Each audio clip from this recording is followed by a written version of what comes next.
Hey everyone, welcome back to the channel. This is your go-to spot for incredible audiobooks and stories that will spark your imagination. If you enjoy the vibe and want to support what I do, please subscribe and give this video a big thumbs up. It really helps the channel grow.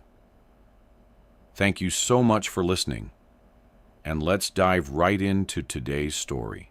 Dreamscape presents Damaged by Dan Scotto, narrated by Henrietta Meir. A summer's afternoon, 1995. Palmeon, Hampshire, England. The scorching sun beats down on a balmy July day. Birds chirp and twitter from the woods behind the garden, and the delicate scent of roses and frizzes from the well-kept flower beds drifts through the air. A squirrel scuttles across the top of the fence. It pauses on top of the gate, sniffing the air, alarmed by some distant sound in the undergrowth, then continues on its journey before ducking down the other side of the fence out of sight. Helen Abbott smiles as she sees her daughter Alice and her best friend Emily splashing each other with water from drinking bottles at the bottom of the garden. Helen is hanging laundry on the clothesline, and the fresh smell of fabric softener and washing powder drifts into her nostrils. Alice wears a fluorescent pink bikini. Helen was unsure about letting her have it, but it isn't too revealing.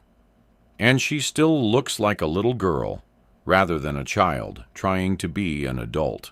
Emily, always a more modest of the pair, wears denim cuff shorts and a plain white t-shirt tied into a knot to expose her midriff. The wet fabric clings to her skin as she spins around laughing. She dodges around the legs of the swing set, narrowly avoiding a further soaking from the bottle of water that Alice sprays towards her. A wave of noise and laughter and excitement rushes past Helen as the girls run into the house, giggling and screaming. Be careful you don't slip on the kitchen floor. And don't get water everywhere, please, girls. Helen calls to them, but they don't hear. She reaches her hand up to her face, wiping a bead of sweat from her brow. She picks up a pair of Alice's knickers, pink and white polka dot, with a tiny pink satin bow stitched to the front. Helen wonders sadly how long it will be before Alice outgrows such childish clothes. And Helen smiles to herself sadly as she pegs them to the line. From inside the house, she hears the phone ring. She pauses for a moment, but the girls are clearly oblivious, and the phone continues to ring unanswered. Helen sighs and makes her way inside. As she picks up the receiver, she hears her husband Jim's voice on the end of the line, and she smiles again. He's calling to say he will be a little late home from work, and not to bother waiting for him to eat. They exchange pleasantries before hanging up. Helen walks into the downstairs ell to fetch a towel. She dabs at her forehead and looks at herself in the mirror. The blow-dry she had earlier that morning is already starting to look disheveled from the heat. She tucks, smiles, and reaches up to tuck a strand of silky hair behind each ear, revealing her diamond stud earrings, an anniversary gift from Jim the year before. She knows it is not the done thing to feel such pride and contentment with one's life, but still she wonders, does it get much better than this? The sound of two 12-year-old girls thundering up the stairs shakes her from her reverie. She chides herself for feeling so smug and heads back out to the garden. Helen crouches to pick up some more of the laundry, but as she stands, something occurs to her. She looks along the line of washing she has been hanging out, but sees that Alice's knickers are gone. She frowns and looks back at the laundry basket. She bends over and rifles through the damp washing, but the knickers are definitely not there. Feeling slightly uneasy, she straightens, glancing around the garden. The back gate is wide open. She shakes her head and strides over quickly to the fence. Stepping into the narrow lane behind the gardens, she looks up and down the path, but there is nobody there. She steps back into her garden, firmly closing the gate and locking the 2 heavy bolts. She tells herself she must mention this to Jim when he gets home, then heads back to the task at hand. When she is finished, she heads inside to start on dinner. She uncorks a bottle and pours herself a cool, fresh glass of crisp white wine. Yes, Helen thinks life is good, and damn anyone who judges her for admitting it. By the time Jim Abbott arrives home from work later that evening, Helen has finished the bottle, and the incident with her daughter's underwear has completely slipped her mind. One present day. I am going to die here. I open my one good eye. My head pounds. Blood is crusted over my cheek. The smell in the room is unbearable. I try not to make any noise, but I can feel the body against my back, and I let out a cry. The smell of decomposing flesh is more than I can bear, and my squirming sends flies clouding and buzzing around me. I attempt to move, but my wrists are handcuffed together around a pipe from a boiling hot radiator. Panicking, my eyes dart about the room, taking in the scene. Dimly lit by a small bedside lamp, I see clothes strewn all over the floor and furniture upturned. Drawers have been emptied of their contents.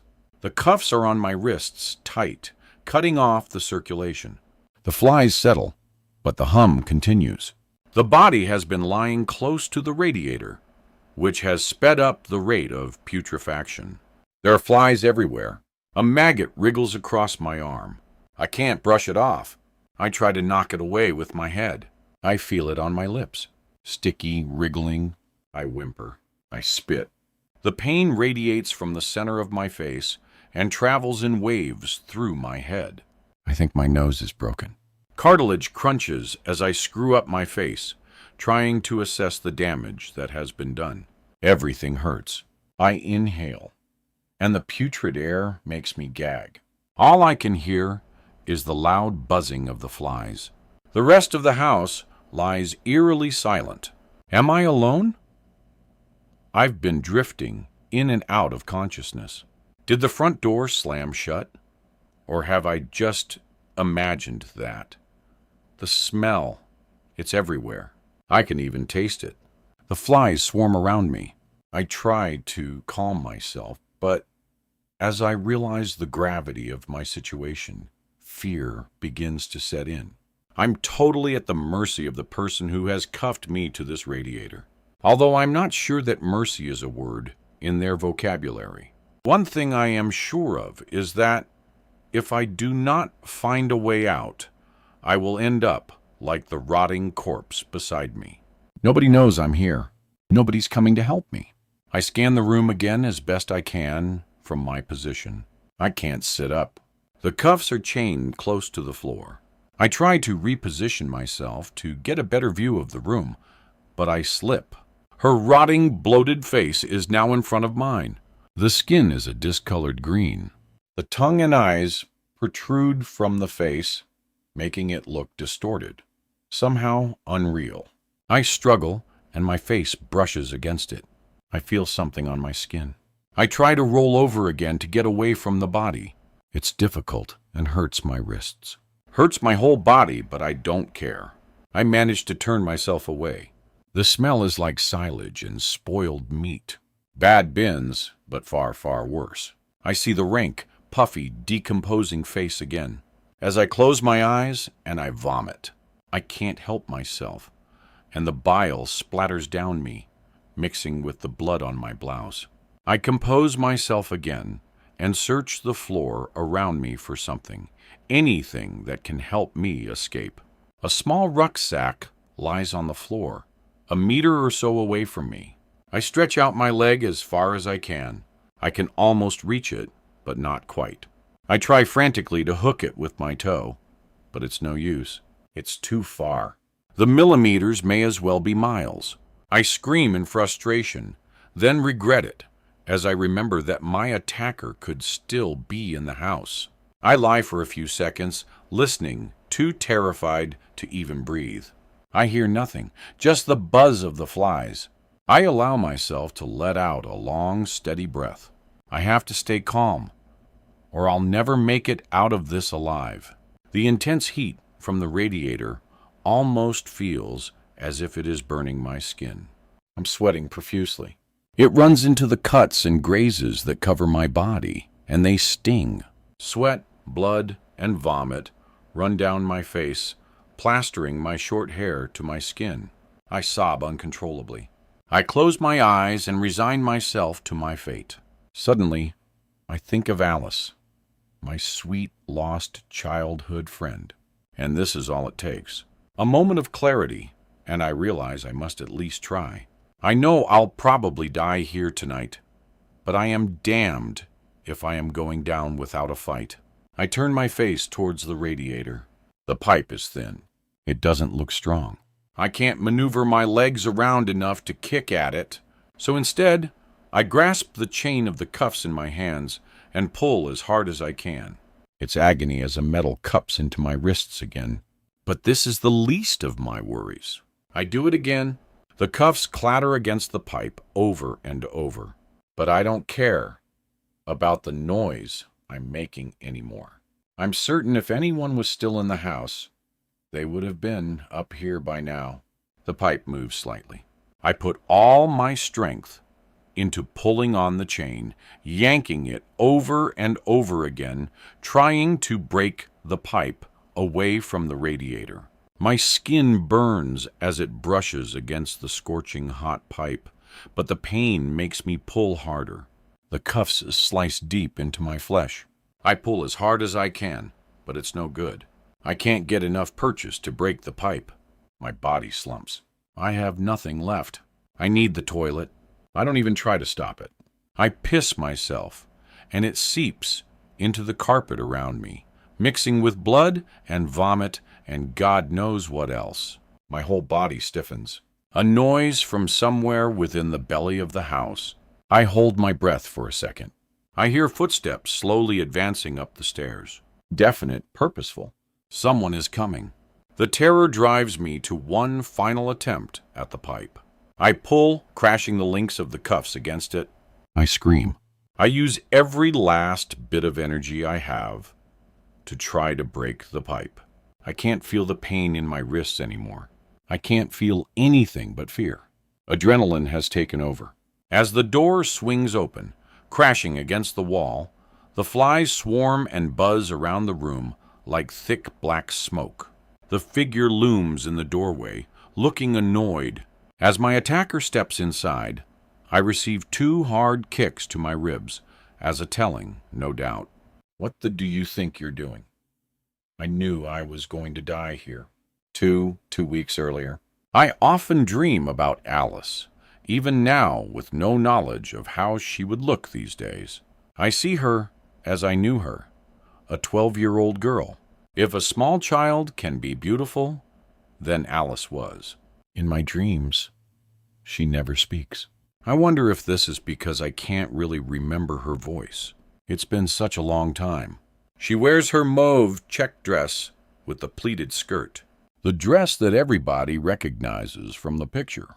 Her blonde hair blows in the wind, a pale pink ribbon tied over the top of her head in a bow. The loose ends of the ribbon trail behind her in the breeze.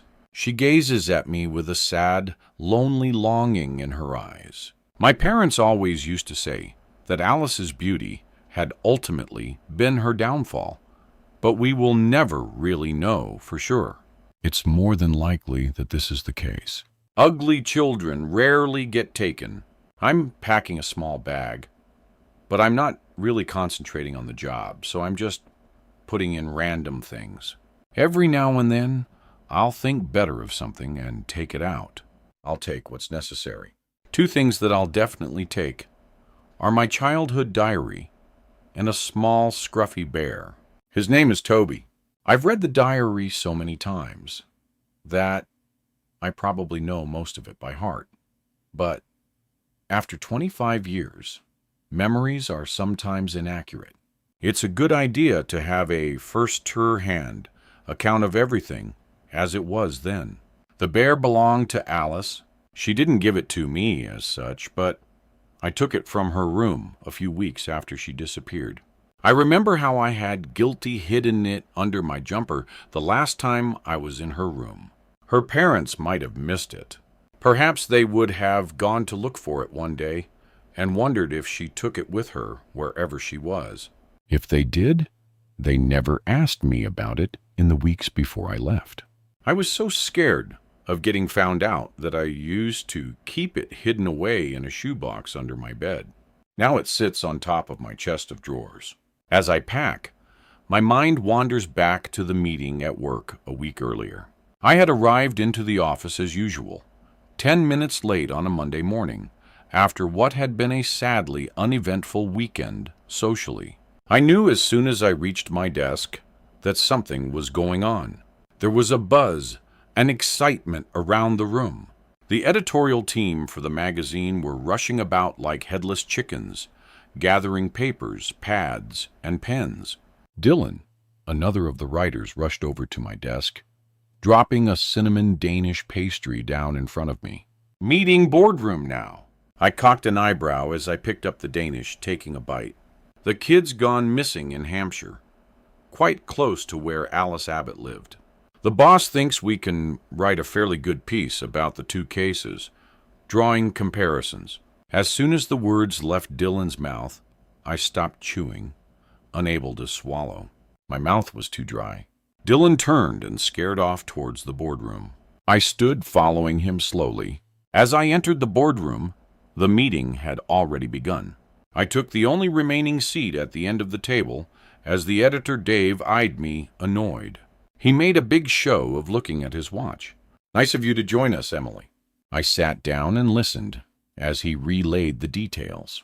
A 10-year-old girl, Becky Clark, had left her grandmother's house in Carrington on Sunday afternoon and set off on the 5-minute walk back to her parents' house. She never arrived. Dave joins the dots for anyone too stupid.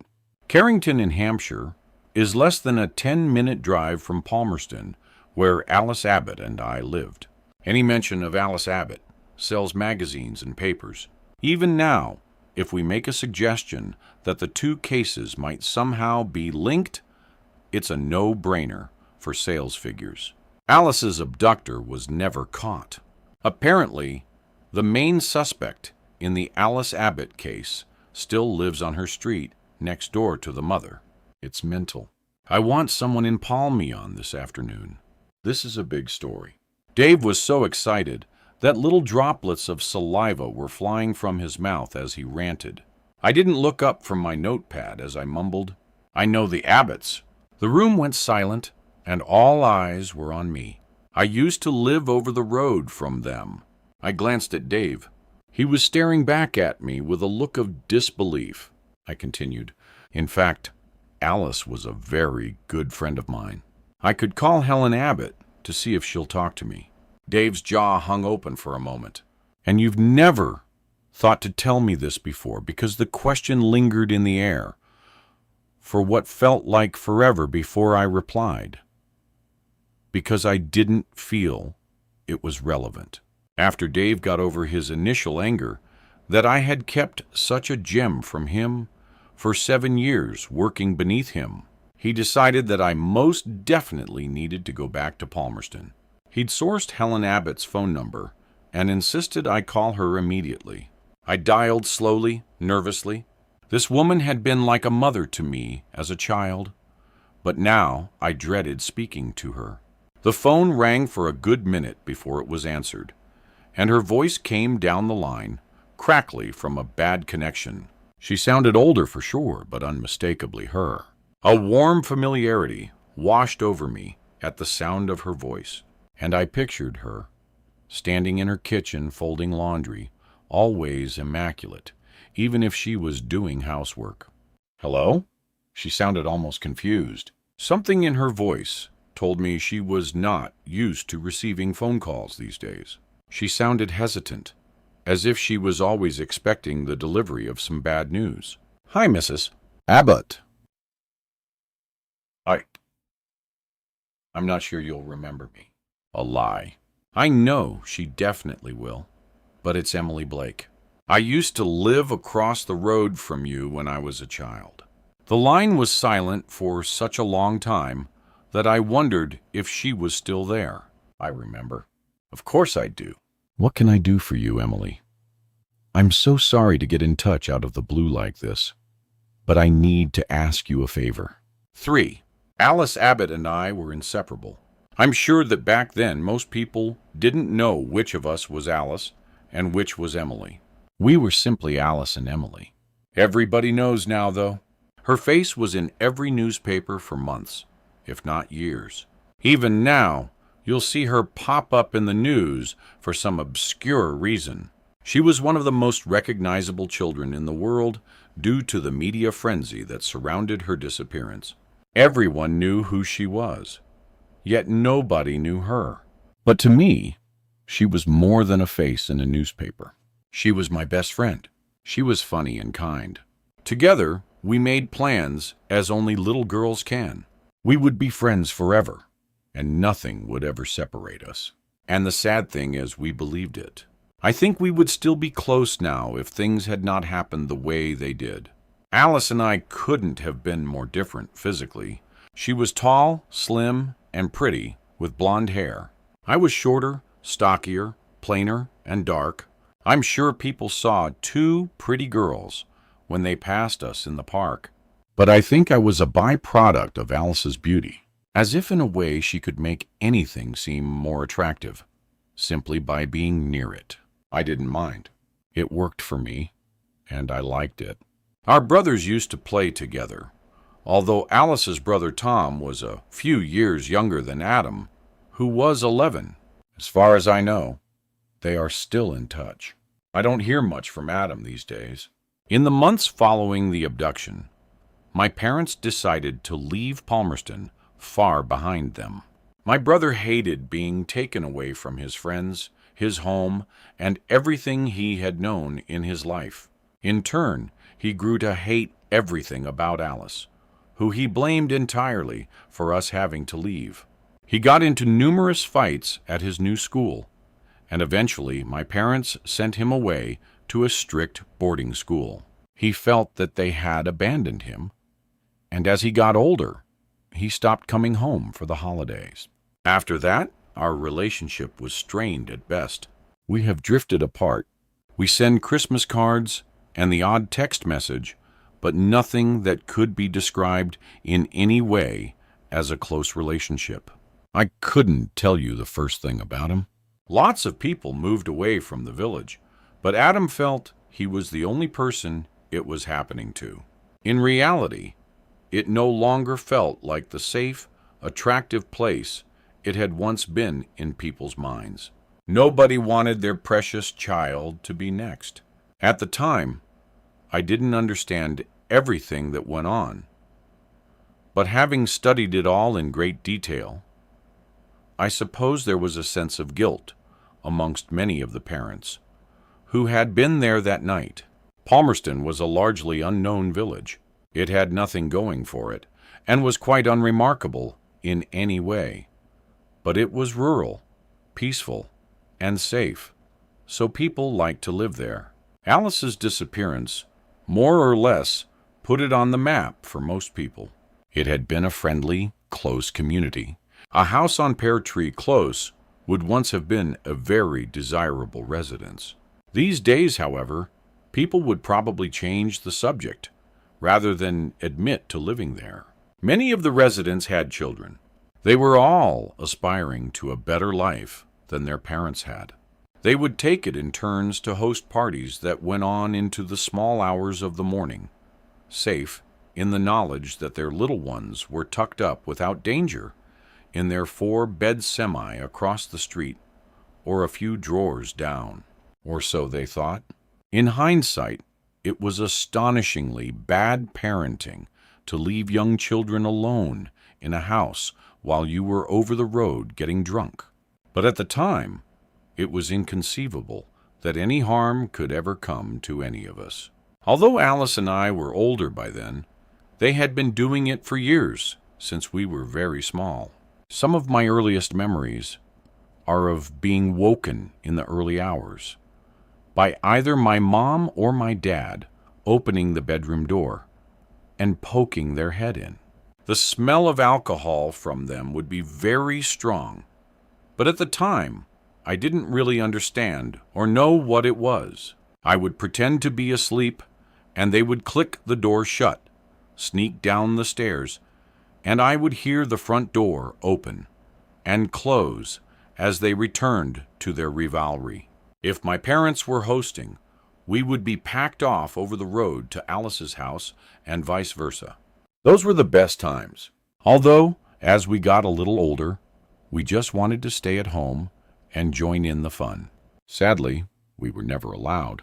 It was during one such party in the summer, when I was 12, that the incident occurred. It was a balmy late August evening. A dry bank holiday, as far as I can remember, was a rare thing, but this particular weekend had been glorious. The usual crowd had decided on the spur of the moment one Sunday evening that it was too good an opportunity to waste. It was the turn of the Atkins at number 48 to host. Adam and I were left to our own devices, as were Alice, Tom, and many of the other youngsters on Pear Tree Close. Children aged from 2 to teens were left unattended as the parents reveled and drank champagne together. A babysitter was unheard of, unnecessary. The mother or father would take it in turns to pop home every few hours to look in and make sure everything was okay, which, of course, it always was. The parents with the older kids like us sometimes didn't bother. Nothing interesting ever happened in Palmayon until that night. I was perched on the windowsill in my bedroom at number 23, looking across the street to Alice's room. The red plastic phone pressed to my ear. The sound of crickets chirping filled the air, and the rich sense of summer lingered. It was hot, and I felt happy. I remember thinking that life was good. That misguided belief that only children can have, that you are entirely safe before the whole world turns to around you. The sounds of muffled music and bad singing in chorus drifted through my window from a garden further down the road. Alice gave a wave. I remember looking at my clock as she told me she was heading to bed soon. I can see the giant gold Casio watch hanging on my bedroom wall as vividly as if it were in front of me now. It's funny how some details remain so clear, but others dissipate. I can still see her pink pajamas, her hair pulled back in a loose ponytail. It was 10:30. I had checked on Adam. He was in bed reading a comic by the light of his Batman torch. Alice said goodnight, and that was the last time I spoke to her, the last time I saw her. I put the phone down and pulled the curtains closed, climbing into my bed, kicking the covers away from me. It was hot and stuffy, even with the window wide open. But I think I drifted off to sleep fairly quickly.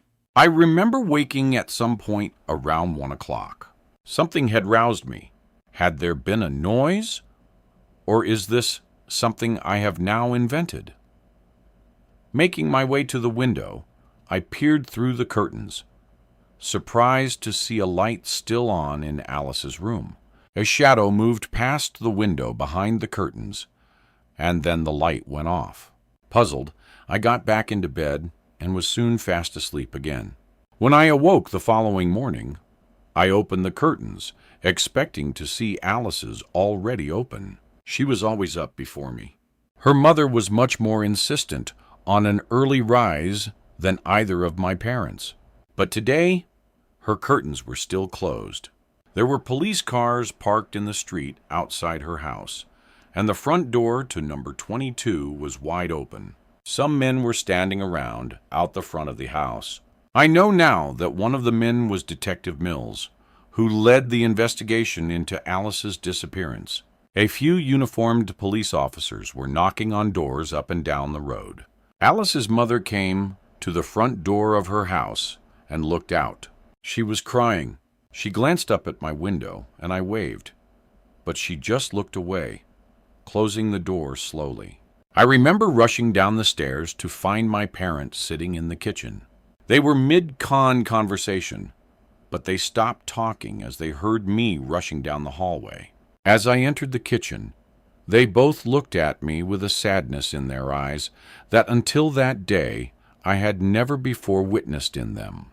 My mother sat me down and told me that Alice was missing. Her parents had gone to wake her that morning, and her bed was empty. A policeman came to the house not long after that.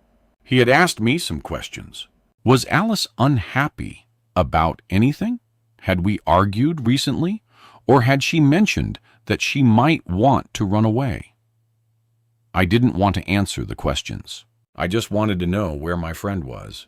As I understand it now, her father had popped home roughly around midnight and stuck his head in both of the kids' rooms, finding them safely sound asleep. He had then returned to the party until 2 o'clock, when he and Alice's mother returned home together. Given the late hour, they decided not to disturb the children and headed straight to bed. Alice's mother had knocked on her door at 8 to wake her, only to find the bed cold and empty. The back door, as always, was unlocked. This was not unusual in our little street. My parents rarely locked the front or the back door. The rear gardens on Alice's side of the road were adjacent to a wooded area, which eventually opened out onto the next residential street. Each garden had a tall fence, with one gate leading onto a path that ran the length of the road. The investigating team later discovered that the Abbott's gate was open. Neither parent could remember if this had been shut before they left for the party, but said that it would be unusual for it to be open, as it would bang in the wind at night if left unbolted, disturbing both their own sleep and that of their neighbors. The gates have 2 bolts on the garden side, one at the top, one at the bottom. The assumption was that somebody had climbed into the garden, unbolting the gate for a quick escape. Whether this was an opportunistic wanderer or something more planned, nobody knows. All the neighbors were questioned. The focus turned to Alice's parents for a while. They were demonized for leaving children alone in the house. The press suggested they had killed her, then tried to cover it up. This turned out to be a costly mistake for more than one national newspaper. Forensics found no evidence of foul play within the house, nor could they find anything to suggest that anyone had entered the property. No hair or skin samples, no footprints, no DNA. In the days after Alice was gone, the police received a phone call from a resident claiming to have seen a man in the street. This sparked a number of reports from various neighbors agreeing that they too had seen an unfamiliar man in the days leading up to the bank holiday weekend, though any descriptions were extremely conflicting. Some said he was tall, others short. One said he was of ethnic origin. Others were certain he was white. My brother Adam, along with a group of local children who had been playing in the woods during that weekend, also claimed a strange man had been watching them and had even tried to talk to them. As time went on, everyone became a suspect because, quite frankly, the police had nothing. The atmosphere in Perry Close deteriorated from a friendly, close-knit community to a paranoid, untrusting place where people were all suspicious of each other. Children no longer played out in the streets. My parents were questioned further until we moved away. You can understand how this could look suspicious, but of course it came to nothing. Every neighbor not at the party came under scrutiny, and eventually eyes turned towards the Abbotts' next-door neighbor, Alan Gillespie. Gillespie lived alone with his dog at number 24. He had no wife, no children, and as far as anyone could tell, no friends. The perfect scapegoat when a young girl vanishes without a trace. The police questioned him on numerous occasions. Over the years, I've read many articles about the case, and in the eyes of the press, Gillespie was guilty. It didn't matter if he was or not. The papers had made up their minds, and the public agreed. His life was ruined. He became an outcast. He lost his job. He was subjected to a number of attacks. He had pedophile spray painted in large red letters across the front of his house. He also claims his dog was poisoned, although the police seemed to ignore this at the time. On one occasion, he was assaulted by a gang of parents in the middle of the street. Nobody helped him. People looked on and continued with their daily routines because they were sure he had taken Alice and deserved what he got. The police could find no evidence linking Alan Gillespie to Alice or the house, and eventually they had to let him go free. But the public still blamed him. Despite this, he has never left Perry Close. He still lives in the same house next door to Alice's mother. The thing that troubles me with the theory of Alan Gillespie's guilt is that I never remember him being creepy in any way. He was a kind man who kept himself to himself. I used to stroke his dog sometimes when I saw them out for a walk. The old elation would roll over onto her back and let me rub her belly. I can't remember what the dog was called. I didn't even know Gillespie's name before I came across it in the papers years later. I've read hundreds of cutings, newspaper articles, and online forums regarding the case. I've read witness statements and police testimonials. Nobody had any reason to link Gillespie to Alice's kidnapping, aside from idle gossip. As far as I can work out, he had never upset anyone, had never fallen out with the neighbors. But when hit the fan, the families closed ranks, and anyone who wasn't one of them was in the firing line.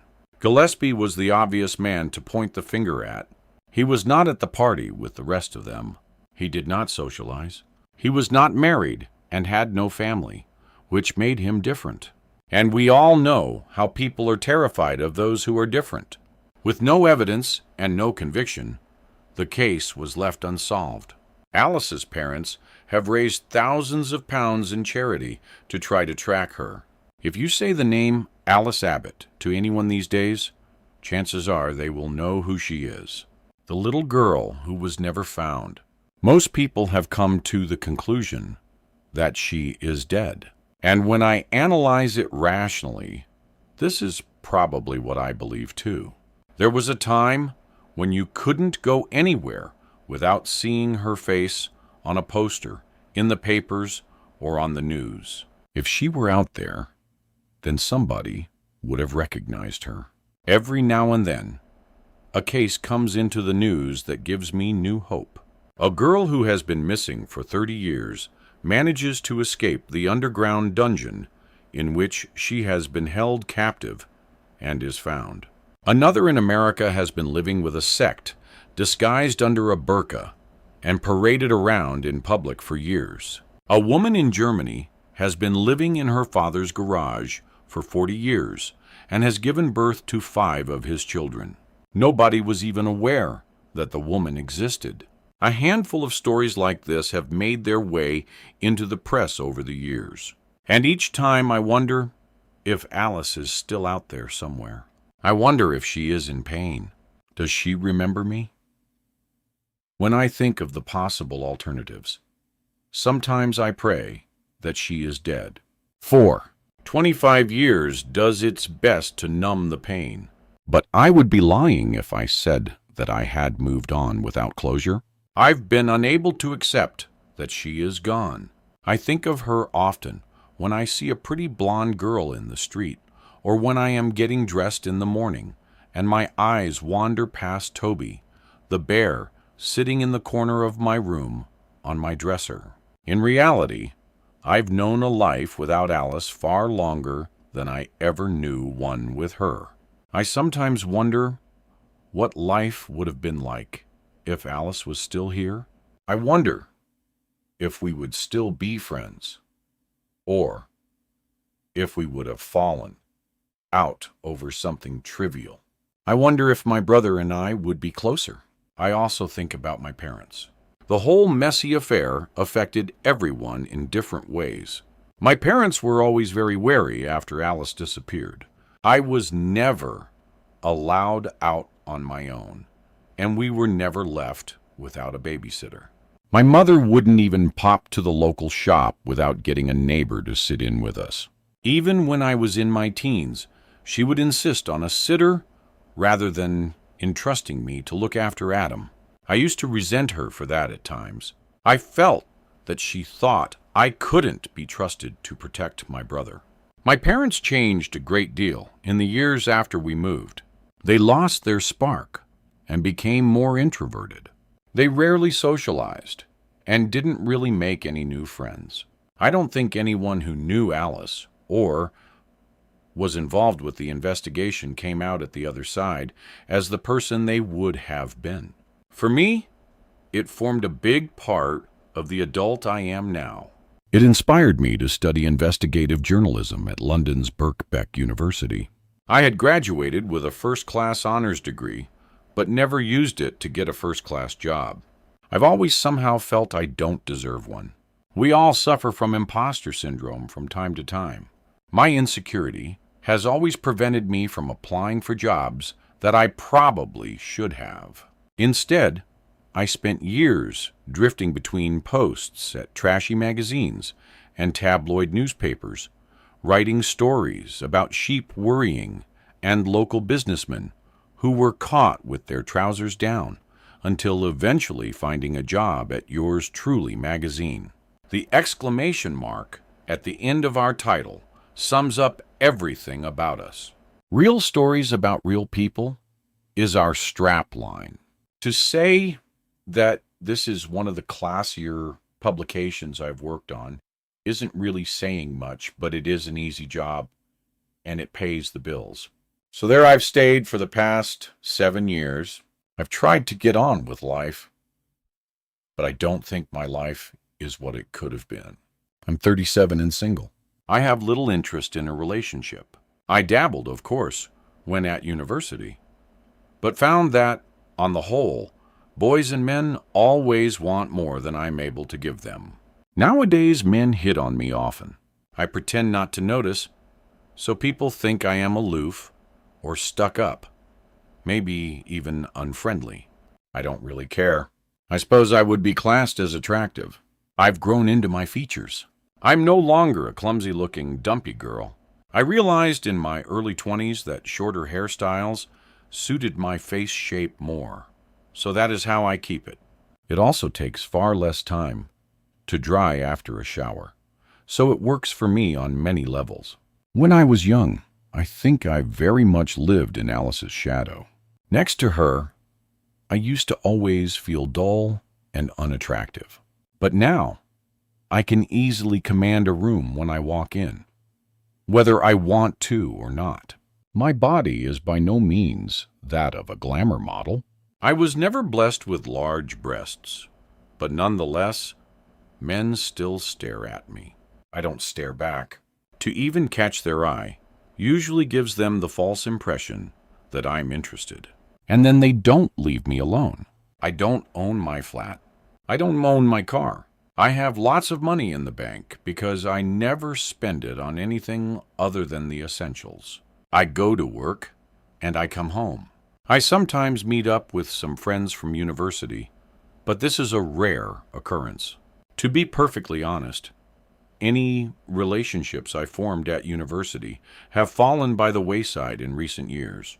Most people my age are married with babies or small children to obsess over. I'm the exception in my circle. More and more, as we met for dinner or coffee, my eyes would glaze over as they would regale me with the latest tales of what their kids had been doing. I would smile and nod, and they'd be oblivious to the fact that I wasn't in the slightest bit interested. Either that, or they knew and didn't care.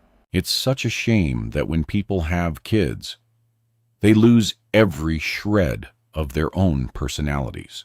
It's probably an unpopular view, but I find people all become so very dull after they give birth.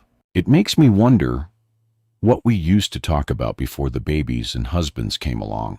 These days, I have little in common with anyone I used to socialize with, and I would rather stay at home and read a good book than spend an evening in a noisy bar listening to people talk about potty training. I don't really make new friends. I find most people annoying or boring or both, and can't be bothered making small talk at work. I don't have the need for social interaction that most other human beings crave. I think that a great deal of this is shaped from the experience of losing my friend. The fear of losing someone you love is a great deterrent from actually allowing yourself to become close to anyone. Truth be known, I had given up trying to discover what happened to Alice many years ago. I put a great deal of my 20s into researching the case, looking into all lid suspects and lines of inquiry. I was obsessed. Everything led to a big, fat nothing. Alice had vanished. Nobody had seen her. Nobody knew where she was. This was the sad but accepted truth of the matter. It's just one of life's great mysteries. I'm nervous about returning to Palmerston, but in a way, it may help to bring me some closure on the whole sad affair. As I pack, my mind drifts to the conversation I had with Alice's mother a week earlier on the phone. It must have been very hard for her, speaking to the grown-up friend of a child she never got to see become an adult. She sounded sad when I told her the reason for my call. Of course, she insisted that I should stay with her. She has a spare room, and hotels in the area can be expensive. I declined the offer at first, not wanting to sound too eager, but eventually it was agreed. I'm welcome to stay as long as I need to. Dave actually did a little victory dance when I told him. I placed my laptop and my iPad into the carry case, close it, and zip it up, placing it neatly onto the bedside table. Sitting on the edge of the bed, I start to feel nervous. I don't know what I expect to find after all these years. I should have returned a long time ago. I was always fond of Alice's mother, but after Alice was gone, we were awkward around each other. I suppose I was a constant reminder of what she had lost. Sometimes I would catch her staring at me with a look that I could only describe as anger, maybe even hatred. When my family moved away, it must have been a relief for the Abbotts, although they would never have admitted it. Did Alice's mother ever wish it had been me? Probably in the same way that my parents were glad it was not. I climb into bed. In the morning, I'm going home. Closing my eyes, I see Alice's face as I drift off to sleep. 5. Driving into Palmerston, I'm surprised at how unfamiliar it all looks to me. I have expected it to awaken feelings and memories locked away for many years. But in reality, I feel nothing. I could be anywhere. The rain drums down onto the roof of my car. The rhythm slightly soothing and hypnotic. I feel as if I've never been here. This place is nothing to me. And then I reach Pear Tree Close. As I drive down the street towards Alice's house, things become slightly more familiar. At first glance, not much has changed from my cloudy memory. The red brick houses look older, the maple trees more established, but in general, it is, as I recall, expensive-looking, fairly modern townhouses. Modern being a fairly relative term, in comparison, that is, to the rest of Palmerston. That should look out of place in the village surroundings. They are pretty, in a way, but a world apart from the period cottages and thatched roofs that adorn the rest of the village. But somehow they fit. Ivy has grown up the sides of the once new red brick walls. The surroundings have almost engulfed the buildings, trying to make them a part of itself. As I make my way towards the end of the street, towards our houses, I start to see the signs of decay. The once well-manicured lawns look less so these days. Some of the houses have overflowing plastic bins out the front. To my right, I see the tall trees of the woods behind towering over the houses. I drive past number 24, and my eyes fix firmly on the front of the house, Alan Gillespie's house. I scan the building, but see no signs of life or movement within. Yet, I know he is probably in there. He has become somewhat of a recluse over the years. Is he standing in the gloomy front room, watching my car as I drive slowly past his window? I push the thought from my mind as I park up outside number 22, where Alice used to live. Climbing out of my old battered silver Mondo, my eyes flick to the other side of the street. My childhood home. A red sports car sits in the driveway. It looks somewhat out of place in these run-down surroundings. The window frames have been painted dark green, and somebody has added fake leaded lights, the cheap, self-adhesive kind. A mass of ivy climbs up much of the front of the house, but apart from this, it looks the same. I stand and stare at the house, once so familiar. I search within myself for some warmth, some wonderful childhood memory, but all I feel is empty. Any good memories have been drowned by the horror of what happened across the road at number 22. My eyes wander up the front of the house and come to rest on what was my bedroom window. A vase of artificial flowers sits on the windowsill where I once sat and waved across the street to my friend. The last time I saw her, I shake my head and look back down towards the front door. I notice the net curtain to the left of the door move. Is somebody watching me? I turn back towards Alice's house. The same old gate. I remember cacks open on its hinges. The gate is rusty. The paint flakes off in patches. I feel its rough surface against the skin of my hand, and I recall how house-proud the Abbotts had once been. I shiver, wrapping my arms tightly around my body as I walk down the path. It was so familiar to me, but now it seems like an alien landscape. I used to spend so many hours playing happily on the perfect front lawn. The sound of children laughing is nowhere to be heard now. The care and pride that used to be taken in the presentation of the house and its gardens is nowhere to be seen. The lawn is overgrown and patchy. Weeds strangle what little plant life is left alive in the beds, while rubbish and carrier bags lay strewn across the garden. I take another tentative look over my shoulder towards my old house, and again I see the net curtain shift. I am definitely being watched. I don't know who lives at number 23 these days, but I make a mental note to find out. I turn back towards the door, feeling self-conscious. I press the bell firmly. The familiar chime echoes through the house before the sound of shuffling footsteps can be heard coming down the hallway. As the door opens, I barely recognize the old lady standing in front of me.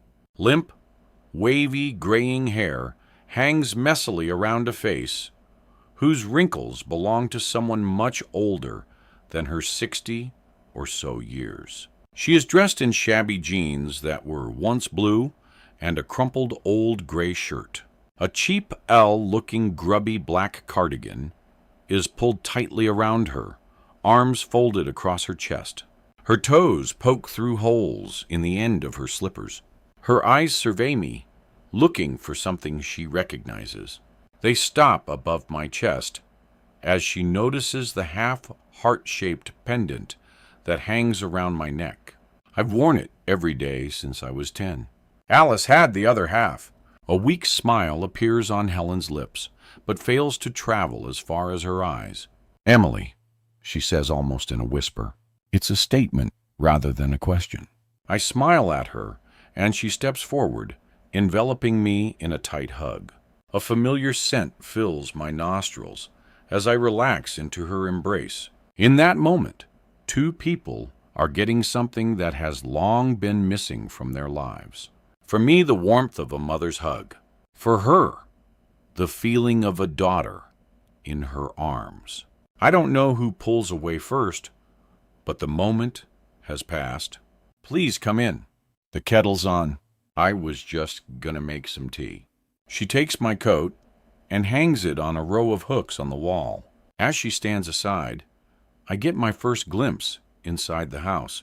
I stare at the old hooks, and for a moment, I'm 11 again, and a wave of sadness washes over me. I compose myself and follow her down the unlit hallway. I remember the house as if I had just been here yesterday. I know its layout like the back of my hand. To the right of the front door is a small toilet. Opposite on the left of the hallway is the living room. I see magazines strewn across the floor in the doorway.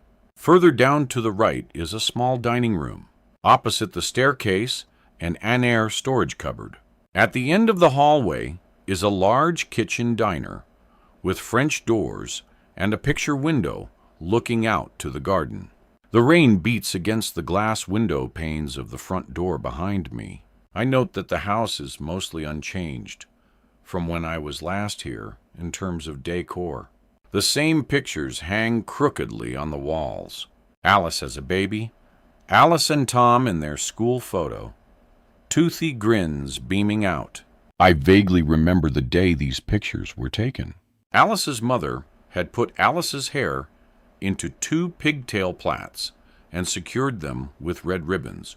Alice had shaken them out 10 minutes before the pictures were taken, leaving her hair wavy and kinkecked. I remember thinking how beautiful she was, and so I had copied her, but my hair just ended up looking messy. And my mother would tuck and comment every time she looked at the picture for many years to come. The same old wide-striped cream and brown wallpaper hangs below a battered dado rail, although now the paper is tinged yellow with nicotine stains and peeling at the corners. The plain cream carpet looks a dirty shade of brown. Stains and marks and the odd cigarette burn cover its surface. A noticeable path is worn away in the center of the hall. The house smells of cigarettes, grease, and sweat. Helen Abbott never smoked when I was a child. Her husband Jim would sneak the odd one, but never in the house. I would sometimes see him from my bedroom window, huddled outside the front door, puffing away. If he saw me, he would wave and try to hide the cigarette as if he was embarrassed. Helen has certainly let everything go to seed. I remember her always being immaculately turned out. She would wear designer clothes with expensive-looking accessories. I remember once Alice and I getting into a great deal of trouble when we were about 8 or 9 for going into her mother's jewelry box to play with a beautiful necklace, which turned out to be antique diamonds worth a fortune, a family heirloom. I wonder if it's lying upstairs in the same old jewelry box gathering dust. The glamour of Alice's mother was a stark contrast to my mother's plain Jane way of dressing. My mother wore trousers or leggings a lot. You only ever saw her in a dress or a skirt at special occasions. And when she did wear them, she looked awkward and uncomfortable. As a child, I used to be so jealous of Alice and her family, her stylish mother, the spotless house, and the brother who obviously adored her. Sometimes I would fantasize that my family would disappear, leaving me behind, and the Abbotts would step in, taking me in as one of their own. Careful what you wish for, I think, as my parents' faces flash into my head. Children never realize how good they have it. The grass is always greener on the other side, and I feel more than a little ashamed as I recall my childhood reveries. As I look around at the stage of the Abbotts' house, all I feel is sympathy. 6. As we enter the kitchen, I glance over the table through the grimy picture window out to the garden and the woods beyond. The garden is untidy and overgrown. Weeds cover the lawn, which is at least a foot high. An old brick barbecue up against the fence is mostly hidden beneath a blanket of ivy. A bird feeder dangles beneath an overhanging branch from next door's garden. The fat balls within it, the only sign that anybody inhabits this space. A few chaffinches and pigeons flap greedily around it. A squirrel sits on top of the fence, waiting patiently to steal whatever is left behind. Helen follows the direction of my gaze. So many birds around here. I love watching them. So innocent. She trails off. I was sorry to hear about you and Mr. Abbott, I offer sadly. I had read in the news a few years earlier that they had separated. Her face doesn't change. I wouldn't waste too much energy worrying about him, she mutters. Are you still in touch? She shakes her head sadly, a distant look in her eyes. He walked out 5 years ago, said he was going to buy cigarettes, never came home. I've not seen or heard from him since. He left all his things. When it became clear he wasn't coming back, I boxed them up and put them away. She pauses. Neither of us really, we both struggled for many years. After Alice, we. She searches for the right words and looks out of the window, clearly embarrassed. You both had a lot to deal with. It would take its toll on any relationship. It must be very lonely in this house without him. I have Tom and the birds, of course. Does Tom visit a lot? He still lives here? Never moved out, she says with a sad look in her eyes. This comes as a surprise. Most details of the Abbotts' private lives were reported in some tabloid. But for the most, Tom's life has been of little interest to the press. Apart from one time when he had got into a fight with a girl outside a nightclub, it had gone to court, but eventually the case was thrown out. I had no idea what he was doing with his life, aside from this incident. Helen continues, he has suffered a great deal. He's never really been able to accept what happened. He couldn't bear the guilt of having been in the house when she was taken. He was asleep in the next room, as you know. Blamed himself for a very long time. Still does to some degree. I think he dropped out of school very young and works in the coffee shop near the church. I don't suppose you'll remember it. Lovely scone. The words come out of her mouth like she is reciting a well-learned script, as if she is apologizing for the perceived failures of her troubled son, or, perhaps even worse, her failures as a mother. He doesn't remember anything about that night. He's blocked it all out. It was only 8. I think whatever he saw has been lost forever. The police tried hypnotism and psychologists, but there's nothing there. Just a void. We kept him out of the press as much as we could. The general consensus is that he slept through it all, but I'm sure he saw something. Who knows what? The doctors call it psycho something or other. Apparently, it's quite common after a traumatic experience. He has terrible nightmares even now, but he can never remember them when he wakes up. He screams and cries in his sleep. It's terrible to hear. Perhaps it's better he never remembers. She pauses as if she feels she has said too much. He's at work just now, but he'll be home this evening. He's been looking forward to seeing you. He remembers you fondly. It'll be good to catch up with him, I reply. I think Adam's still in touch with him. Your brother? Yes. He turned up here one day years ago. I didn't know who he was at first, but when he told me, I could see it.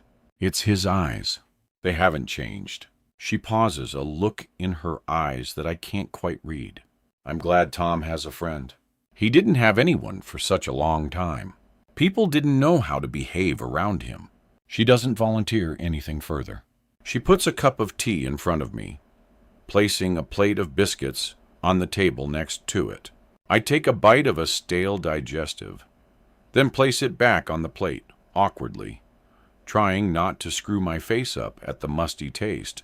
I suspect the packet of biscuits has been open and sitting in the kitchen cupboard for some time. The rain has abated, so I go out to collect my bag. As I approach my car, I notice a girl standing on the other side of the street, watching me curiously. She's in her 20s and has blue streaks in her long tangle of black hair, a stud in her nose, and a ring through her bottom lip. She is painfully thin, and her features are awkward. She wears far too much makeup and cheap-looking plastic jewelry. Her knees poke through ripped black jeans, and a tatty crocheted jumper hangs loosely over a red crop top, exposing her ribs and belly button, which is also pierced. Her skin is adorned with large, scrawling tattoos. A withering rose here, a skull there. Some words I can't make out. I feel old as I look her up and down. When she realizes I'm watching, she turns and hurries away down the street, ducking into a driveway at the other end. She pulls a key from her pocket and enters the house without giving me another glance. I can't help wondering what Helen thinks of her neighbors these days. When I go back into the house, she's waiting at the bottom of the stairs. I hope you don't mind, but you'll be in Alice's old room. She avoids my eyes as she turns and heads up the stairs. I follow her, but I know where I'm going. At the top of the stairs is a long, narrow landing.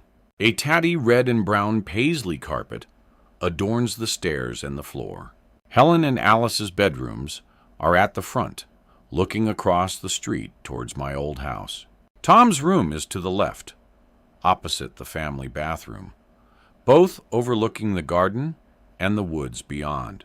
Helen turns right at the top of the stairs, stopping outside the bedroom door on the right of the hallway. She opens it, stepping to one side with a small hand gesture, indicating as if I wouldn't know. I half expect the room to be the same as it was when I was last here, with Care Bear wallpaper and new kids on the block posters on the walls.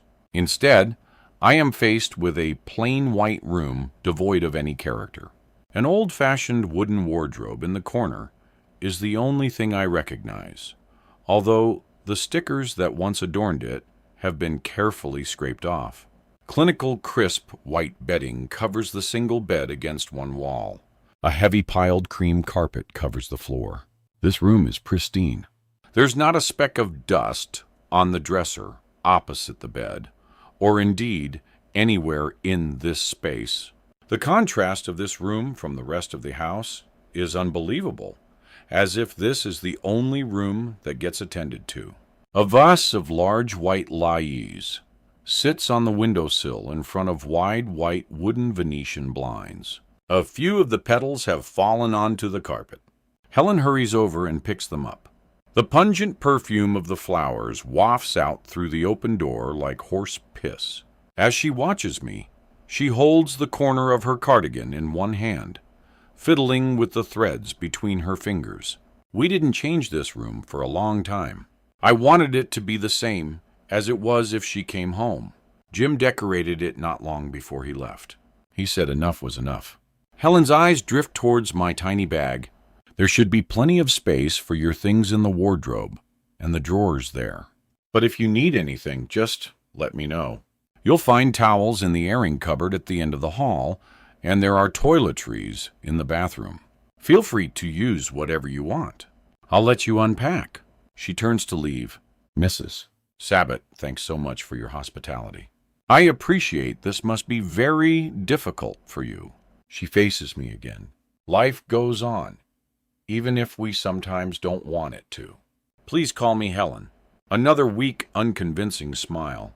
She leaves me, closing the door softly behind her. I put my case down on the bed, glancing once more around the room. Part of me is relieved that it's so different to how it was when I was a child, but a part of me is slightly disappointed.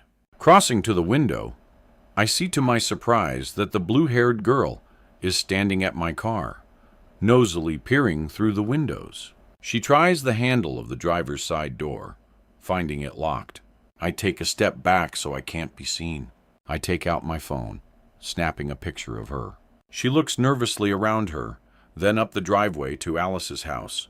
She shakes her head, stuffs headphones angrily into her ears, then hurries away, fishing around in her pocket for her phone.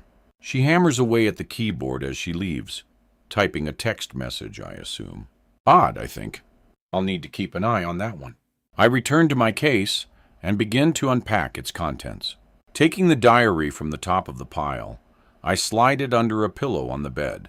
I open the wardrobe, noticing that on the inside of the door, there's a small patch of graffiti scratched into the wood towards the bottom. Alice and Emily, 89, it says in crude carved letters. A little pointy heart is scratched underneath it. I don't remember doing this, although I suppose I must have been present. I wonder if Helen knows it's there, or if it was supposed to be erased with the rest of Alice's history in this room. It doesn't take me long to put my things away. I place my laptop onto the dresser. I take Toby, Alice's bear, and sit it on the pillow. It's grubby from being handled many times, and looks out of place in its divested surroundings. I take my diary from under the pillow, flipping through its dog-eared pages. I stop at the last entry. In large, angry, tear-stained letters, I have scrolled over and over. Where is Alice? 7.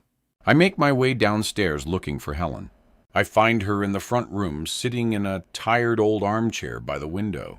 The covering of the chair is almost threadbare, and the fabric on the tops of the armrests is so worn that the stuffing pokes out through holes.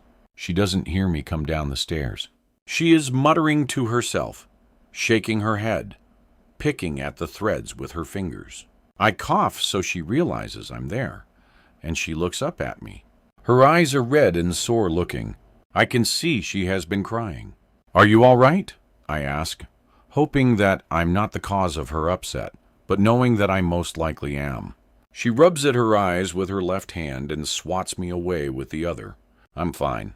It's just seeing the young woman you've grown up to be. It makes me wonder what Alice would be like now. She brushes her hair away from her face with her hand, tucking it behind her ear. And for the first time, I see a trace of the Helen Abbott that I once knew. If it's going to be too hard for you, I really don't mind finding a hotel. Nonsense. I won't hear another word about that. I'll be absolutely fine. She looks around, taking in the piles of paper and dirty mugs, the crumbs on the floor. You'll have to excuse the mess. I've let everything get a bit on top of me since Jim left. I'm embarrassed. I don't know what to say, so I shake my head and smile. I feel I must break the silence. I'm so glad you agreed to talk to me. My boss is very keen to hear your thoughts on the new situation. I wasn't sure how you would feel about it all. I'll do what I can, but I don't really know if I can be of any help with your story, I'm afraid. I don't follow the news much these days, so can't say I know anything about this little girl who's been taken. It's 25 years since Alice disappeared. It's unlikely these cases are linked, if you ask me. My editor is keen to go down the route that whomever took Alice is still at large. And of course, Alan Gillespie still lives next door. It's mad that he stayed here after everything that happened. Helen stands up, shuffling towards me. She stands very close. I can smell her stale breath and body odor. Alan Gillespie is innocent. He's harmless. It's shameful the things he's had to endure over the years. She shakes her head. You feel sorry for him? I'm somewhat surprised by her reaction. Yes, I feel very sorry for him. I don't condone anything that has been done to him. Not in Alice's name, and certainly not in mine. We have become companions over the years. That might sound odd to you, but he needed a friend, and so did I. Do you know at the weekend after it emerged about that girl going missing, someone put dog mess through his letterbox? You can't imagine what it's been like for him. I saw him out there on his hands and knees, scrubbing it away. It was shameful. People around here don't have a clue what that poor man has been through. Why doesn't he just move? Why should he have to? Helen retorts. You don't think he had anything to do with Alice's disappearance then? Of course he didn't. Alan Gillespie is a loner, but that is all. I read that someone killed his dog. She shakes her head again. It was disgraceful, I tell you. Someone fed the dog oven cleaner. The poor animal was in agony. That stuff ate away at her from the inside. Alan had to put her out of her misery in the garden. There wasn't time to get to the vet. Most people seem to think he was guilty. Most people are very foolish.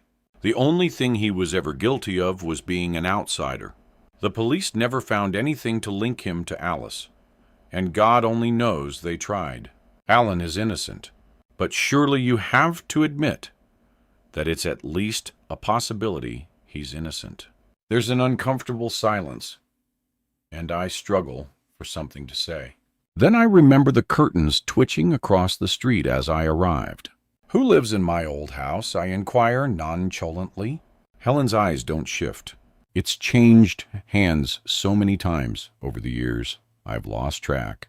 I don't really take a lot to do with people anymore. I get the impression from her tone that she doesn't want to discuss this any further, so I leave her to her own company and return to my room. 8. Sandy Jackson is sitting at the dressing table in her bedroom as she applies her lipstick. She is not too old for ravishing red, despite what her daughters persistently tell her. Her blonde hair is tucked neatly into a tidy updo, her flawless makeup complementing her features. Who cares if a woman her age isn't supposed to wear that much makeup? It makes her feel good. She wears a knee-length royal blue shift dress, just short enough to show off her shapely legs well, but not so short that she looks cheap. Appearance is everything, she tells herself as she slips her feet into a pair of black pumps. She makes her way across the bedroom, opening the floral curtains to the new gray day in Palmayon. The pavements are shining wet. It has been raining all night, and the deluge shows no sign of letting up any time soon. She sighs and goes to turn away, but something catches her eye.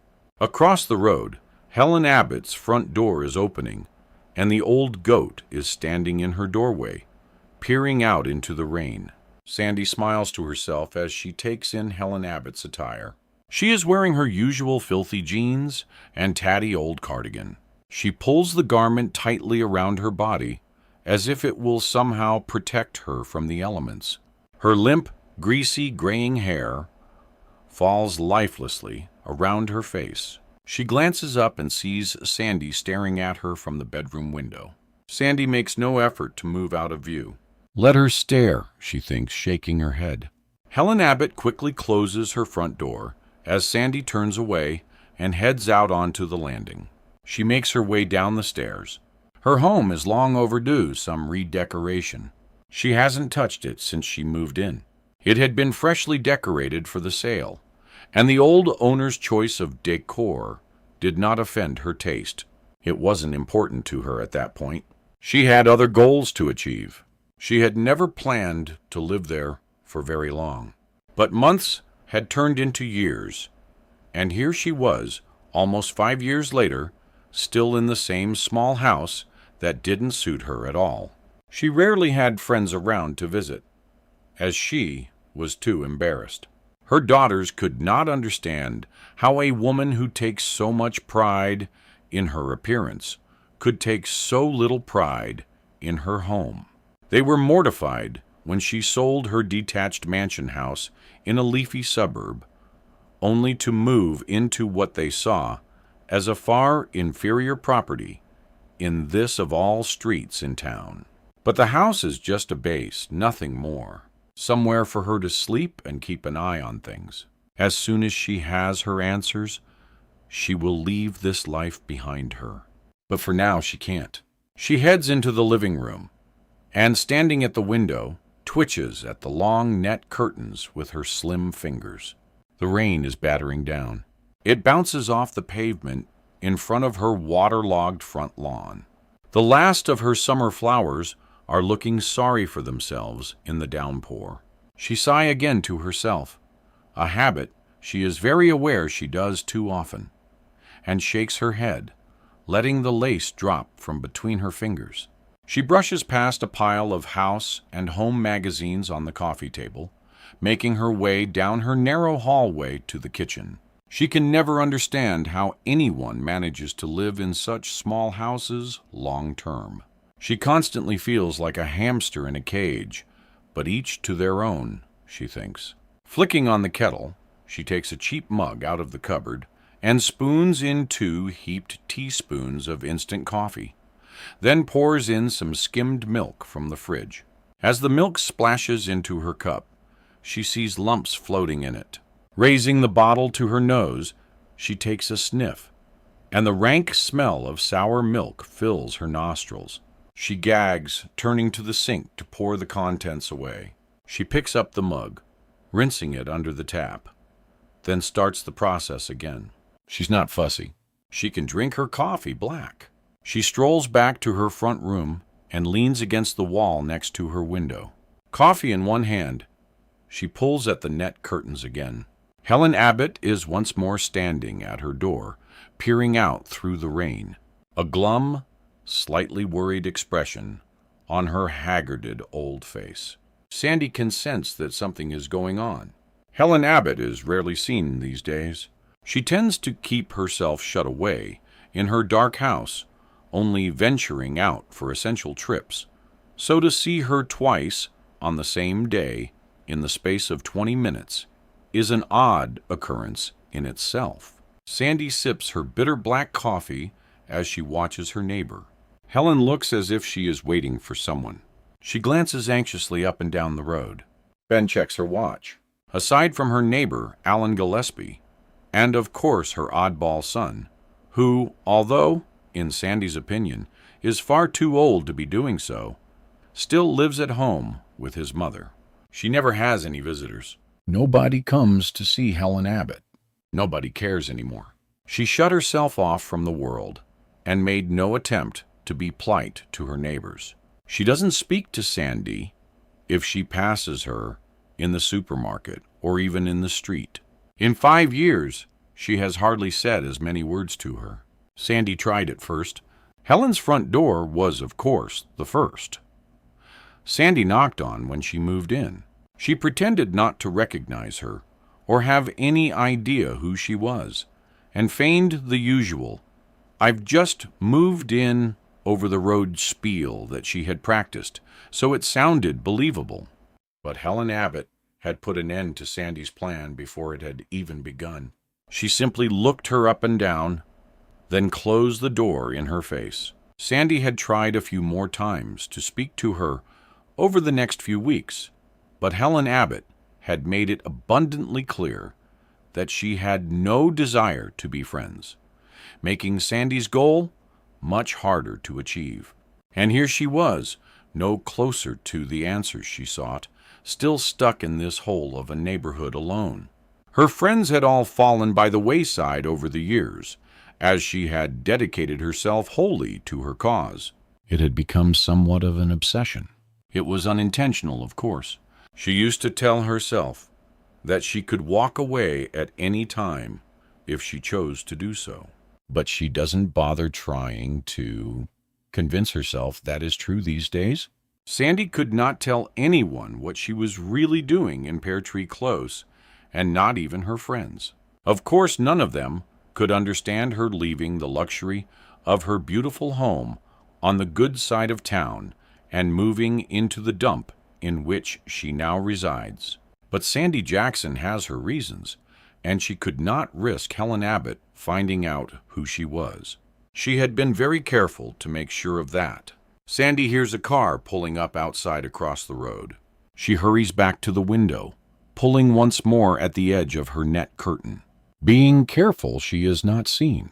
Nobody likes a curtain twitcher, especially in this neighborhood. A beat-up old silver Ford Mondo has pulled up outside the Abbott house. Sandy makes it her business to know every car that frequently visits Pear Tree Close. She knows the relatives. She knows the drug dealers. She even knows the cars that belong to the random, casual sex partners of some of her neighbors. This car she has never seen before. Of that, she is absolutely certain. Sandy watches with more than a mild interest as a short-haired woman in her mid-30s climbs out of the vehicle. She is pretty and petite, with very short, dark hair. Why these young women have to cut all their hair off these days mystifies Sandy. If one of her daughters were to arrive at her door with that style, Sandy would be mortified. Of course, the likelihood of either of her daughters visiting her here is slim to none. The mystery woman is wearing tight stone-washed jeans and a black sweater with a short black leather jacket. She has that casual, cool appearance that seems unplanned, but in reality, she has probably stood in front of a mirror for hours trying to perfect it. The woman turns briefly and stares right towards Sandy's house. Sandy is so surprised that she quickly drops the curtain. The woman turns and slowly makes her way through Helen Abbott's front gate and up the garden path. She glances over her shoulder back towards Sandy's house again, catching Sandy a second time. Sandy panics and drops the curtain once more, this time spilling her coffee on the clean carpet. She rubs it in with the toe of her pump, then pulls back the curtain again. Helen Abbott is standing at her door, arms folded across her chest. She eyes the woman coldly as they exchange a few words. And then the strangest thing happens. Helen steps forward and gives the woman an awkward hug before inviting her inside, closing the door behind them. Helen Abbott very rarely has visitors, and even less that she chooses to hug. Sandy stays at the window for what seems like a long time, but nothing of any interest happens out in the street. She looks up at the rain pouring from the dark, brooding sky, and knows that something odd is going on. She doesn't know what yet, but she plans to find out. Sandy perches on the arm of her chair, and as she does so, she sloshes some more coffee from her mug, but this time it spills down the front of her dress. She sighs and tucks, then hurries upstairs to change. 9. I make my excuses and go out towards the kitchen, taking my leather jacket from the hook on the wall as I pass through the hallway. Unlocking the back door, I step out into the garden. The smell of wet pavement fills my nostrils. There are broken paving slabs directly outside the door, which are green and slimy with moss and bird. The garden feels desolate, and although the air is not cold for September, I shiver. In the middle of the garden sits the old swing set, rusty and unused. The seat rocks gently back and forth in the wind, chains creaking. I pass it and let my fingertips brush over the cold metal. Twigs crack under my feet in the long grass. My foot treads into something soft, and the smell of drifts up from beneath me. I feel devoid of any emotions as I approach the gate at the back of the garden. Crouching down, I examine the corroded bolt. I take some photos, then stand to do the same with the top bolt. They are heavy and solid. I work them open, scraping my knuckles in the process. The latch is stiff, but the gate opens surprisingly easily. I turn back towards the house, taking a few more photos. Then out towards the lane again, snapping a couple of pictures in each direction, and then out into the woods opposite me. There are piles of black plastic bags outside on the ground. The smell of rubbish and rotting vegetables is almost unbearable. A fox or some other wild animal, I assume, has been at the bags, and the contents are strewn around the overgrown path. It's narrow, less than a meter wide. My memory of it is different. I thought it was wider. A low wire fence has been erected across the way, separating the woods from the path. This is relatively new. When we were children, you could walk straight into the woods. I cross the gravel, stepping over the fence. As I venture into the woods, the air feels cooler and damp. Brambles catch at my jeans through the denim to my legs. Pushing my way through overgrown ferns and tree branches, something scratches at my ankle. I look down to examine the damage, but the light is too dim. The tall trees are denser than they used to be, blocking out most of the daylight. I venture further into the woods, taking a few photos as I go. I turn back towards the houses, but the view is obscured by the undergrowth and trees. If you didn't know that the houses were there, you would think you were in the middle of a vast forest. I turn back into the woods and continue the journey. "Where are you, Alice?" I whisper to myself. I take a few more pictures, reviewing them as I walk. They are too dark, just a mass of black, and the odd shaft of light filtering through the dense branches. I activate the flash on my phone and try again. Somewhere close by, a twig cracks. Movement in my peripheral vision. A rabbit, perhaps too big. A deer, I hope. A crow calls from somewhere within the dense undergrowth. The sound echoes around the woods. I suddenly feel very uneasy. Am I being watched again? I tell myself it was just a deer, over and over. I'm so scared that I find myself saying it out loud. My hand is trembling. I shine the beam from my phone torch around me in an arc, but see nobody. The undergrowth is thick. There are plenty of places for a person to easily stay out of sight. I push my way back towards the path as fast as I can. Thorns tearing at my face and arms as I rush towards the light, and I climb back onto the path. My heart's pounding and I'm breathing heavily. More twigs crack behind me. I am being followed. I swear, under my breath, I've only been back 5 minutes, and I'm already scaring myself. Hello? The sound of my voice is swallowed up by the thick, heavy damp of the trees. I shout more assertively than I'm feeling. Is there someone there? Silence. I take a couple of hurried steps down the path, looking over my shoulder to ensure nobody's following. The path is clear. I'm not looking where I'm going, and I put my foot in something brown, slimy, and very smelly. I slip, landing in a heap on the floor. The palms of my hands scrape painfully along the gravel, and I bang my knee hard on a gate before it swings open. A tall man stands looking down at me. If you've come back to put more through my door, you can bug her off. Alan Gillespie is in his 80s. He has a serious-looking face, with cool gray eyes, framed by dark circles. He is thicket. I can tell from looking at him that he used to take care of himself. He has a large, solid frame, and he looks powerful. I'm sorry. I'm not here to cause you any trouble, I assure you. He regards me with suspicion. I hold my hands up to show they're empty. I'm staying with Helen Abbott, and I was exploring, I suppose.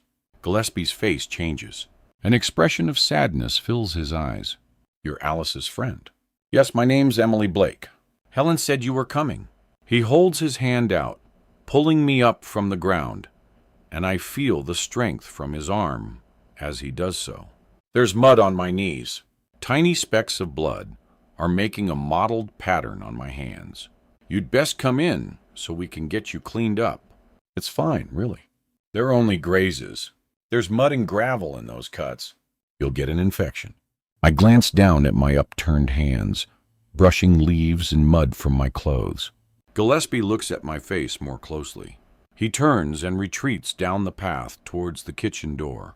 I follow him, bolting the gate firmly behind me. As he makes his way across the garden towards his back door, I stop and listen at the gate. Is it my imagination, or can I hear bushes rustling? I cran my neck towards the gate, holding my breath. Footsteps sprinting away down the gravel path. 10. The house is not at all how I imagined it would be. As dirty and unhomely as Helen Abbott's place is, Gillespie is warm, cozy, and inviting. It smells of fresh coffee and bacon. He takes a pot of coffee from a percolator on the kitchen side, pouring 2 cups. He adds milk and sugar to both without asking, sliding one across the worktop towards me. As I drink, he opens a cupboard beneath the sink, taking out a small green first aid box. He removes a little bottle of surgical spirit and pours it onto some cotton wool. Taking each of my hands in turn, He wipes the wading gently over the grazes. They sting. And I close my eyes, sucking in breath through my teeth. His touch is soft as he carefully cleans the wounds. He takes 2 small squares of gauze dressing and straps them onto my hands with surgical tape. Placing the box back under the sink, he notices I'm watching him. "Are you scared of me, Miss Blake?" he asks softly. I pause for a second before I respond. "No, I'm not. Should I be?" He chuckles to himself, but his eyes show no humor. "Depends who you ask. I'm well aware of the allegations against you, Mr. Gillespie." "I'm sure you are." He studies me for a while, looking me up and down. "So, what are you doing back after all these years? You're probably aware that a young girl has disappeared quite close to here, and the media interest in Alice's case has resurfaced. The magazine I work for wants to run a feature on the 2 cases, and with my personal knowledge of the area, my editor thought I might be able to get some exclusive material from Mrs. Abbott. Yes, I know the official line, but you know as well as I do that it's highly unlikely these 2 cases are related. So why are you really back? Why now?" I am caught off guard by the directness of his question. It's my job to ask questions, to rule out if there is a link or look for similarities. I pause for a second, and I suppose I'm also still looking for Alice. I need some closure. You won't find her out in those woods? That I can tell you for sure. What happened to Alice, to all of us, has affected so many people, including me. I want to know what happened so I can move on. I don't want to go through my whole life not knowing. I can't. Gillespie studies my face, and I can tell he's pitying me. I look him in the eye before I speak again. "Can I ask you a question?" Gillespie folds his arms in front of his body and leans onto the kitchen work surface, making himself more comfortable. "You can ask, what do you think happened to Alice? Where do you think she is?" That's 2 questions. I hold his gaze. What do I think happened to her? That's easy. She's long dead. I don't think that was the intention. Someone saw her and wanted her. She was a beautiful girl. A bad person saw her.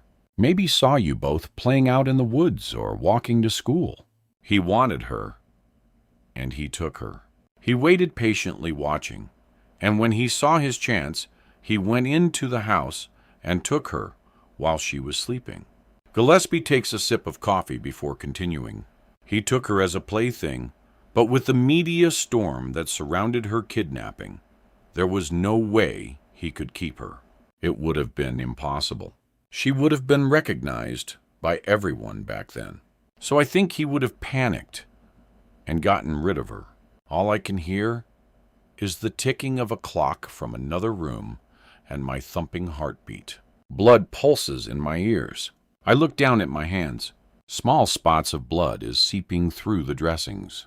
I know what he's saying is probably true, but it's a blow to actually hear somebody say it out loud. As for where she is, that's a bit trickier. The police searched extensively for a long time. Teams were out everywhere for miles, but they never found a shred of physical evidence anywhere. But if you want my opinion, the best bet is the Downs. The Downs were a few miles from Palmayan and were known these days as the South Downs National Park. It's a vast expanse of land, stretching for roughly 90 miles from Winchester in the west to Eastbourne in the east, crossing 3 counties and about 600 square miles. The police concentrated a great deal of their time searching the Downs. It was such a large area to be covered with limited resources. It was hopeless.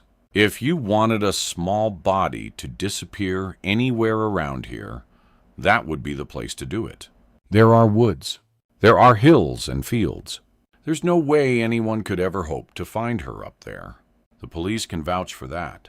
I had to admit, this would have been my guess from what I had read of the surrounding areas.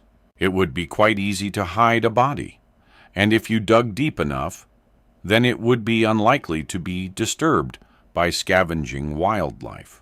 I picture Alice's pale, limp body in a hole in the ground, earth piled on top of her. Alan catches the look on my face. But what do I know? I'm just an old man. What about you? Do you think she's still alive? I don't know the answer to that question. My mind changes all the time, but realistically, probably not. We sit without speaking for a while. Tick-tock, tick-tock. The clock is the only sound in the room. It was a tragedy, what happened to that family. Helen Abbott was a fine figure of a woman. She was the envy of all the other women on this street.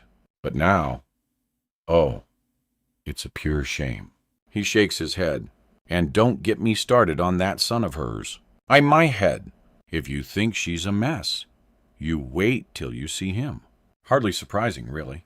Sleeping in the next room while your big sister is stolen away by some pervert. I can't imagine the damage that's done to him. His mother tells me he wets her bed. A man that age, it drives her to despair. Still, they didn't have the best life after Alice was gone. His parents, they never got over him. I don't suppose you ever do. How could you? They all had their own personal guilt to deal with, I think. But he was just a small boy. He couldn't have changed anything. This street used to be a haven. It's funny how one split second can decide the fate of so many different things. Ripples. Alan Gillespie's gaze drifts to the window, and he seems to be somewhere else for a moment. Mr. Gillespie, I saw a girl out in the street by my car. Can you tell me if you know who she is, please? I take out my phone, showing him the picture I took of blue hair. Gillespie shakes his head again. Lily, he says solemnly. Now there's a sad one. Gillespie strides across the kitchen and heaves himself down onto a chair, taking a few gulps of coffee. You probably will have known of her back then. She was just a baby, 7 or 8 months. Her parents were the Atkins. The Atkins were the family who hosted the party on that fateful evening. I remember they clears throat had a new baby. She was adorable, and Alice and I used to rush over to see her whenever we saw Mrs. Ayton pushing her pram down the street. Her smile could melt my heart. Most of the other families with kids moved away over the years. Not a place to raise children anymore, though we seem to be getting a few now. Anyway, her parents stayed put. She didn't have any pals. She grew up a very lonely girl. Her father suffered with severe depression, threw himself from Beachy Head when she was 5. You can imagine the effect that would have on anyone, but on a young girl, it was devastating. Then when she was 15, her mother was diagnosed with terminal breast cancer. Another pause while he finishes his drink. Lily nursed her for 2 years and watched her waste away to nothing. With no other family, she bore the brunt of that responsibility herself. When her mother passed away, she inherited it all, the house, the money. That was her one blessing. I don't generally listen to village gossip. I know better than most people what it can do to someone, but I believe she fell in with a very bad crowd. People turning up at the house at all hours. Dodgy deals going on at the door. That girl never had a chance. Like I said, ripples. She seemed very interested in my car. Should I be worried? Gillespie shrugs. The girl is trouble, but she's not stupid. So, this girl, who has gone missing, Becky Clark, you really don't think there's any connection to Alice? To what hell? It's been 25 years. That's one heck of a hiatus if it's the same guy. Why wait that long? But it is possible. Anything's possible. B, I'd say it's extremely unlikely. I need to look into it for my story. Do you know much about what's happened? Just what it said on the news. She left her grandmother's house on foot to make the short walk home. Never made it. It's totally different from what went down with Alice. In my opinion, it's a different style, but there are a few unsavory characters on my radar. More than you'd think for a quiet village. I've had a sniff around, and after Alice, I like to keep my eye on things, mud sticks and all that. I've done my fair share of investigating over the years. You'd be surprised what you can find out if people think you're one of them. Gillespie stands to refill his coffee cup. He holds the pot up towards me, raising an eyebrow. I shake my head. These people, they tend to know each other. They like to exchange tips, among other things. I truly expected over the years to hear something about Alice, but there's never been a whisper. None of the local perverts that I've come into contact with know a thing. There's this one guy I've spoken to over the years. He's definitely a wrong-gan, but kids aren't his style.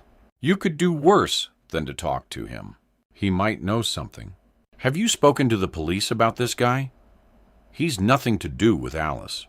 He's not old enough for a start, but as I said, he's not into kids. He just likes girls a bit too much, though.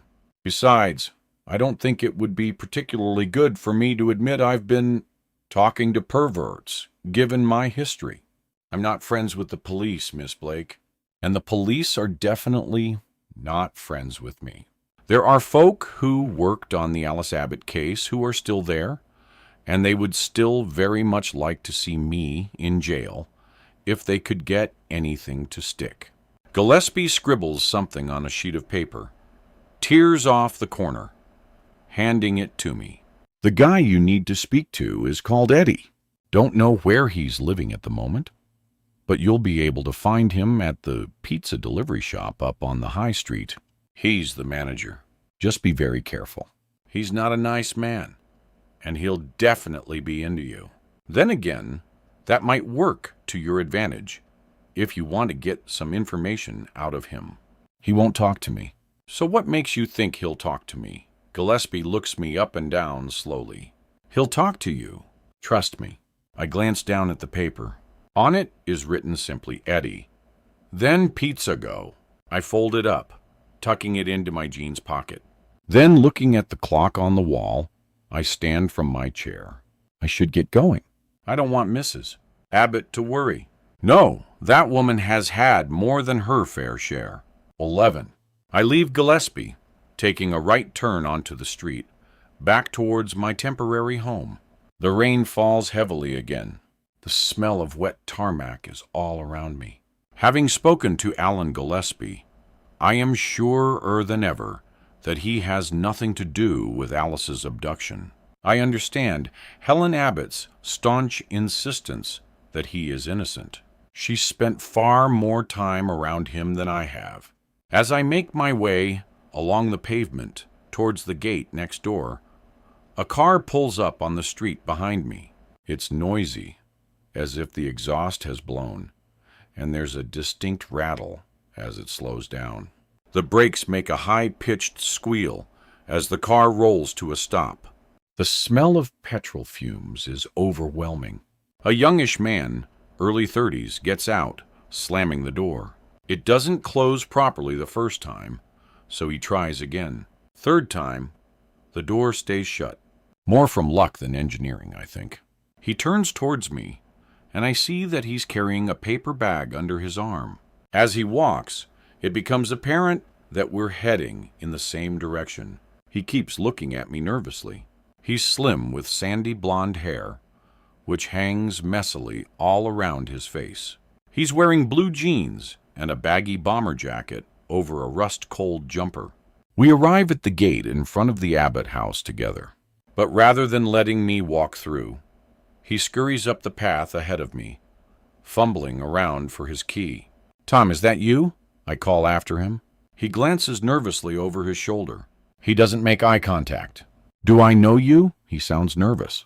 "I'm Emily. Do you remember me?" I was Alice's friend. I used to live right over there across the street. I turn and point towards my old house. He drops his keys on the path in front of him, turning to face me. He still seems unwilling to look directly at my face. "Yes, I remember you." His eyes flick up, then down to my feet. "Your hair is different. It's short. I raise my hand to my head, ruffling my spiky dark hair. Yes, I haven't had it long for years. I cut it all off when I was at university. It's nice. I like it, he says quietly, and his cheeks flush. He bends down to retrieve his keys. As he turns, the front door opens. Helen Abbott is standing on the other side. She looks at Tom, to me, then to her son again. Stepping out onto the path, she puts a hand on his back, ushering him into the house. You two will catch your death, standing out here in this deluge. She steps towards me, taking my wrist with a vice-like grip that is much stronger than I would have expected, pulling me towards the door. She half shuts the door, looking up and down the street before closing it fully and putting on the security chain. Tom, go upstairs and change out of your work clothes. Supper will be ready soon. Alice, will you join us for something to eat? Tom and I stand in silence, embarrassed by her mistake. This is Emily, Mom. Helen looks confused. I know that. That's what I said. I exchange a look with Tom, shaking my head slightly, but he doesn't get the message. You called her Alice. She looks to me, then down at the floor. The color drains from her face. Did you bring me some scone home? She says, clearly annoyed with him for pointing out her mistake. Tom holds up the bag and offers it nervously towards her. She snatches it from him, shuffling into the kitchen, muttering away indecipherably and shaking her head. I go up to my room to change into some dry clothes. When I return, Tom and Helen are sitting at the dining table in the kitchen. The dull evening light is fading fast outside, and an eerie halo hangs above the trees to the rear of the house. The garden is enveloped in dark shadows that move with the wind. A large green cast-iron casserole dish sits in the center of the table. I remember it from when I ate here as a child. I take a seat opposite Tom, who glances at me, then back down to his hands. We eat for the most part in silence. A tasteless beef stew, watery and unseasoned. As I force down the food, trying to look like I'm enjoying it, it occurs to me how odd this situation is. Three people who were once so familiar to each other, now like total strangers, awkward and uncomfortable.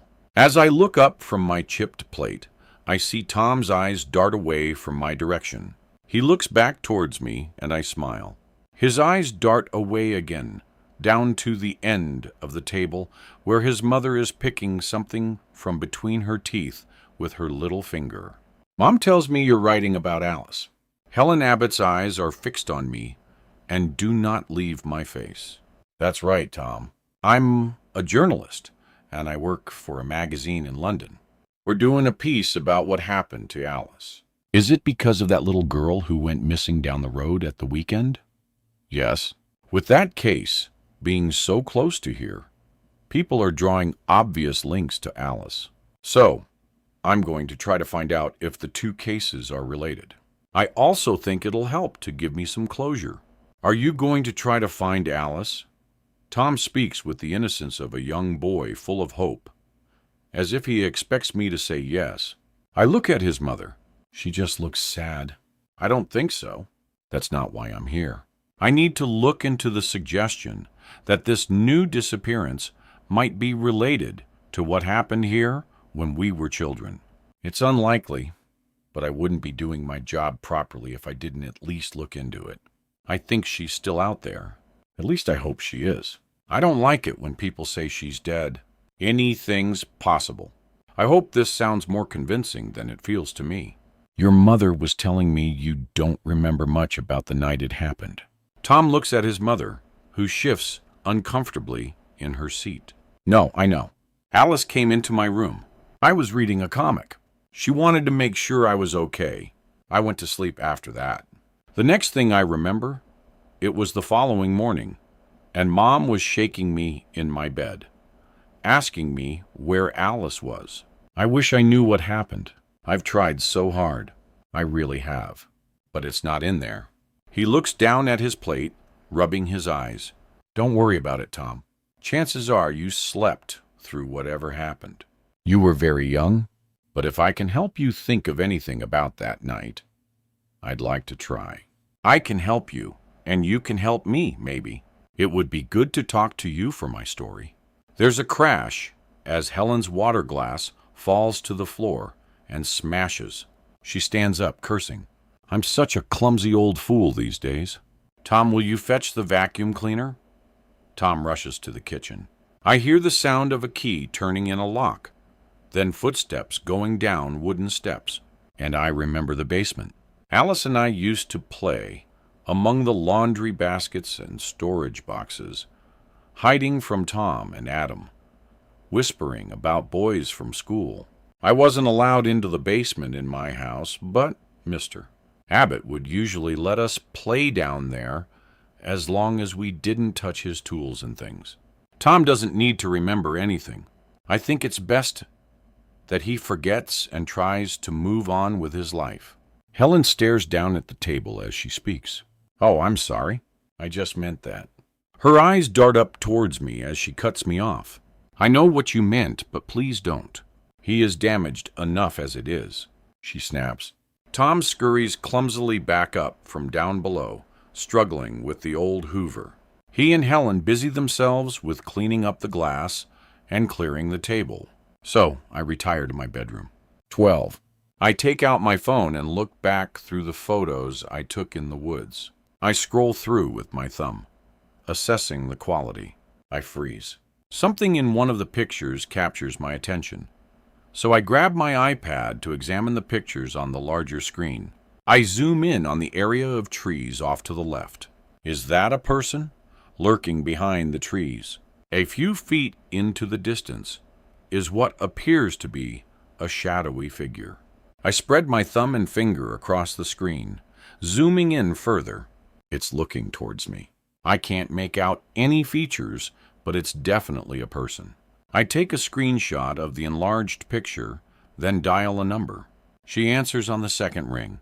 Kathy is a doctor in London.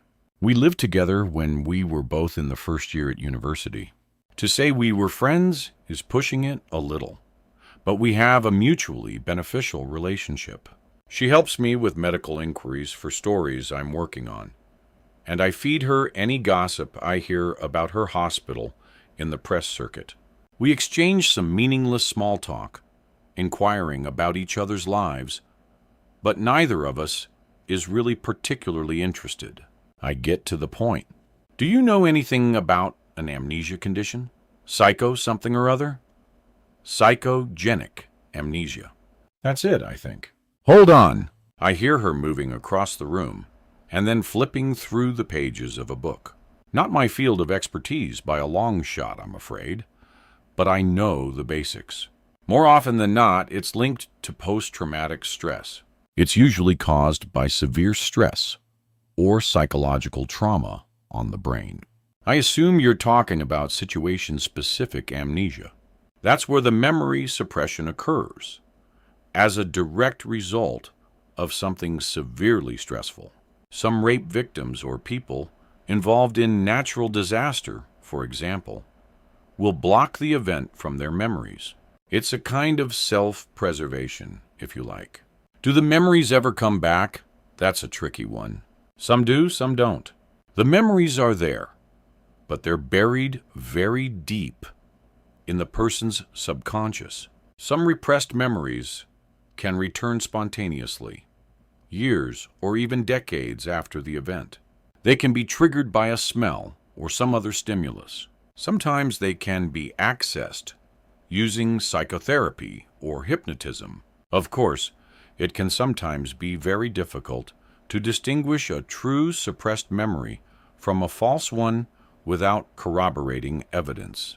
There was a case a few years ago where a hypnotherapist in the States was finding that every one of his patients was starting to remember being sexually abused as children. He was somehow creating the memories in the course of his therapy, but it turned out only one of them had actually been the victim of an assault. So people can create memories as well as suppress them. Exactly. But it's very dodgy ground. As with any self-preservation technique, It's sometimes better that these memories don't come back. People suppress them for a reason. The result of remembering can be extremely unpleasant.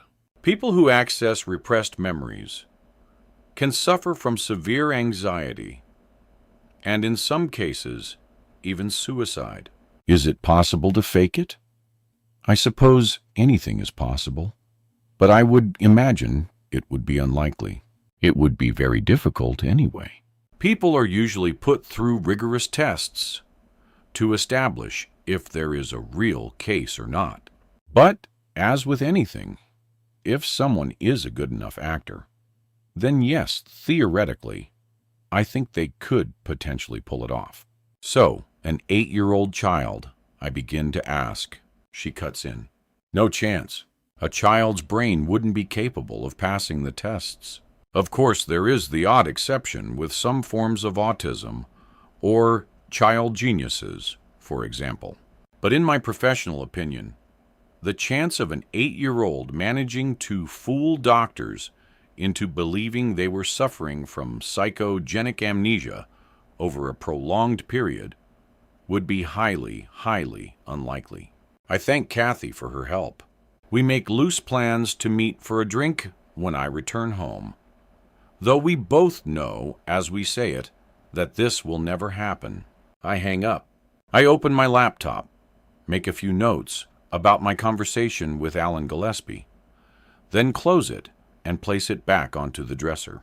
Pulling my phone out to look again at the photo with the figure in the woods, I tap my nail on the screen. "Who the hell are you?" I say out loud. I turn off the lamp to the side of the bed, then crawl towards the window, peeking through the blinds. Lily, the blue-haired girl, is leaning against my car, smoking a cigarette. She is looking up at my bedroom window. I don't think she can see me, but I shrink away from the window anyway. Collapsing onto the bed, I pull the covers up around me and lie in the dark room. But I don't close my eyes. All around me, I see shadows that seem to be forming malevolent shapes around the room. The pungent smell of the lye-ease is overwhelming. I stare at the sharps of moonlight cast onto the ceiling and wall through the gaps in the blinds, and imagine Alice lying here 25 years ago. I wonder what she was thinking as she lay in her bed in this very room that last time. Did she hear a door open downstairs? Did she hear footsteps creeping up the stairs, then down the landing towards her room? I stare at the bedroom drawer and imagine the handle turning. In my mind, a dark figure floats in, crossing the room towards the bed. 2 long arms reach out towards Alice, and she screams, but a thin, spindly hand covers her mouth, stifling the noise. As I shake myself from this rumination, returning to the present, I hear muffled shouts and whimpers coming from Tom's room. I'm not the only person in this house who is having trouble sleeping tonight. 13. Sandy Jackson parks her car in her driveway, having returned from an early morning trip to the supermarket to buy fresh milk, amongst other things. She steps out onto the paving slabs, glancing over towards the Abbott house. There is movement behind the net curtains. The woman did not leave the Abbotts last night, and her car is still parked on the street outside. The situation is getting stranger by the minute. Sandy can't recall Helen Abbott ever having had an overnight guest. The day before, Sandy had also seen the short-haired woman coming out of Alan Gillespie's home, but she had been watching the place for hours and had not seen her go in. This left the only explanation being that the girl had entered through the rear gate, from where it backs onto the woods. Alan Gillespie receiving a visitor was even more odd than Helen Abbott receiving one. But the same visitor to both residences made this a very strange turn of events indeed. And even stranger still was a visitor who enters Alan Gillespie's through the back door. Sandy was even more sure now that something significant was going on in Pear Tree Close. Finally, after years of waiting, Something has happened. She opens up her umbrella, turning towards her front door, then has a better idea. Glancing around to make sure nobody is watching her, she leans into her car, opens the glove compartment, and removes a couple of fuses from the fuse box. She closes the glove compartment, tosses her umbrella into the footwell, and shuts the passenger door. She stands in the rain, letting her mascara run down her face. When she feels she looks suitably bedraggled, she runs across the road to Alan Gillespie's house and knocks on his front door. After a few minutes, the door opens, and her neighbor eyes her suspiciously from the doorstep. He looks her up and down, somewhat confused by the arrival of a bedraggled, rain-soaked female at his front door so early in the morning. Sandy can't imagine that Alan Gillespie gets too many attractive women knocking on his door at any time of the day after the rumors surrounding him and the disappearance of Alice Abbott. No smoke without fire, she tells herself. It's Alan, isn't it? Sandy tries to sound as upset as she can manage. That's right. I'm Sandy. I live over the road from you. Yes, I know who you are. I'm really sorry to bother you, but I don't suppose you know anything about cars. What seems to be the trouble? There's a note of suspicion in his voice. I don't really know. I'm not very good when it comes to engines. I came out to go to the supermarket, but it won't start. I wondered if you would mind taking a look at it for me.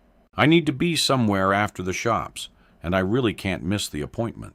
Sandy reaches up and brushes her wet hair off her face, keeping eye contact with Alan Gillespie the whole time. She looks at her watch to emphasize her story. Alan Gillespie reaches behind him, grabbing a jacket and a hat from the coat hook on the wall, then steps out into the rain, closing the door behind him. I'll take a look, but it's a long time since I've done any work on cars. I can't promise I'll be able to help. Oh, thanks so much. That really is very sweet of you. Sandy smiles at Gillespie over her shoulder as they hurry across the street. She opens the car, popping the bonnet for him, and he props it up, fishing around underneath. He tells her to try starting the car. She does so, and nothing happens. She stands and joins him in front of the car, looking down at the engine. He is scratching his head and seems puzzled. It's not even turning over, he mutters. Is that bad? She asks, trying to sound as stupid as she can. He shoots her a sideways glance, but does not say a word. He fumbles around under the bonnet as Sandy watches. The rain drips from every part of her. She shivers, wrapping her arms around herself to try to keep warm. Why don't you go and wait inside? Gillespie says no point in us both getting soaked to the skin out here. Oh no, I couldn't do that. Besides, I'd like to see what you do. So I know if this happens again. He shrugs. Suit yourself. Sandy watches for a few minutes before she speaks again. Was that your daughter I saw leaving your house yesterday? She asks, trying to sound nonchalant. Gillespie looks at her. Excuse me. The lady I saw leaving your house yesterday. I just wondered if she was your daughter. No, she's not. Gillespie offers no further information. I've not seen her around here before, that's all. She's very pretty. Gillespie straightens up and looks at Sandy. She's a friend of Helen Abbott's. She's staying with her for a while. Oh, Sandy says innocently. I didn't know Helen had any friends. Gillespie gives her an irritated look. He stands up and closes the car's bonnet. She's a very old friend. She was her daughter's best friend, actually. Used to live in your house, as a matter of fact. Gillespie's eyes do not leave Sandy's the whole time. He gives nothing away with his expression, but she feels he is testing her in my house. Who is that? So, well, I never. Then what is she doing here now? Alan Gillespie takes a handkerchief from his back pocket, wiping oil from his hands. You said your car wouldn't start, and you were on your way to the supermarket, he asks calmly. Yes, that's right, Sandy responds nervously. Alan Gillespie's eyes flick towards the car's windscreen. Can you maybe explain to me then why you have 2 bags of shopping on the front seat of your car and your engine is warm? Sandy feels her face flush at the realization that she has been caught out. He turns to walk away, then stops, turning back towards her briefly. Mrs. Jackson, I know we've not really spoken since you've moved in, but I can tell that you're not stupid, and I think you will probably know why I don't join in with the neighborhood gossip. If you're so desperate to know what Emily Blake is doing back in Palmerston, then I suggest you knock on Helen Abbott's front door and ask her yourself, rather than making up some story about your car not starting. I'm sure she'd be happy to tell you. I think we're done here, don't you? Alan Gillespie strides away across the street and in through his front door, closing it behind him without looking back once. Sandy feels extremely foolish. She is usually so careful in her investigations, but excitement and desperation had caused her to act recklessly. She will have to be far more cautious from now on. Her mistake had been to assume that Alan Gillespie was a doddery old man who could be easily manipulated, but he is obviously far shrewder than she had realized. It had been stupid to so badly underestimate the subject of her scrutiny, a schoolgirl error, but it was one she would not make again. And so what if she had been caught out? She had achieved what she wanted. She had the information she sought. The girl staying with Helen Abbott is called Emily Blake, and she is the childhood best friend of Alice Abbott, the missing girl from the street. Jim's daughter, presumed dead. Sandy smiles sadly as she remembers Jim Abbott taking a photo of his daughter from his wallet and handing it to her. She was very beautiful, she had said, as she passed it back to him. Yes, she was. He had agreed, before folding it into quarters and slipping it back in between the pockets of the old leather.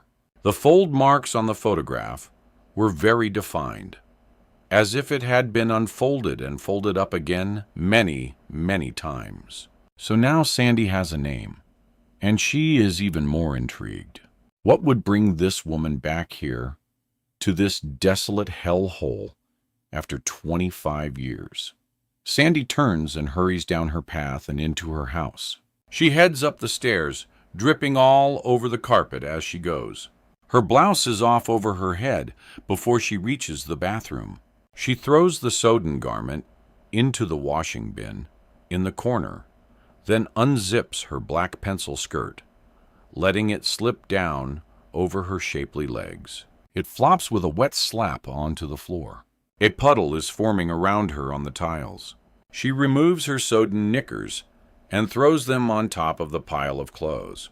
After taking a quick shower to warm herself, she saunters around the corridor to her bedroom, throwing open the wardrobe doors. Sweeping her hand along the rail of clothes, she picks out a thick black jumper dress with long sleeves, pulls it on over her head, then climbs into a pair of tall black leather knee-high boots. She scrapes her damp hair back from her face, pulling it into a tight bun. She hates having her hair up, but it's far more practical, especially with the weather as it is. Glancing at herself as she passes a tall mirror next to the bed, she hurries out of the room, gliding down the stairs. After such a long time without anything happening, she had almost forgotten why she was here. But within the last 24 hours, the fire inside her had been reignited, and she felt more determined than ever to find the answers she so desperately needs. She glances out of the window, glad to see that the rain has finally stopped.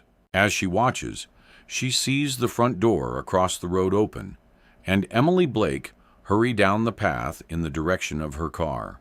Sandy's eyes dart towards the clock on the mantelpiece. Midday, she grabs her car keys from the sideboard where she left them and hurries out to her car. She pulls the fuses from her pocket and carefully slots them back into their casings. Emily doesn't notice her, as she pulls her car away from the side of the road and drives down the street. Sandy starts her engine and follows, keeping a safe distance. 14. The sound of thunder wakes me from my sleep long before my alarm. Heavy rain batters against the window. I can hear noises in the house coming from downstairs below my room. Somebody is already up. I decide there is no point in trying to return to my slumber. Drowsily, I make my way downstairs, carrying the bunch of lies from my windowsill. There is nobody in the kitchen, so I shove the stinking flowers into a carrier bag, burying them at the bottom of the dustbin in the corner of the room. I fill the kettle with water, flipping on the switch. Opening a few cupboards looking for mugs, I find them eventually above the cooker hob. As I wait for the kettle to boil, I try the door to the basement. It's locked.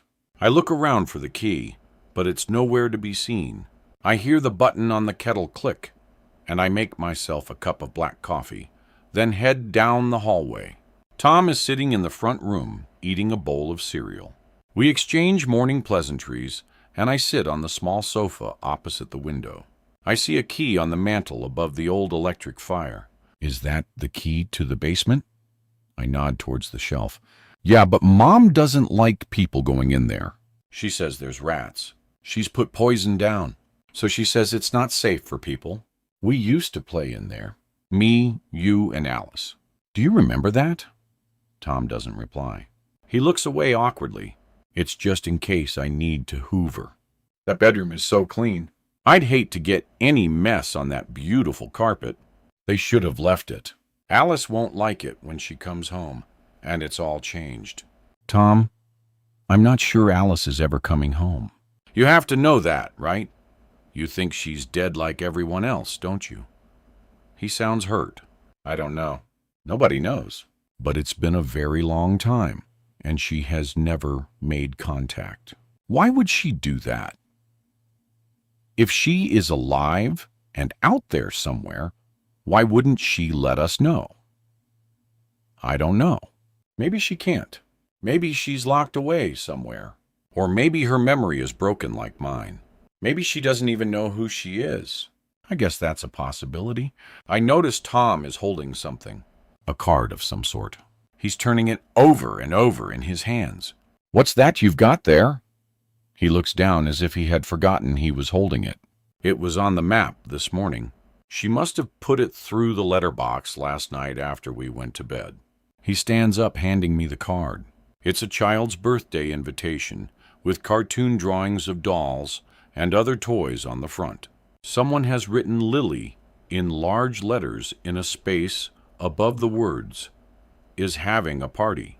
Inside the cart, messy handwriting scrolls a brief message from someone who likes to overuse exclamation marks.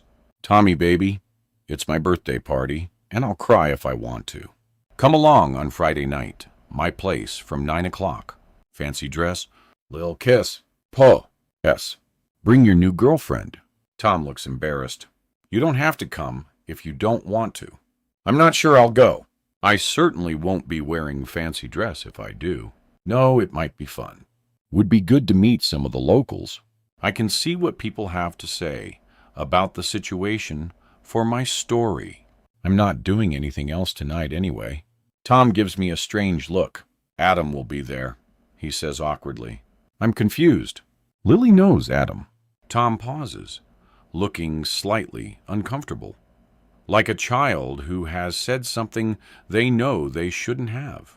They're sort of going out. They've been together a few years on and off. They're terrible together, but he keeps going back to her. God only knows why. She smells of cigarettes. This surprises me. I guess I'd never really thought of my brother as an actual person with friends, let alone a girlfriend. I had wrongly assumed that his inability to build a relationship with me or our parents was indicative of his view on relationships in general. I don't know how I feel about seeing him, especially in these circumstances. I wonder if Lily knows who I am. Tom continues, he has a really bad taste when it comes to girlfriends. I an eyebrow at him. Girlfriends, plural. I struggle to hide my surprise.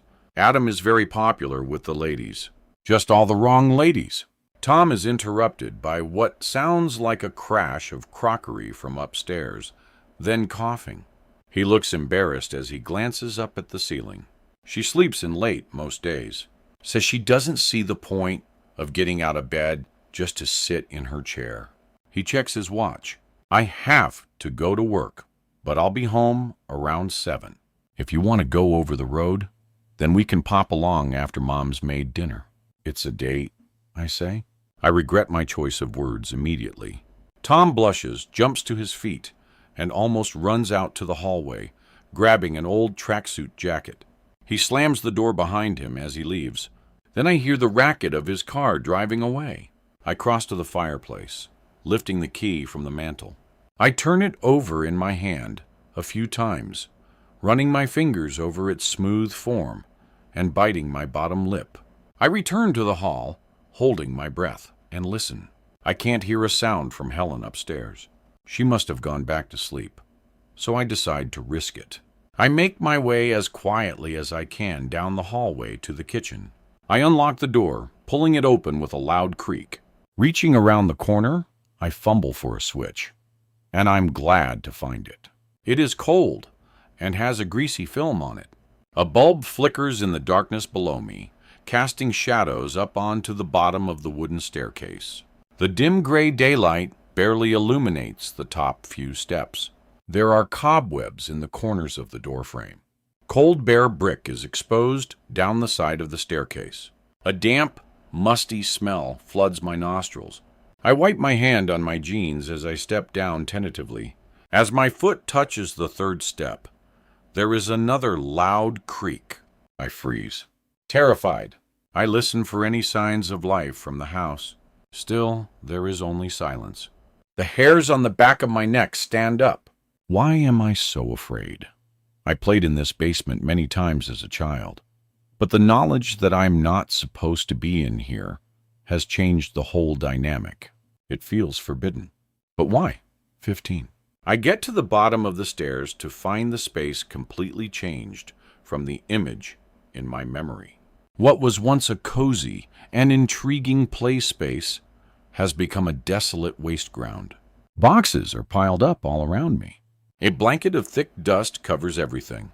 I see the vacuum cleaner Tom had fetched the night before, sitting in the corner by an old chest of drawers. The carcass of a long dead mouse lies in the middle of the floor, lit by a narrow shaft of light struggling in through a small window on the wall above my head at street level. The overgrown front lawn obscures the view, blocking most of the light that should be filling the dark basement. I reach to my left, brushing the dust from the top of a box. The word Alice is written in capitals in thick black marker. I pull the flaps of the box open, revealing neatly folded clothing. I rummage in the box, finding a pale blue scarf. I remember Alice wearing this, and I feel sad. I push the clothes back into the box, folding the flaps closed. I walk to another pile of boxes with the word Jim in the same black marker. I open the top box. I note that this one has not been packed with as much care, if any.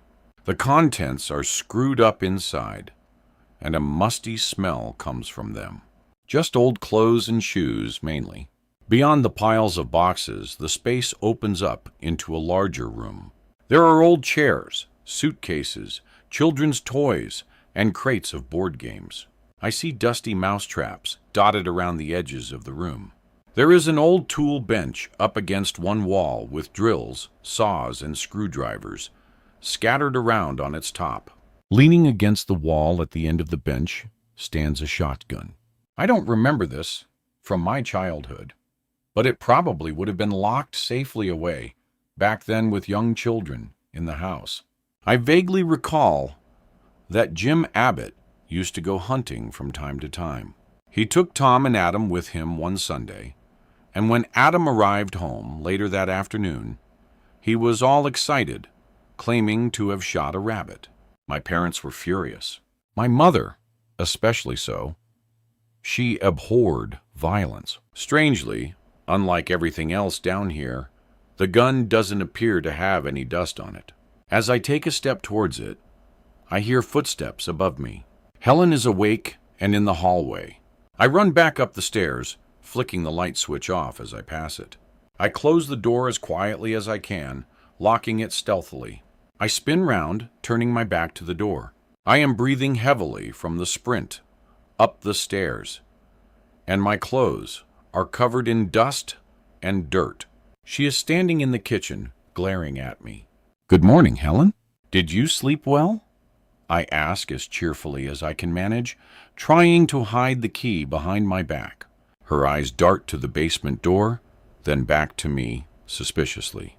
"What have you been doing down there?" she asks frantically. She gives me a weak smile, then says more calmly, "I'd prefer it if you stayed out of the basement, please. There's rat traps and poison. It's not safe." "Not safe at all. I'm sorry. I was just having a look. I remember Alice and I used to play down there. I hope I haven't upset you." Helen quickly crosses the kitchen, holding out her hand for the key. I give it to her. No, it's not a problem, but I would rather you stayed doubted there if you don't mind. It's just storage. Nothing of interest, anyway. Very dusty, though. Filthy, really. It's not healthy. She flips on the kettle and holds up a cup towards me. "I'm making a drink if you would like one." I refuse the offer and retreat upstairs to the relative safety of my room. I feel like a naughty child who's been caught somewhere they shouldn't be, which is ridiculous. Helen told me to make myself at home, and that's what I was doing. I catch a glimpse of myself in the dressing table mirror. A dark smudge of dirt is streaked across my cheek, and there's dust in my hair. I feel dirty from having been down in the cellar and suddenly feel the need to be clean. Grabbing my towel, I head down across the landing to the bathroom. I throw my dusty clothes in a heap on the floor, turning on the shower. I hear the pipes knocking around me noisily as the shower springs to life. This house is devoid of any warmth, I think, as I reach for the cheap, apple-scented shampoo from the shelf. I lather more than is necessary into my short hair, keen to wash away the muck from the basement. The homelessness that this house used to possess is long gone. It is just 4 walls and a roof and dust. Lots and lots of dust. I suspect it holds a few secrets, too. Something about Helen's behavior since I arrived has been off. She seems nervous, like she always has to consider very carefully what she says before she says it, in case she says too much. I close my eyes, rinsing the shampoo from my hair, and picture the shotgun leaning against the wall. Everything in the basement was thick with dust, but not the gun. I wonder why. 16. After the incident in the kitchen, I feel slightly awkward about being around Helen. So rather than join her downstairs, I sit in my bedroom. I can hear pots and pans being slammed about and the occasional loud thud from downstairs. She must be preparing another tasteless meal. The storm shows no indication of easing, so I resign myself to having to stay in the house for now. As unappealing as that prospect is, the rain outside is even less so. I choose to stay dry. Pulling my phone from my pocket, I send a text to my brother in Palmyon. "Sorry I didn't let you know sooner. I've been invited to your girlfriend's party tonight, so I guess we can catch up later." To my surprise, the reply comes almost straight away. It's short and to the point. Okay. No inquiry as to what I'm doing here. No small talk. Adam does not appear to have changed. Maybe he's busy. It occurs to me that I don't even know where he's working these days. The last time we actually spoke face to face was 6 years ago. I know the exact date, August 20th. A date I can never forget. I feel more nervous about seeing Adam than I had been about Helen. But then again, I had time to prepare for that meeting. Last time we spoke, things didn't go so well. But under the circumstances, it was hardly surprising. I wonder if he thinks about that day. I wonder if he still has a chip on his shoulder. I will find out tonight, no doubt. Around midday, the rain stops, so I take the opportunity to get out of the house. I drive to the high street, finding a parking space near the old library. Alice and I used to spend many of our Saturday mornings in this building. We would hide from each other between the rows of shelves, pretending to be interested in the dusty old books upon them. As I head towards the high street, I pass a row of down-market food establishments. One in particular catches my attention. The shabby-looking shopfront is adorned with handwritten offers on neon-colored sheets of card, cut out into jagged star shapes, advertising special deals for the day stuck in the dirty window. In large red letters above the door is a sign that reads, "Pizza Go Quality Food Fast." Nothing about the shop suggests quality. I pull the folded scrap of paper from my pocket, confirming that this is the establishment that Alan Gillespie had told me about the previous day. I pass the doorway, ducking into an alley. Pulling out a compact mirror from my handbag, I apply some lipstick and mascara. I rub a touch of lipstick on each cheek, then ruffle my hair, pushing my short fringe one way, then back the other. Deciding it's as good as it's going to get, I undo an extra button on my blouse and head back towards the pizza shop. I glide nonchalantly into the shop, glancing at the menu above the counter. A short, fat, spotty teenager stands behind the counter in a pair of bright yellow trousers, a white polo shirt, and a dark green apron. Greasy ginger hair is plastered to his face underneath a yellow cap. He wears a name badge that looks like a big slice of pizza. It reads, "My name is Kevin. I'm happy to help," although I note that he looks far from happy in any capacity. "Hi, welcome to Pizza Go. What can I get you today?" he asks in a monotone, unenthusiastic drone, which confirms he is less than happy to help. Then he looks at me and his face brightens. "Would you like me to tell you about today's specials?" he asks in a much friendlier tone. I give him my biggest smile. "Hi, Kevin, I'm actually looking for Eddie. Is he working today?" "Yeah, he's out in the staff room on his break. He'll be back in about half an hour. Can I help instead?" His voice is full of hope. I'm afraid I really need to talk to Eddie. I glance over his shoulder towards the kitchen area. To the right is a doorway with a small sign telling me it's the staff room. I lean onto the counter, watching his eyes wander slowly down towards my unbuttoned blouse. "Is he in there?" I point to the door through the back.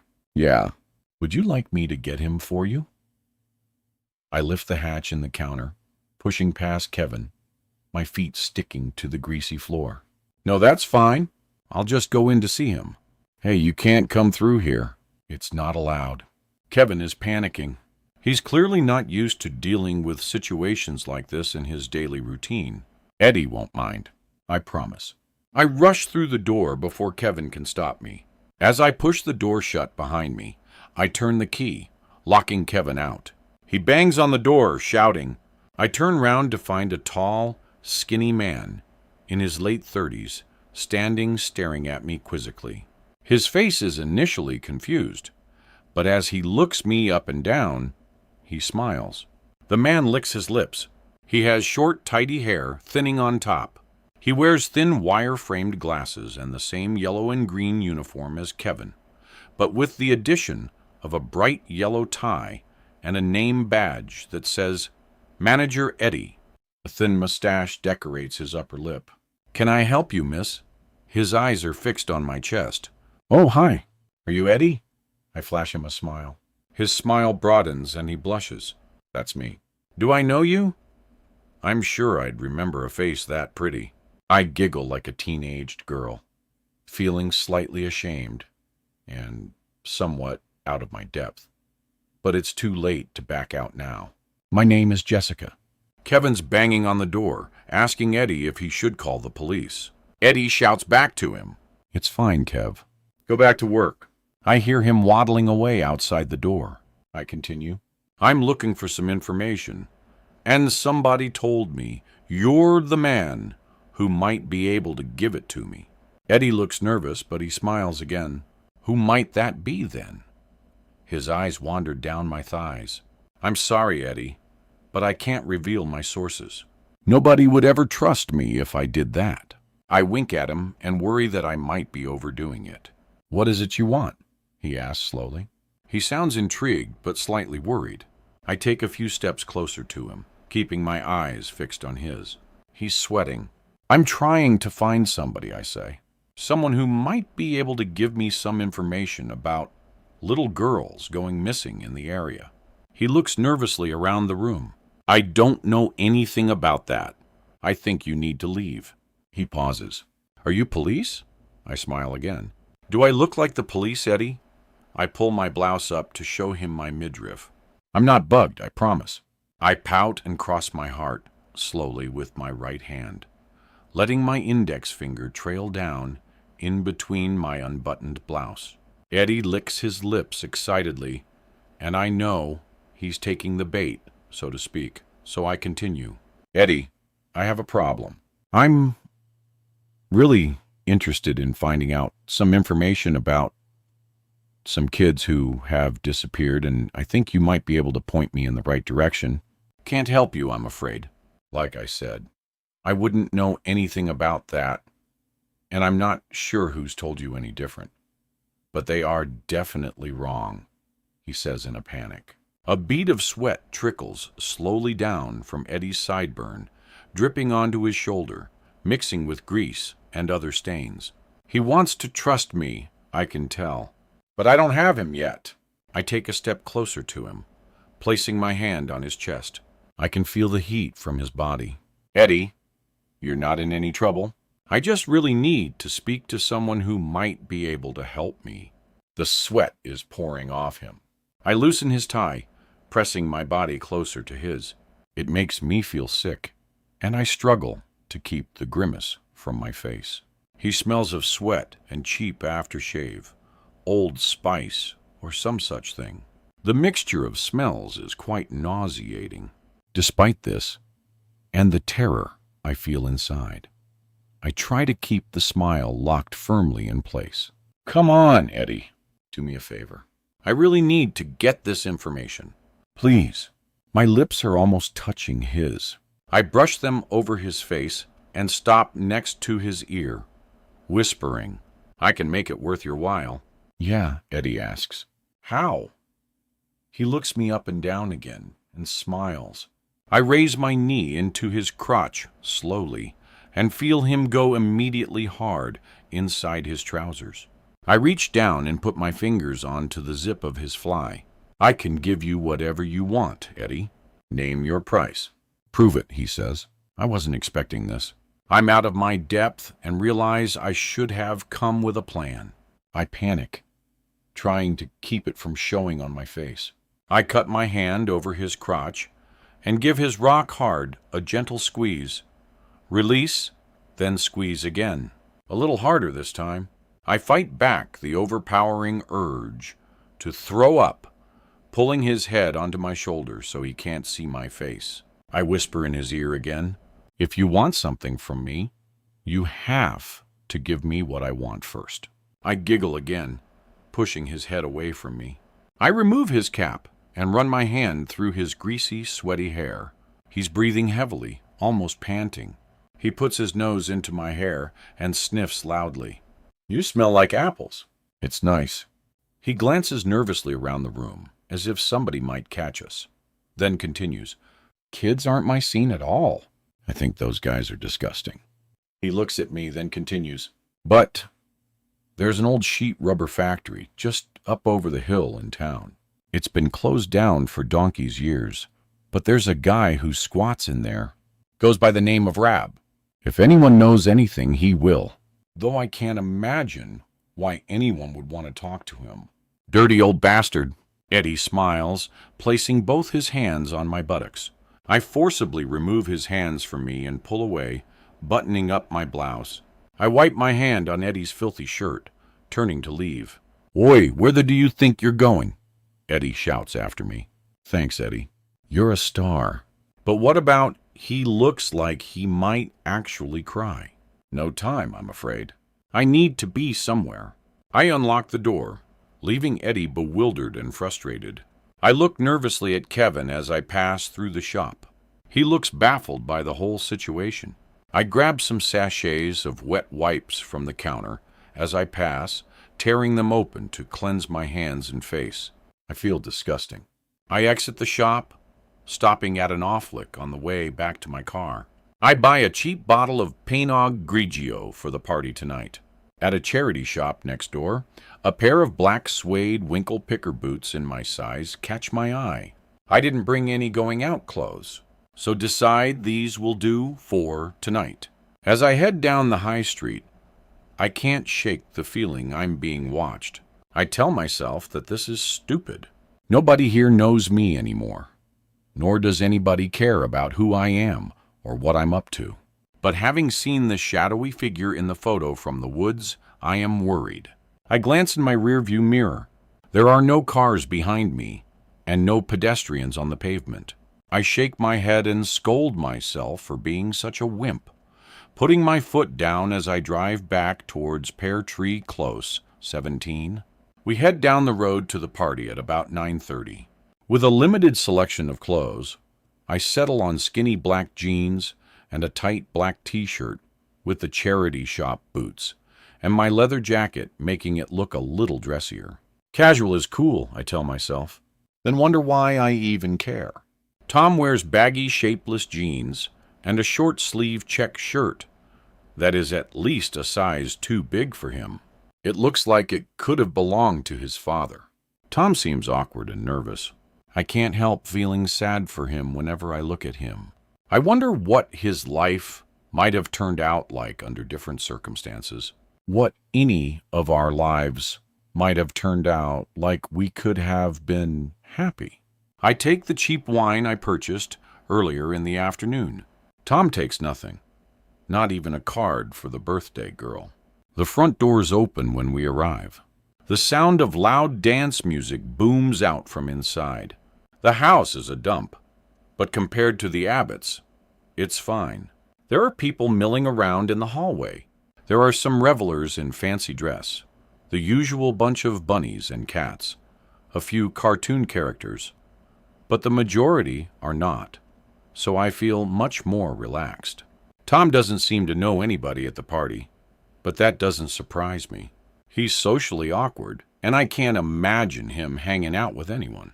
I count about 30 people dotted around the house, but I can't see Lily. I make my way over to a table in the living room, placing down the bottle of wine. I take 2 plastic cups from a pile. Opening the screw top, I fill one to the brim for myself and another for Tom. He shakes his head frantically, pushing my hand away, spilling the wine down my top. I don't drink. Alcohol is bad. He grumbles, shaking his head vigorously. This man is all kinds of messed up. I shrug and down the wine, tossing the empty cup onto the table. Turning my back to the living room door, I scan the room. There are no pictures on the walls, no ornaments, no photographs, no evidence that a human being actually lives here. Nothing at all. Just a tatty-looking sofa with a torn cover, a dining table, and a collection of mismatched plastic chairs. As I assess the lack of decor, I hear a voice from behind me. Jesus, how's things? I spin round. Adam's appearance has changed drastically since I saw him last. His shaggy, bleached blonde hair is now his natural dark brown, cropped stylishly short and neat. He was always big for his age, but now he is toned. His shoulders fill his unzipped leather jacket well, and his defined chest is visible beneath a white t-shirt. Muscular legs show in part through his tight, ripped jeans. From the look of things, my brother has been hitting the gym hard since I last saw him. Adam, hi. I smile nervously, then totally unexpectedly. He steps forward, hugging me hard. My body stiffens. It's really good to see you, Em. He whispers into my ear. I don't know how to react. I can't remember the last time Adam showed me any affection. I'm touched but baffled. He places a crate of cheap lager down onto the table, peeling one off and opening it for himself. He offers one to me. I shake my head, raising my wine to him. He clinks my plastic cup with the edge of his can, taking a few gulps. "Hello, Tom," he says. "You're looking after Emily." Tom nods and shrugs. Adam ruffles his hair. "You dirty dog, that's my sister." I make an unamused face at Adam. Tom looks embarrassed. "Ah, come on, mate. We all know you've always had a soft spot for my sis here, haven't you?" Tom turns a deep shade of scarlet and looks at the floor. Adam continues, "That's fine, buddy. I don't mind. I had a thing for yours, too." He winks at Tom and grins. Tom looks hurt and glares at Adam. I am shocked by his comment. Adam doesn't even look as if he realizes he's said something stupid. "So, what brings you back here?" He asks me in a way that tells me that somehow he already knows. A slight smile on his lips. "Mainly work," I reply, leaving it there. "So, Lily, she looks interesting." "She's okay." "I've not met her, but I'm sure you'll introduce me tonight." He shrugs. "If you want 18. The party is starting to fill out. Someone turns the volume up, and the music vibrates through the cheap speakers. I finish my cup of wine and quickly pour some more. I'm drinking too fast and it's going to my head. Adam crushes his empty can and drops it on the floor. He opens another, gulping from it.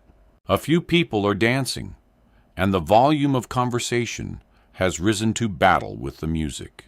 I peer through the French doors into the garden and picture the Abbotts sitting out there with the rest of the neighbors, enjoying a glass of champagne on a balmy summer evening, oblivious to the fact their daughter is in danger across the road. I try to imagine a life without fear. I have always known fear for as long as I can remember. It was sounded into me by my mother's neurosis. Never go anywhere alone, Emily.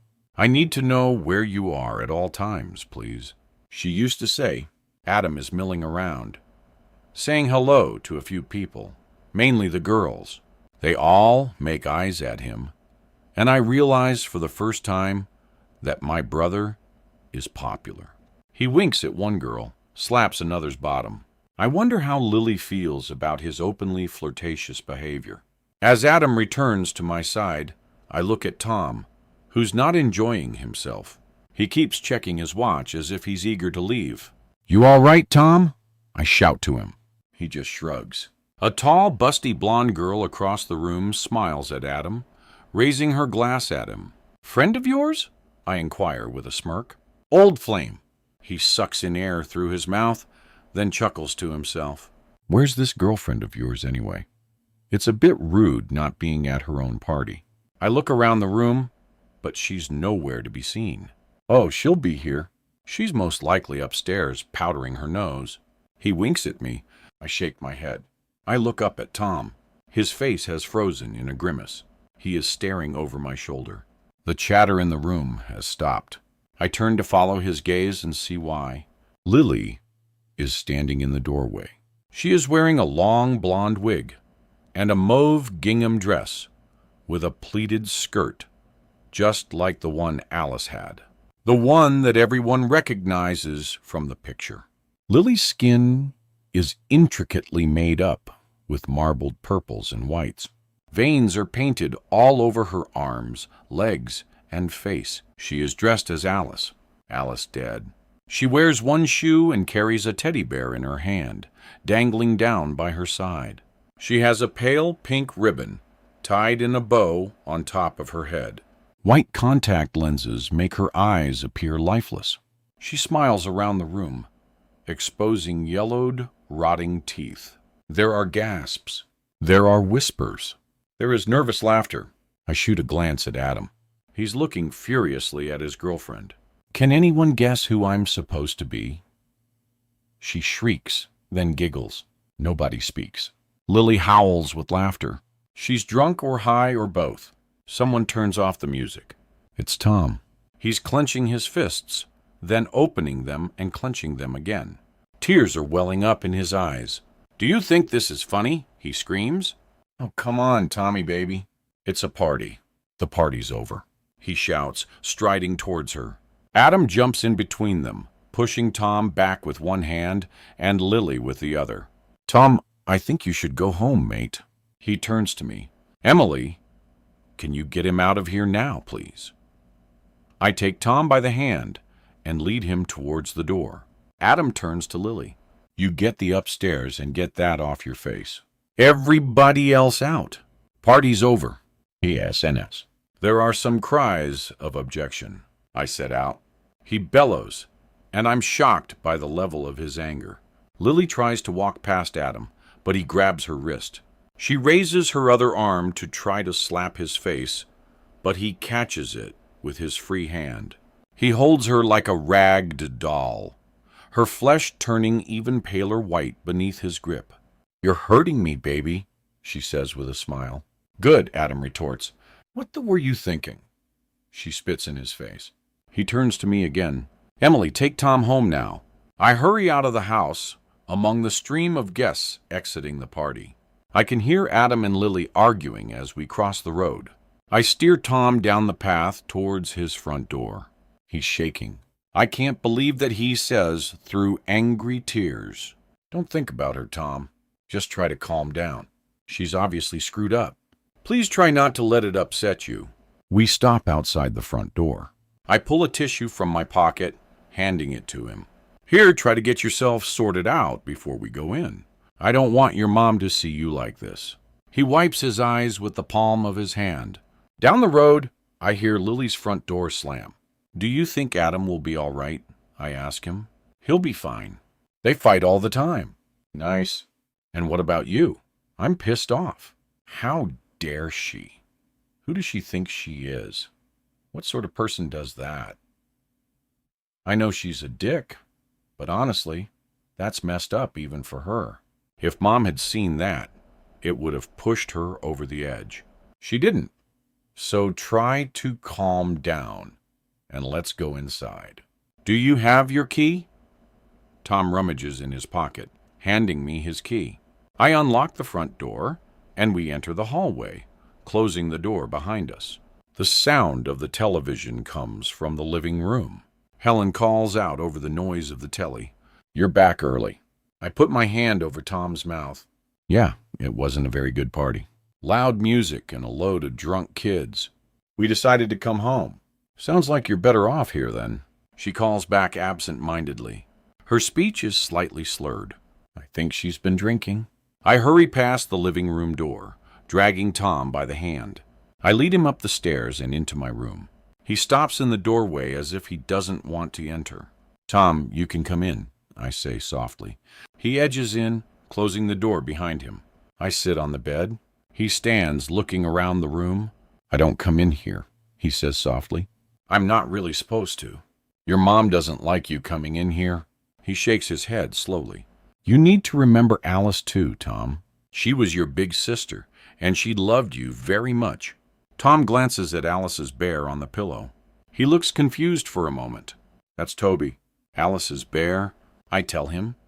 Do you remember? He shakes his head. I pick the bear up, handing it to him. He looks at it strangely. I took it with me when I left, all those years ago. I wanted something to remind me of her. Tears are welling in the corners of his eyes again. One drips down under the bear's head. He closes his eyes, hugging the bear to his chest. He smells it, but any trace of Alice is long gone. He looks very sad, and I feel guilty for letting him see the bear. The muffled sound of the telly comes through the floor from downstairs with the occasional loud cough from Helen. I want to remember, Tom tells me, but when I try, it's just blank. I place my hand gently on his shoulder. Tom, if there's anything I can do to help you remember, I will do it. You can ask me anything you know. I was a little older than you, so my recollection of it all is maybe clearer. Although I wasn't here in the house. He shakes his head. I remember Mom and Dad going to the party. Alice and I watched some telly. Then I went to my room. I wanted to play some more, but she was on the phone to you, I think. I look at him. You remember that? Yes. She was sitting on the windowsill, looking across to your house, talking to you on the phone. I came into her room, and she told me to go away. I remember Alice breaking away from the conversation to shout at her brother. "Get out, brat," she had said. "So Alice tells you to go away. Then what?" I was upset because she was mean to me. So I went back to my room. I got out my comics and got into bed to read. I didn't want to see Alice anymore. She hurt my feelings. Right. So Alice told me she was going to bed. That was at 10:30. "Do you know what happened after she was finished on the phone to me?" I asked calmly. Tom screws up his face as if he's in pain. "It's not very clear." "I know. I read my comics for a while." "The next thing I remember is my mom crying in the morning and the police coming. I can't." He closes his eyes, shaking his head. He lifts his hand and slaps the top of his head repeatedly. "I just don't know what happened. Maybe I saw him.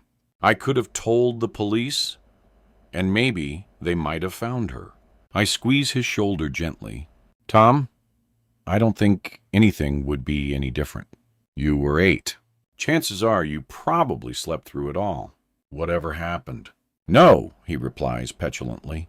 "I could have saved her, but I'm too stupid. It's all my fault." There's a knock at the door. "Emily, is everything okay in there?" "Yes, Tom and I are just having a chat," I reply. The door swings open, and Helen steps in uninvited.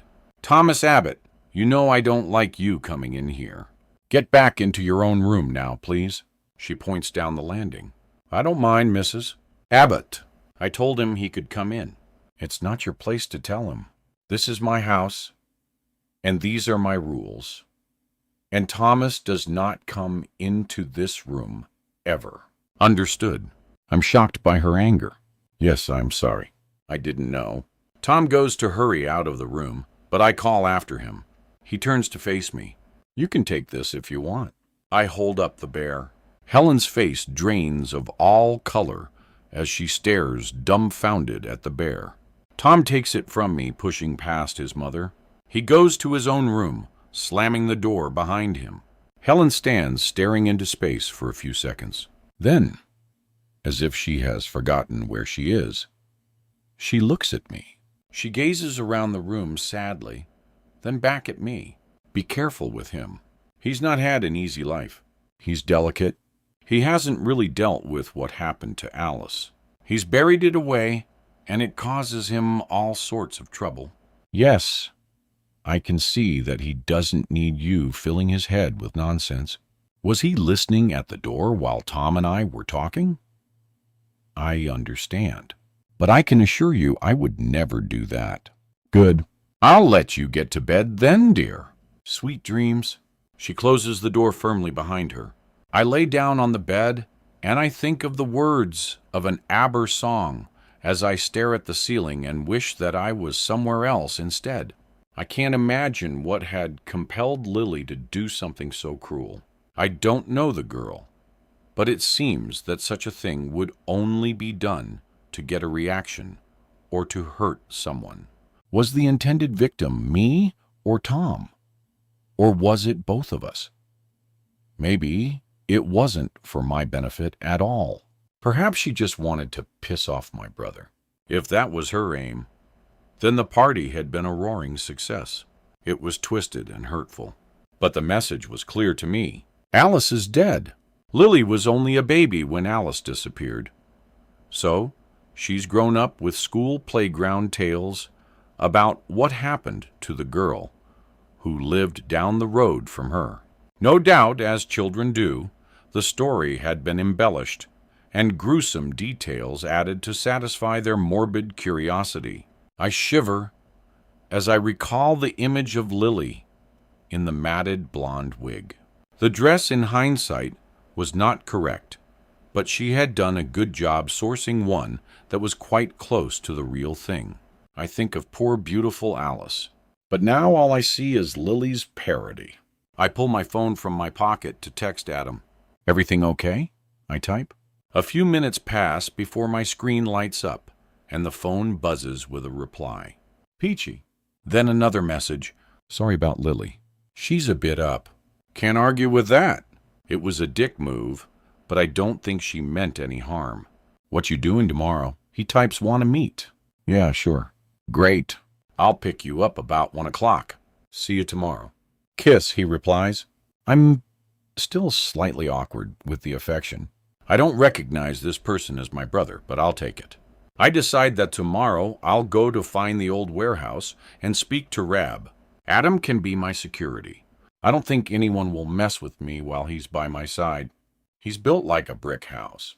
As I undress and turn out the bedside light, I hear sobbing coming from the room next door. I lay down on the bed, enveloped in darkness, wishing I could do something to help Tom. I fall asleep, listening to the sound of him crying. 19. Sandy Jackson is feeling restless. She has not been at all happy with what she has witnessed of Emily Blake since she arrived back in Paul Mayan. Her behavior has been extremely suspicious. When Sandy had followed her yesterday, she drove to a trashy pizza shop in the town center. Sandy watched in astonishment from her car across the road, as rather than make her way inside. Emily ducked down an alley next to the shop and did her makeup before unbuttoning her blouse and breezing into the shop as brazen as anything, and making her way behind the counter, much to the bewilderment of the poor teenage shop assistant. She spent around 15 minutes back there doing God only knows what.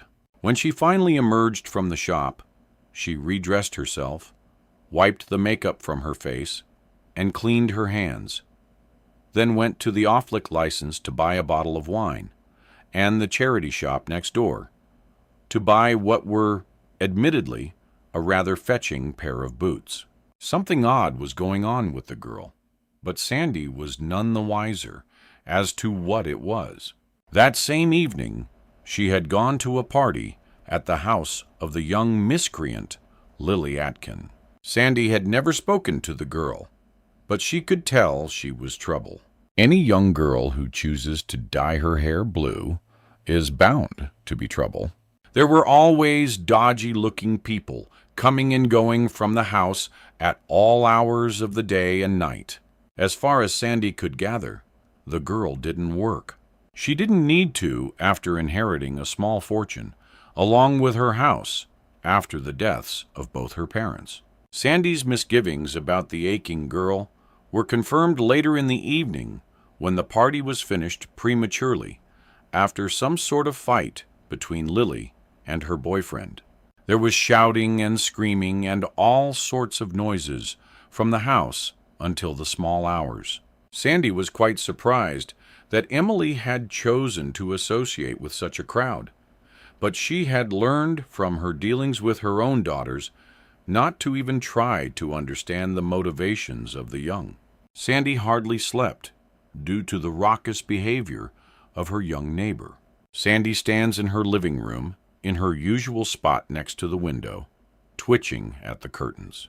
It's almost like an addiction for her, or a habit, at least. She's about to head to the kitchen for yet another coffee. That's all her life seems to consist of these days, cheap coffee and curtain twitching.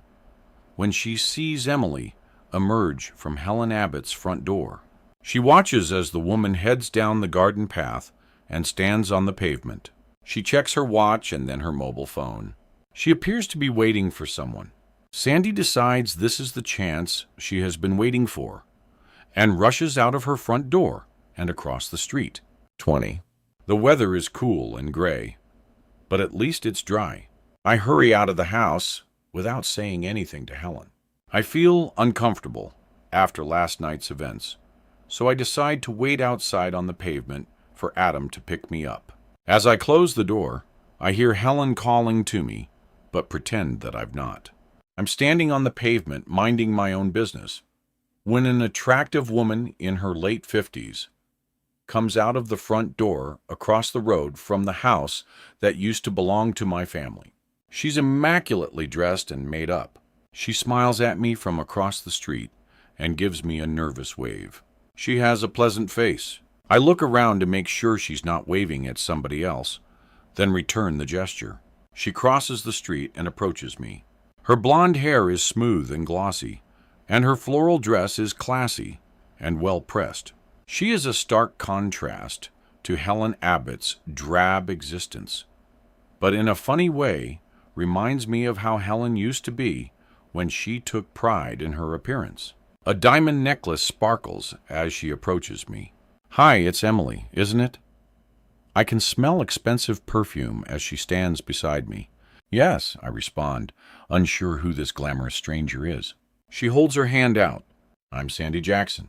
I believe you used to live in my house." She looks nervously behind her. "Oh, yes, that's right." I reach my hand out, shaking hers firmly. I note there's no wedding ring on her slim fingers. "Very pleased to meet you, Miss Jackson. I've been meaning to introduce myself for a few days, but the weather's been so terrible, I've barely ventured out of the house." She smiles. Her teeth are impossibly white. "Yes, I was starting to think. The only weather you get here is wet and wetter." The woman laughs far too loudly, too forced. It sounds fake. "I just wanted to say, if you want to come and have a nosy around your old house for nostalgia's sake, then you're more than welcome. I've not done anything to the place since I bought it.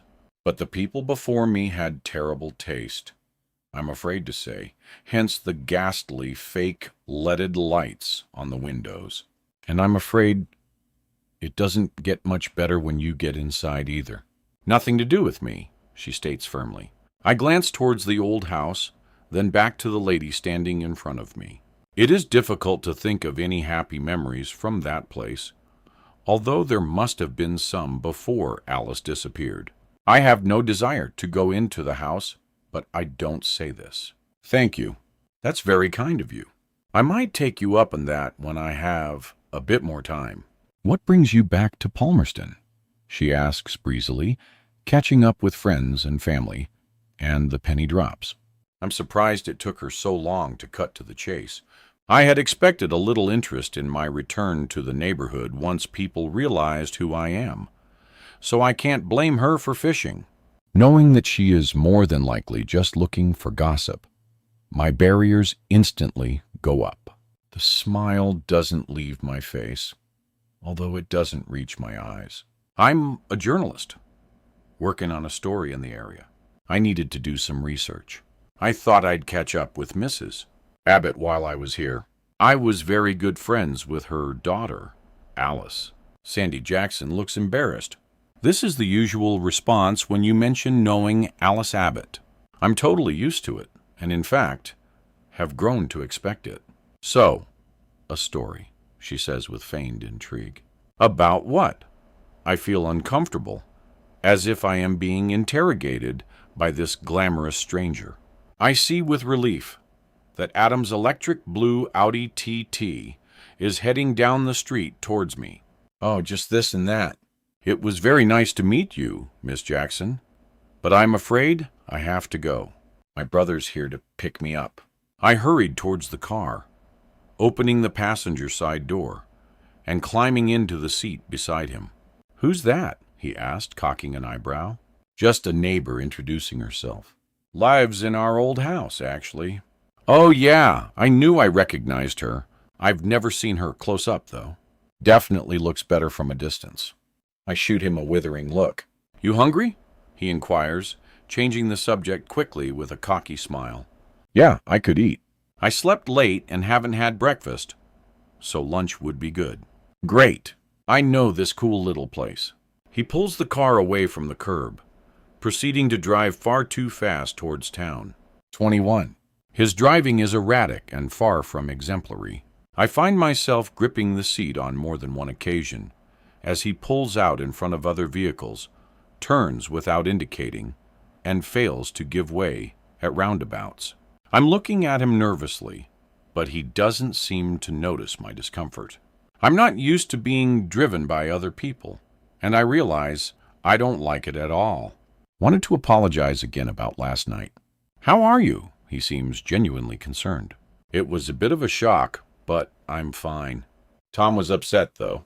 Lily has a twisted sense of humor, and she struggles sometimes with knowing what is acceptable behavior. "How are things with you two after we left?" It sounded heated. He turns his head towards me, revealing scratches all over the left side of his face. "Yeah, you could say that." He smiles but looks embarrassed. "Oh my God, Adam. Did she do that to you?" "Yeah. But you should see the state of her face." He notices my shocked expression, then backtracks. "That was a joke. I didn't touch her. She has a fiery temper." "We both do, I suppose." "She doesn't like it when people tell her what to do. I guess she hasn't had that for a great deal of her life, so she's used to doing whatever she wants." "That's no excuse. You shouldn't be letting her get away with that. She could have had your eye out." I realize I'm sounding more than a little like our neurotic mother. "It's fine. Really looks a lot worse than it is. Lily is not usually violent. She was a little drunk. I'm not making excuses. What she did was awful, but she hasn't had it easy. I told her what she did was bang out of order, and she accepts that now. I think she'd like to try to make it up to you." "It's not me she needs to make it up to." Tom was pretty shaken last night. I heard him crying in his room for ages after we got home. Adam looks irritated. That lad needs to sort himself out. I get that he's had more than his fair share of, but it's been a long time. A grown man shouldn't be crying like a baby. I am shocked by his lack of empathy. Tom lost his sister. She was abducted from their house while he was asleep in the next room. "Yes, I'm familiar with the story," he replies sarcastically. "That's harsh." He's really messed up about what happened. He desperately wants to remember the events of that night. I'm trying to help him, but I'm not sure those memories are even in there anymore. He's done a sterling job of blocking them out. You're trying to help him remember. Do you really think that's a good idea? I think it's a great idea. He needs to move on. And I think once he realizes there was nothing he could have done, then he might be able to. And if he can tell me anything that might help with my story, then that is an added bonus too. I think he's up enough without actually remembering what happened that night. You should leave well enough alone. He's supposed to be your friend. A little understanding wouldn't go amiss. Hey, I'm his friend. His only friend, in fact. I don't mean to sound callous, but you've not been around here for a while. You don't know what I've done for him. I'm just said don't. 22. We drive the rest of the way into town in silence. I hope I haven't screwed things up with Adam already, but my heart lifts when he parks up outside a little cafe, turns and smiles at me saying, "Let's eat. I'm starving." Could my brother finally have grown up? A very pretty, slim teenage waitress takes our jackets, then leads us to a table by the window. I glance at the menu, ordering a chicken salad when she returns. Her eyes linger on Adam a second longer than is professional. While she takes his order, he winks at her, and she blushes, then leaves for the kitchen. "So, Emily, what exactly are you doing back here?" "I'm working on a story for the magazine."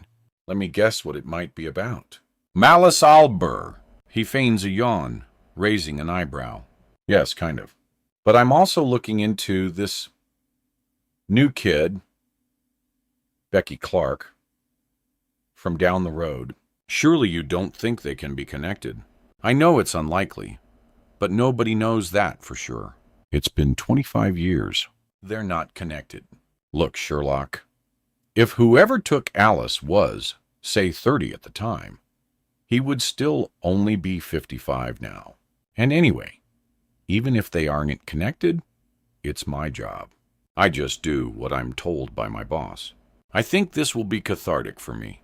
I haven't really thought about Alice much recently, but this new case has brought it all back, and it's made me realize that I never really came to terms with what happened. A few minutes after giving us our drinks, the waitress returns, placing my salad in front of me and a burger with fries next to Adam. He shovels a few chips into his mouth, takes a huge bite from his burger, and washes it down with a mouthful of Coke. When he speaks, He still has food in his mouth. He doesn't look at me. Do you think you might unearth what actually happened to her? I fork some salad leaves into my mouth before answering. I don't know. Probably not. But that's not what this is about. This is just about telling the story and seeing if there are any connections.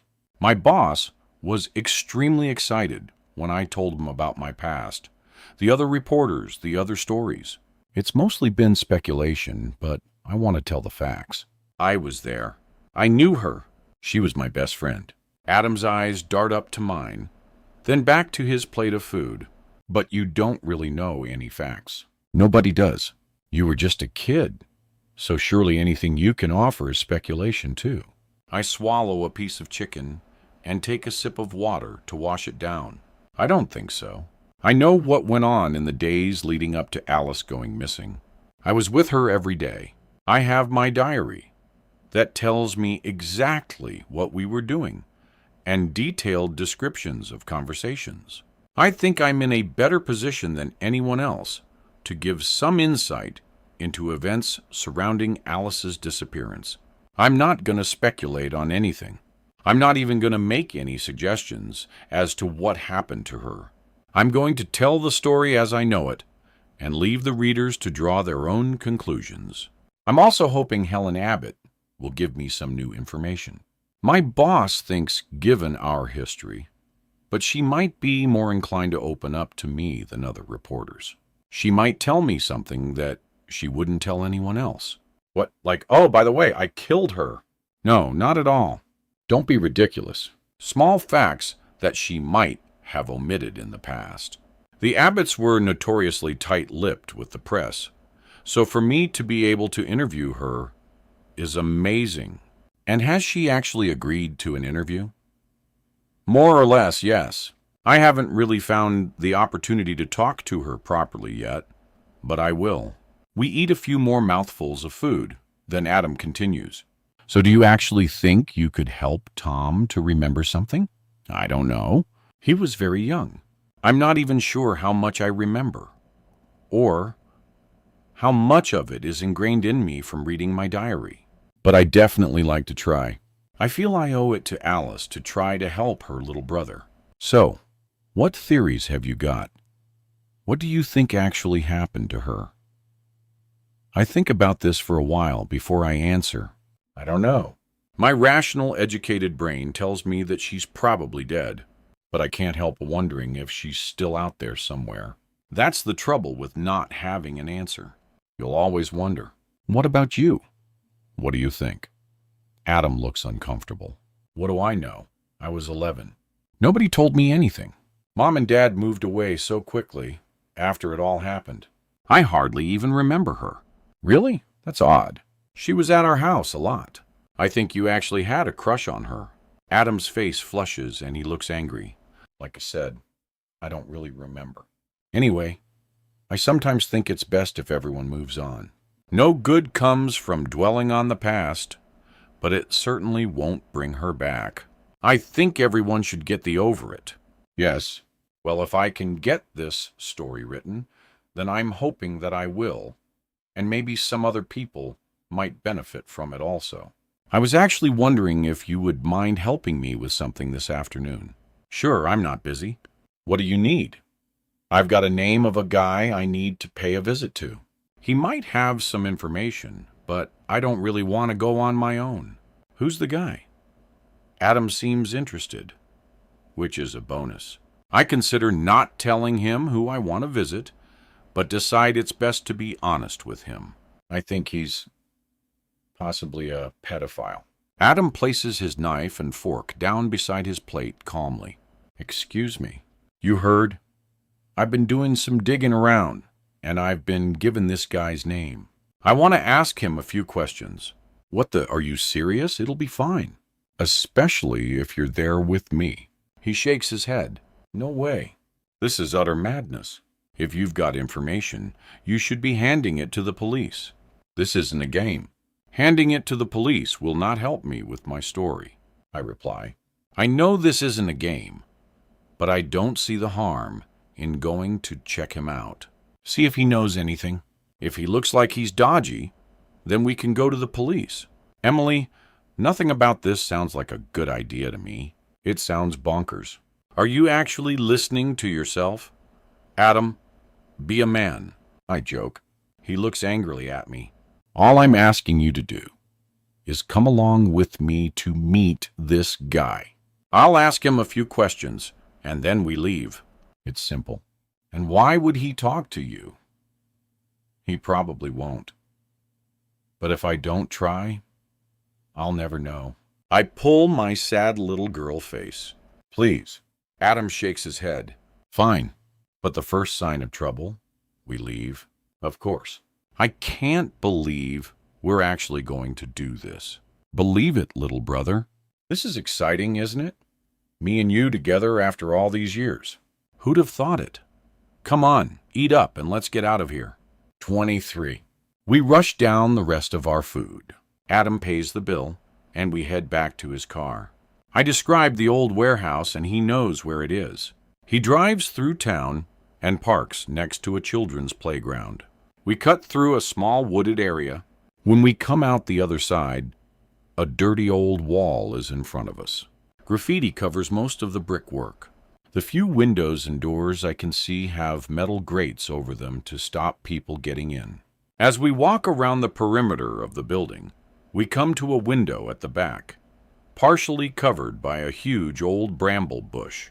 Adam pushes some of the branches aside to reveal a small window with the cover broken away. The glass is smashed, and there's enough space to climb through. Adam looks at me. I glance around nervously. You sure about this? He asks. Not really, but I'm doing it anyway. Go on then, before I change my mind. Here, I'll give you a bunk up. Adam cups his hands together to form a step, and I climb up and through the broken window. The drop on the other side is lower than the ground outside, and I fall clumsily down into the darkness. I hear Adam pulling himself up the wall as my eyes adjust to the dingy light. As I take in the surroundings, Adam falls to the floor beside me. I look around. The place is littered with rubbish. There are used condoms strewn around the floor. Beer cans and cigarette butts adorn the rest of the ground. There's a disgusting smell of damp and piss. And the building is freezing. I feel as if we shouldn't be here. Part of me wants to turn round and leave immediately. But I tell myself, I need to do this. Adam will protect me. There's a filthy mattress on the floor, up against the wall beside me, with a dirty old blanket on top of it. On the floor beside it is a child's rag doll with one eye missing. Its clothes are also missing. Adam joins me looking around. This place is all sorts of wrong, he whispers. I nod, swallowing down my fear. In front of us is a door jammed open with rubbish. The doorway opens out to a long corridor. The little light that's getting in through the windows barely reaches 10 feet down the corridor. Drip, drip, drip, like a metronome. The sound echoes from somewhere off in the darkness. I head to the door, pulling it open as wide as I can. It's stiff, and as it moves, it makes a loud scraping noise. I step into the corridor, pulling out my phone to get some light. The beam lights up various doorways off to each side. There are still some old factory signs hanging on the walls, directing to the canteen, the main office, and reception. We walk slowly down the corridor. The smell is almost unbearable. I pull my jumper up over my nose and mouth to try to help, but it does little to alleviate the unpleasantness. At the end of the corridor, I swing my phone around me. There is a large red arrow spray painted on the wall, pointing to the door on our left. I look at Adam. I can barely make out his expression in the dim light, but he nods in the direction of the arrow, motioning me to continue. I open the door with a creak and step into another dark corridor. Someone has lit some candles, which are placed sporadically along the corridor, casting enough light to see where we're going. I put my phone away. The red arrows are sprayed at irregular intervals down the hallway. At the end of this corridor are large double doors. and a sign that says Canteen. The word has been sprayed out, and Ra has been spray-painted crudely across the 2 doors. That's who we're after, I whisper to Adam. He nods. I push the doors and enter the canteen. There are upturned tables and trays all over the place. On the floor to my left is a bedraggled teddy bear, its stuffing poking out from holes on its body. In the center of the room lies a filthy double mattress with a sleeping bag. Children's toys litter the floor around the mattress. Drip, drip, drip. I don't like this. Adam whispers. I put my fingers to my lips, telling him to keep quiet. A sound. Footsteps. I can't see any movement. I take a few tentative steps toward the mattress. It reeks. There are beer cans and food wrappers scattered everywhere. I shudder. A small, filthy pair of Disney knickers lie on top of the sleeping bag. There are empty cartons of juice and sweet packets piled around the makeshift bed. More used condoms are on the floor beside the mattress. I take a few steps further into the room, and Adam grabs my arm. Emily, I think we should leave now. Call the police and tell them about this place. No, we're here. I don't like this any more than you. But what if that little girl is in here somewhere, and we leave without helping her? What good can we do if some psycho jumps out on us with a machete? I look at him up and down. I'm quite sure you can handle yourself in a fight. He pulls an irritated face, but follows after me.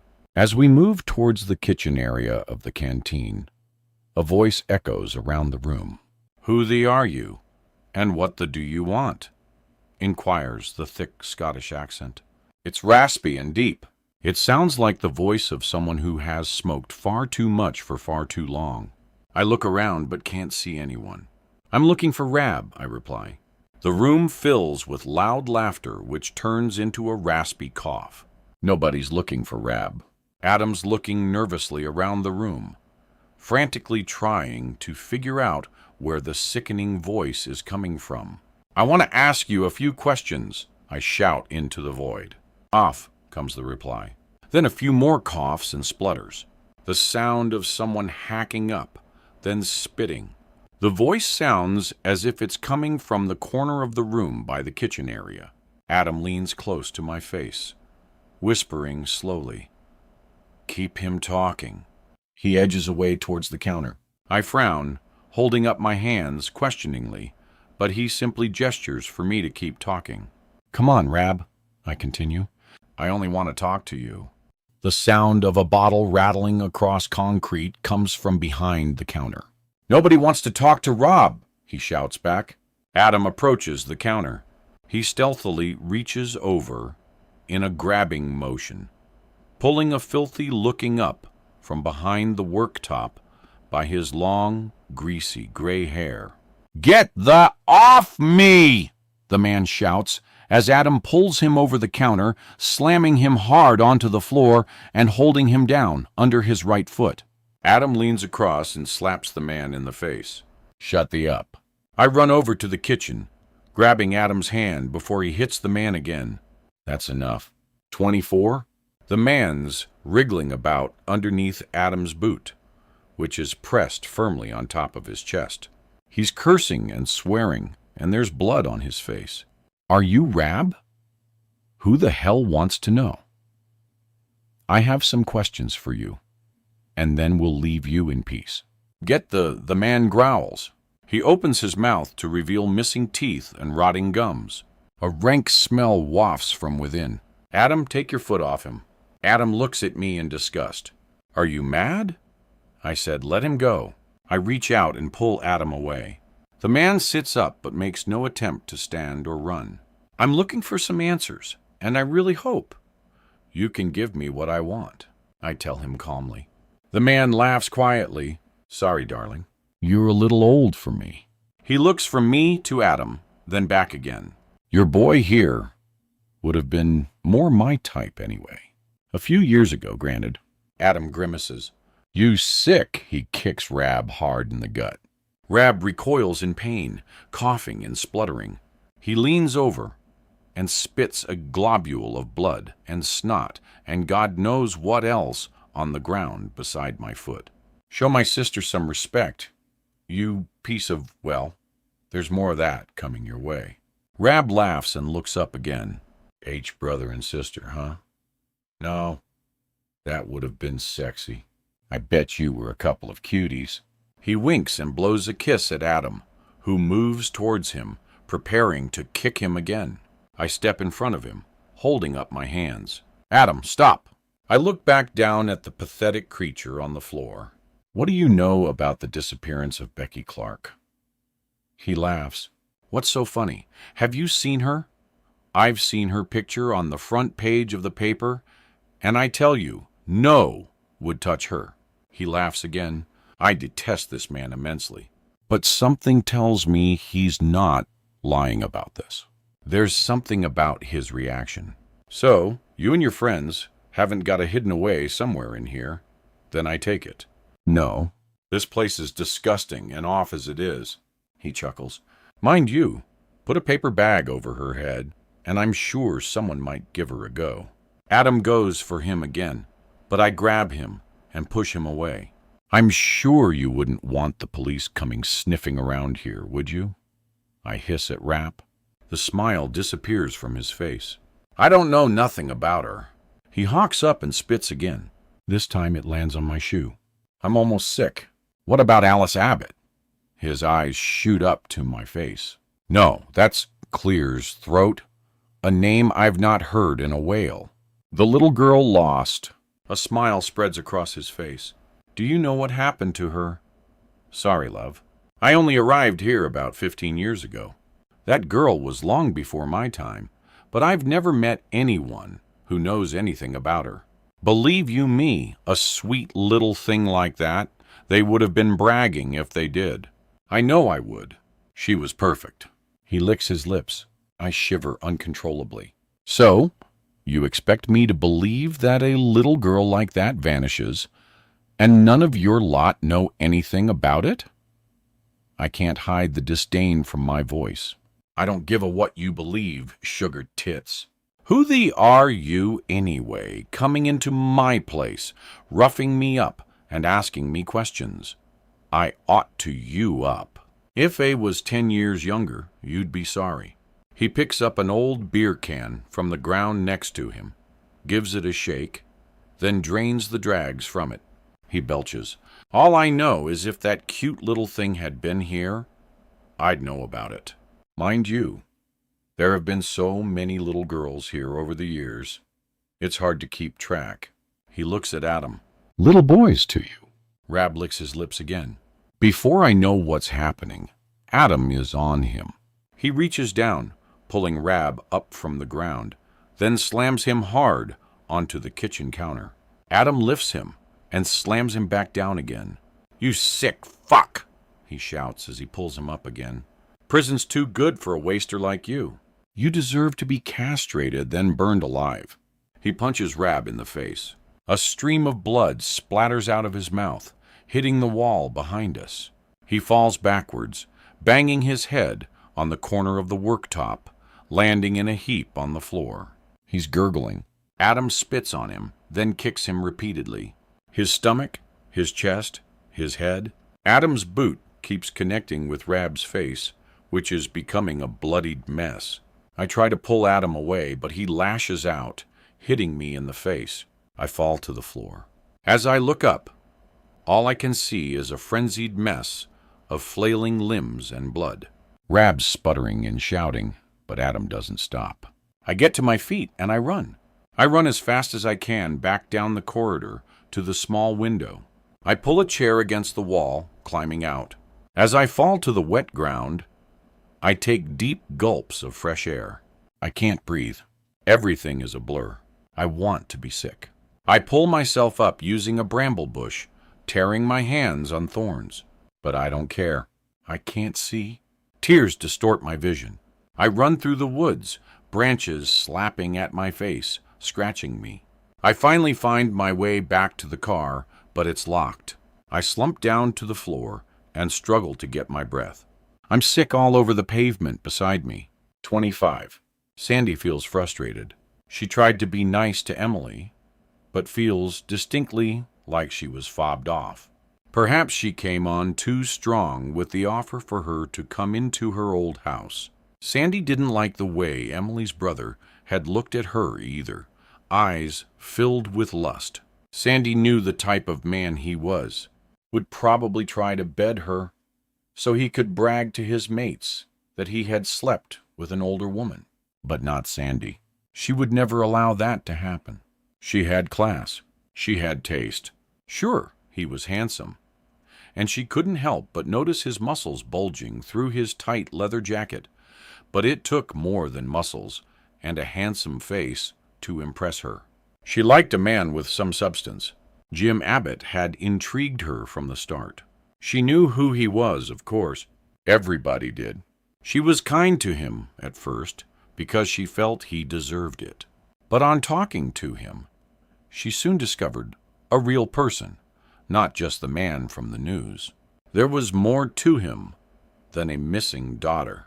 He was sweet and caring and funny, and he was intelligent too.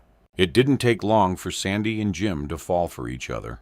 Sandy shakes her head and looks at her watch. It's been roughly 45 minutes since Emily left the house. As Sandy glances out of the window, she sees something rare. Helen Abbott is leaving the house. She pulls the door shut behind her, but does not lock it. She shuffles down the path, glances nervously up and down the street, as if she is making sure there is nobody around, then heads down the road towards town. She stops briefly outside Alan Gillespia's house, staring up the path towards the front door, before continuing on her journey. The Abbott house is empty. This does not happen often. Sandy can only recall a couple of times since she has lived here. She decides to take her chance. She exits her house and moves stealthily across the street. She pauses at Helen Abbott's gate, making sure nobody is watching, then creeps down the path towards the front door. She turns the handle and the door opens. One final glance over her shoulder, and she slips inside. Sandy stands inside the front door in the dingy hallway. She is breathing heavily, nervous. She glances around, listening for any signs of life from outside. She creeps down the hallway and into the front room. Piles of papers and clippings are littered around the floor. A dirty coffee mug sits on the arm of an old armchair. The room smells stale and musty. The windows have not been opened in years. Sandy resists the overwhelming urge to open the window and tidy up. She picks up some of the papers, leafing through them. Nothing of interest. Bills and final demands for Aris. This woman is up to her eyeballs in debt. It hardly surprises Sandy. She smiles to herself in the knowledge that Helen Abbott is struggling, then tells herself, this is unkind. She hears a car outside and freezes. It drives slowly past, then continues down the street, and Sandy lets out her breath. She crosses the room to a small dresser opposite the window, opening a drawer stuffed with photographs. Sandy picks up a handful and flicks through them. They are all of Alice. Alice as a baby, sitting on Helen's knee. The contrast of the woman then and how she is now is unbelievable. There is a picture of Alice and another young girl, who Sandy assumes must be Emily. They are wearing net curtains as if they are dresses, and Alice has one draped over her head. Both girls are smiling widely. Two boys sit in the background looking sulky. One she recognizes as Alice's brother Tom. The other boy stares at Alice and Emily from the corner of the room, smiling with them. The next photo is of Jim Abbott. Alice is about 8 and sitting on his knee. It is Christmas, and she wears a pretty red velvet dress. Her hair is in pigtails tied with gold tinsel, and they fall loosely onto her shoulders. She throws her head back mid-laugh as Jim stares at her adoringly. It strikes Sandy that if Alice was around today, she would be devastatingly beautiful, and a pang of jealousy flows through her. She sees the smile on Jim's face and wishes she had known Alice. Sandy carefully places the photos back in the drawer and closes it. She freezes. Was that a noise from within the house? Sandy stands, statue still afraid to breathe. A few seconds pass like hours, but there is no further sound. Satisfied that she is alone in the house, she turns and heads back out into the hallway. Glancing down the hall, she sees the kitchen, much like the layout of her own house. To her left are the stairs. If the house is similar in layout to her own, then the basement is entered through the kitchen. She follows the gloomy hallway into the kitchen at the end. Sandy passes through without paying much attention. There is little of interest there. Some dirty dishes in the sink, and a mouse trap against a skirting board. The key to the basement is in the door. Sandy turns the key, hearing the satisfying click of the lock. She opens the door and stands at the top of the narrow stairs. A black chasm extends below her. The light from the kitchen window falls onto the top few steps, but after that, only darkness. A musty, stale smell drifts into her nostrils, like mothballs and mold and death, Sandy thinks, then tides herself for being so melodramatic. It's a basement the same as hers. Nothing sinister, just a room. She fights the urge to turn and run out of the front door, back to the safety of her own house. There is a light switch beside her. She flicks it on. A dull bulb flickers a few times somewhere around the corner at the foot of the steps, but does little to illuminate the staircase. She reaches into her pocket, retrieving her phone, using it to light the floor ahead of her, and slowly descends into the musty basement. As she places her weight on the wooden steps, they creak loudly beneath her. When she reaches the foot of the steps, she sees the basement is, in fact, nothing like her own. Boxes are piled everywhere. Although the room is relatively tidy, in comparison to the rest of what Sandy has seen at the house, it is still chaos compared to hers. The large cardboard boxes are piled almost to the ceiling. A thick layer of dust covers the tops of them, and cobwebs hang from the corners of some. There is a pile to her left that looks as if it has been recently disturbed. The dust has been wiped from the tops, and one of them is loosely open. She pulls the box from the top of the pile, placing it on the floor in front of her. Alice is written on it in neat black letters. She opens the flaps, looking inside. Soft toys and neatly folded child's dresses and sweaters are piled tidily in the box. Sandy places her hand on top of the dresses and strokes them. She closes her eyes and sees her own daughters as young girls. She tries to imagine the pain she would have felt if anything had happened to either of them. She shakes the thought from her mind and closes the box. She pushes it to one side and pulls another from the pile onto the floor. The word Jim is scrolled on this one. Not so neat. Angry, scratchy letters. She opens the flaps. A red and blue checkered flannel shirt is screwed up in the top of the box. She lifts the garment to her face and inhales deeply, but no trace of Jim's smell remains. It's old and musty. No care has gone into packing this box. She clearly pictures Jim wearing this shirt and recalls the last conversation she had with him 5 years earlier. He had told her that he had decided it was time for them to be together. He was leaving Helen. He didn't care anymore. They were going to leave and start a new life abroad. He said there were a few things he had to take care of, and had arranged to meet her the following day at the train station at noon. Sandy had waited at the station in the pouring rain. She shivered in the cold, avoiding the curious glances of passers-by who must have wondered what this poor, sad, pathetic woman was doing, standing in the rain with a suitcase, mascara running down her face and dripping onto her blouse. She waited for 3 hours, afraid to leave in case Jim arrived, but he didn't. Sandy never saw or heard from him again. Sandy rifles through the box. More clothes.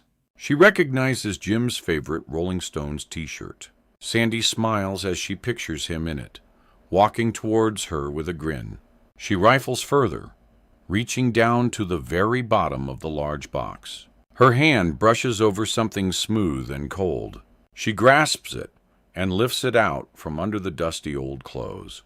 She stares in disbelief at what she holds in front of her. All of a sudden, she is dizzy. This does not make any sense. Her sickening feeling spreads through Sandy's body as the realization of what she is looking at sinks in, and she finally understands. She places it in her pocket and carefully closes the box, putting it back where she found it. She looks around the dingy basement and then heads back up the stairs into the kitchen. She locks the cellar door and returns to the hallway to the foot of the stairs. Placing her foot onto the bottom step, a loud creak resonates through the house. In the silence, it sounds almost deafening. She looks up the stairs into the darkness, then continues up into the gloom. At the top of the stairs, she looks around. The landing is much the same as her own. She sees a bathroom opposite with the door open. The blind is halfway down at the window, allowing a small amount of light into the space. All the other doors are closed. She takes a few tentative steps forward, and again the floorboards creak. She pauses. Another sound comes from a room at the end of the landing. Was it a cough? She freezes but remains calm.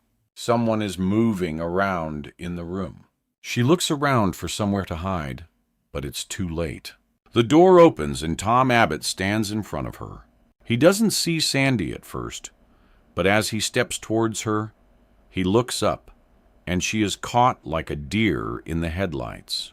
Tom looks confused, then afraid. "What are you doing in our house?" he asks shakily. Sandy holds out both hands in front of her, keeping her eyes fixed on his. "I'm a friend of your mother's. She asked me to stop by and pick something up for her. I know you. You're the lady from over the road. Mom doesn't like you. I'm calling the police." He turns to go back into his room. Sandy takes a few steps along the carpet towards Tom. "Tom, wait," she says calmly. He turns round. "How do you know my name?" He looks terrified. "I'll level with you, Tom. You don't know me, but I know you. I am a very good friend of your father's." Tom looks away. "Dad's gone," he says sadly. "I know he is. I'm trying to find him. You want to find him too, don't you?" He looks at Sandy, but doesn't say anything, although the fear seems to have gone from his eyes. "Why don't you and I go downstairs and put the kettle on?" Sandy says calmly. "I think it would be good for us to have a little chat. Don't you?" Tom still looks skeptical, but Sandy smiles at him. She knows the effect her smile has on men, and Tom begins to relax. He shuffles past her and heads down the stairs. Sandy follows closely behind him. Sandy Jackson has a plan. 26. I sit on the floor resting against Adam's car. He's still inside the building. The sky darkens and it starts to rain. I'm getting soaked. Lightning flashes. There's a loud crash of thunder almost immediately. The rain's torrential. My hair is plastered to my face, which is sore from Adam's strike. He eventually arrives back at the car, unlocks it, and gets in, waiting for me to join him. I climb into the passenger seat and sit staring at him with water dripping from me. He has blood on his t-shirt and splattered across his face, and his knuckles are bruised. We're both sodden. He doesn't say a word. "Adam, what the hell was that?" He doesn't look at me. You heard him.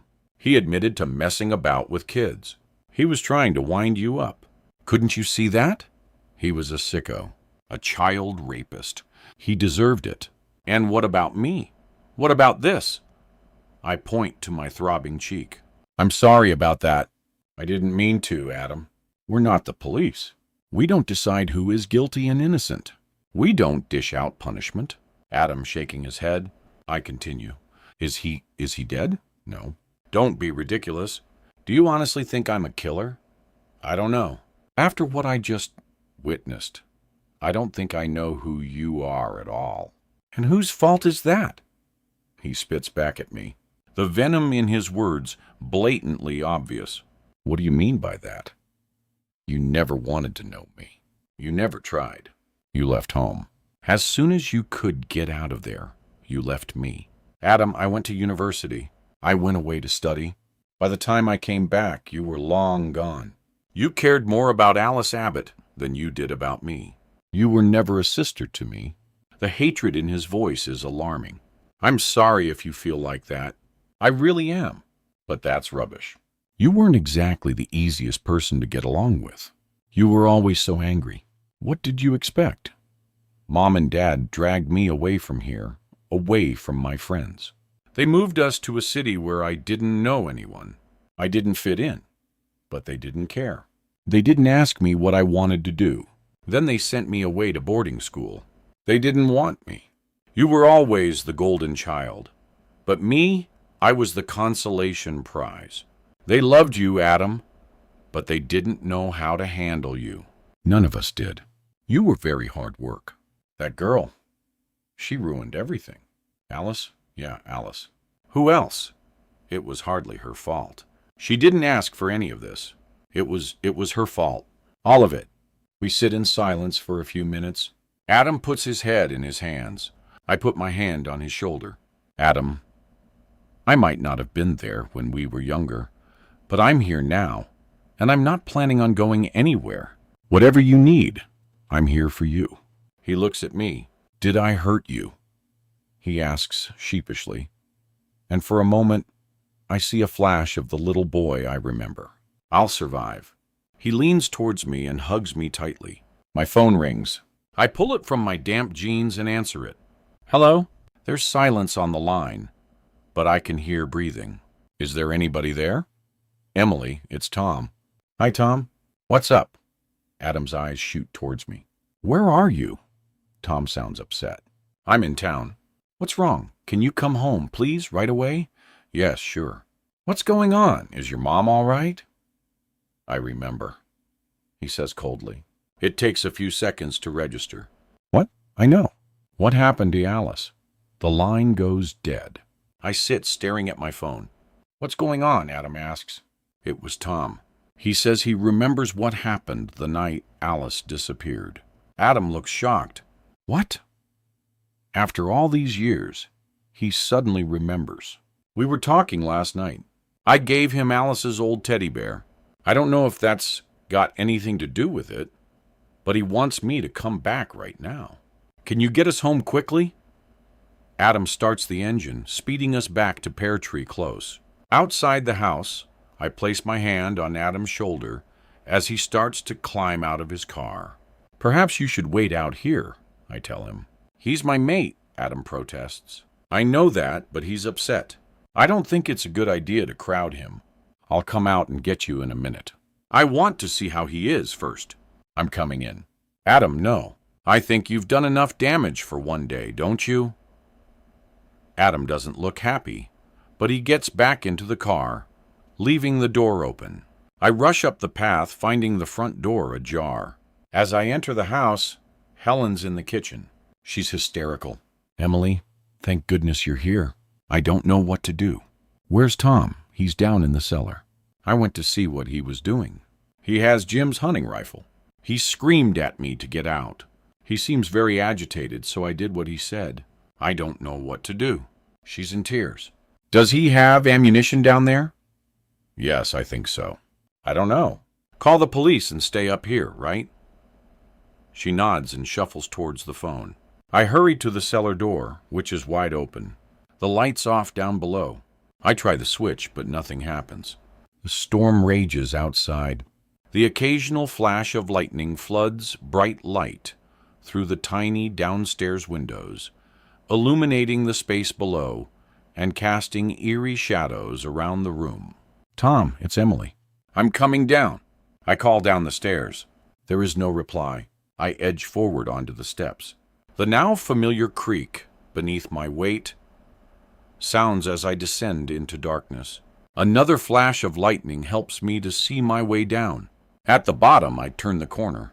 Tom sitting on an old wooden chair in the middle of the room. The boxes of Alice's belongings are open, the contents strewn around the floor. I can't see Tom clearly, but in the dim light cast from the tiny streetel windows, I can see his silhouette. He has the gun propped up against the chair. He's holding Alice's bear in his lap. His other hand rests on the shotgun. "Tom, what's going on?" I ask slowly. I see the dark shape of his head lift up in my direction. He doesn't reply. "Tom, I wanted to remember." His voice is quiet but steadier than usual. So I started looking through Alice's things. Mom has never let me even look at this stuff. I wasn't allowed. She used to get angry if I asked. His voice trails off. "And what have you remembered?" A sudden flash of lightning accompanied by a deafening crash of thunder. His face is illuminated, ghostly. He's expressionless. "Everything," he says calmly. I edge towards him. "Tom, why don't you let me take that gun, and we can talk about it?" "Okay. Number." He screams, saliva trailing from the corners of his mouth. "Don't come any closer. You shouldn't come near me." I stop and hold up my hands. "Fine, Tom. I've stopped. All right? Why don't you tell me what's wrong?" He picks up the bear from his lap, looking at it sadly. "You know, my mom thought I had taken this. When she realized it was gone, she came into my room one night. I was sleeping. She was screaming at me. 'What have you done with it? Where is it?' I didn't know what she was talking about, of course. She dragged me out of bed and hit me around the head, kept slapping me. I didn't know what was happening. Dad came in and pulled her away. I had to take a couple of weeks off school because they didn't want them to see the cuts and bruises. I was 8, he says flatly. He draws the back of his hand over his mouth, wiping away the trails of spit and mucus. Tom, I'm so sorry. Your mother was devastated. She didn't know what she was doing. Oh, she did, Emily. She knew exactly what she was doing. And you know what? I deserved it. I deserved worse. Tears are streaming down his face. No, you didn't. You were a little boy. You must have been just as upset as they were. She was your sister. None of this was your fault. Tom gives a humorless laugh. That's where you're wrong. You couldn't be more wrong. It was all my fault. All of it. What do you mean? I'm edging closer slowly. It was me, he says calmly. I don't understand, Tom. What was you? I ask. But I'm sick with fear that I already know the answer. He shakes his head slowly and tosses the bear onto the floor. He lifts the shotgun up in front of him. I killed her. I killed Alice. 27. A cold shiver runs down my spine. I hear a creak as someone puts a foot onto the steps at the entrance to the cellar. Tom positions the barrel of the gun under his chin, resting his head down on it, his hands around the trigger. Tom, don't! I shout. Please, this must be a mistake. Of course you didn't kill her. Listen, put the gun down and let's talk about this. Adam's outside. Why don't I get him to come in and talk to you? We can all sit down and talk about what you think you remember. Would you like that? No, I don't want him. I take a few steps towards him, but he shouts for me to stay where I am. I'm sorry, he says sadly. There's a deafening blast as the gun goes off. My ears are ringing. I can't hear. Everything then seems to happen all at once. Tom's body slumps forward, then falls to the floor. I hear a scream behind me, but I'm not aware of who it is. A hand on my shoulder.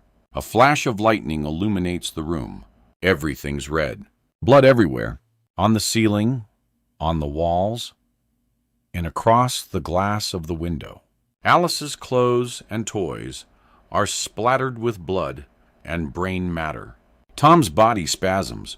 Blood pours from what's left of his head. There's a smell like a butcher shop around me, and a metallic taste in my mouth. My ears are still ringing. Something thick and warm oozes down my face. I run my hand through my hair and look at it, wet and red. I see Adam's face in front of me. He's shouting at me, but I can't make out what he is saying. Red and blue lights flash through the window from the road outside. I can't hear anything. I don't understand what's happening. Adam spins me around towards the stairs. Another flash of lightning reveals Helen Abbott lying in a heap on the floor. Her body is convulsing. Adam leads me up the stairs. There are policemen in the kitchen. People are rushing past us down into the cellar. Adam ushers me out of the house. My knees are weak. I see Sandy Jackson staring at me from one of the windows of my old house across the street. A look of terror on her face. I collapse and everything goes black. 28. Sandy stands at the window behind her net curtain. Red and blue lights flashing through the glass, illuminating her living room, distorting her furniture, making the room look even worse than it is.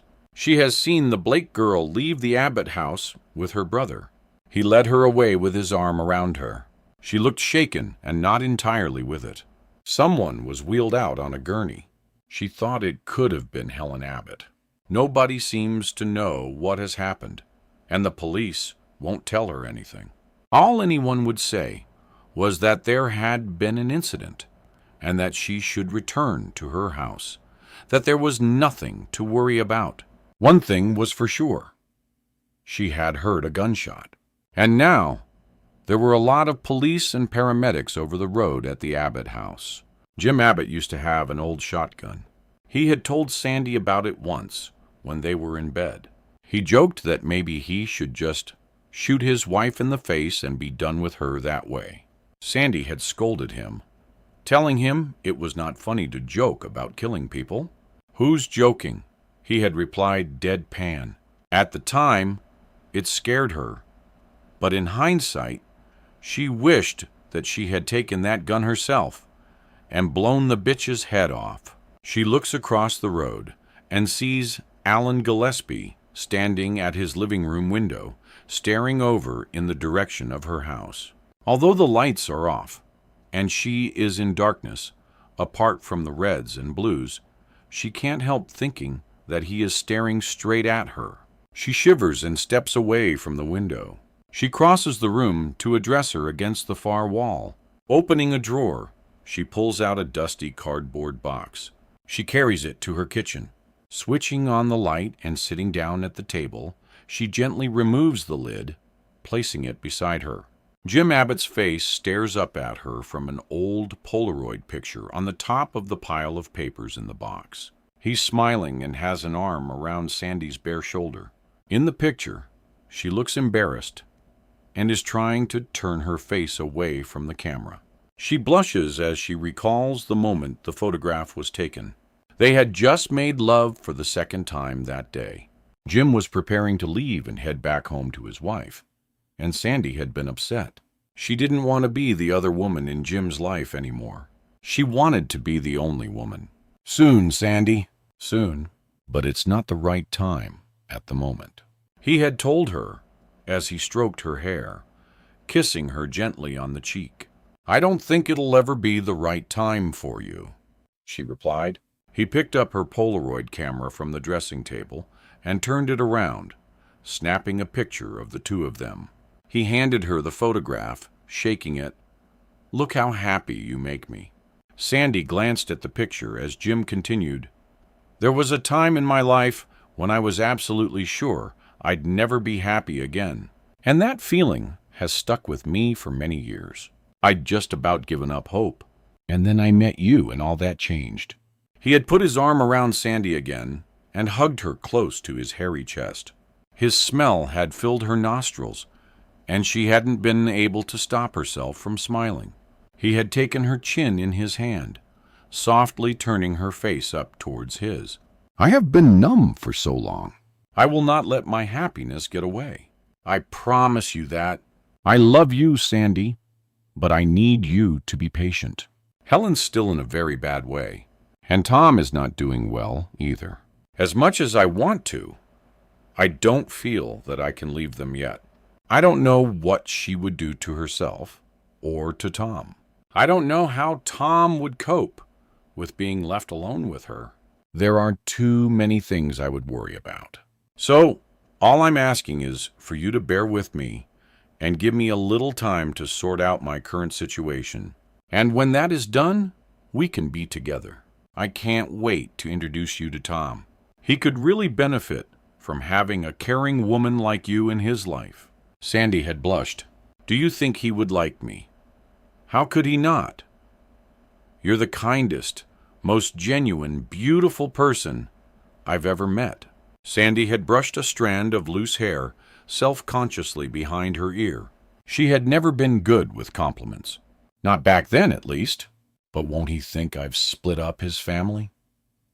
Her sad look crept onto Jim's face. Oh, baby. Our family was broken way beyond repair a long time before you showed up. You just made me realize that I had to do something about it. You know, before I met you, there were times when I thought about taking that gun and ending my life. I could see no other way out of my despair. You can't know the guilt I've had to live with for so many years. You have nothing to feel guilty about. What happened to Alice? It wasn't your fault. The look flashed onto Jim's face only for a split second, and then it was gone. We left our little girl alone. We were supposed to protect her, and we weren't there. But although that will never leave me, I finally feel like I can move on, that I have a chance of living again. And that is all because of you. And of course, I can't wait to meet your daughters. Have you told them about me yet? They know I'm seeing someone. They've noticed a change in my demeanor, but they don't know any of the details. You know that I'm married. Exactly. I don't think they would care too much, but it's more me. I'm embarrassed. I never wanted to be that woman. When I found out my husband had cheated on me, it broke me. I remember wondering how any woman could do that, knowingly sleep with another woman's husband. I hated her more than I hated him. Of course I forgave him, and we had many happy years together before he died. But that hatred for her never went away. And now I'm the woman who is knowingly sleeping with a married man, in love with a married man. My situation is completely different. Any feelings other than resentment and blame were gone between Helen and me many years ago. We only stayed together for Tom's sake, and I think in hindsight it probably did him more harm than good. Now, my love, I have to go, but I promise you we'll be together soon. He picked up a pen, scrawling something on the back of the Polaroid, then tossed it onto the bed beside Sandy before heading out of the door. Sandy picks the photograph up out of the box on the table as she examines it in the dim light of her kitchen all these years later.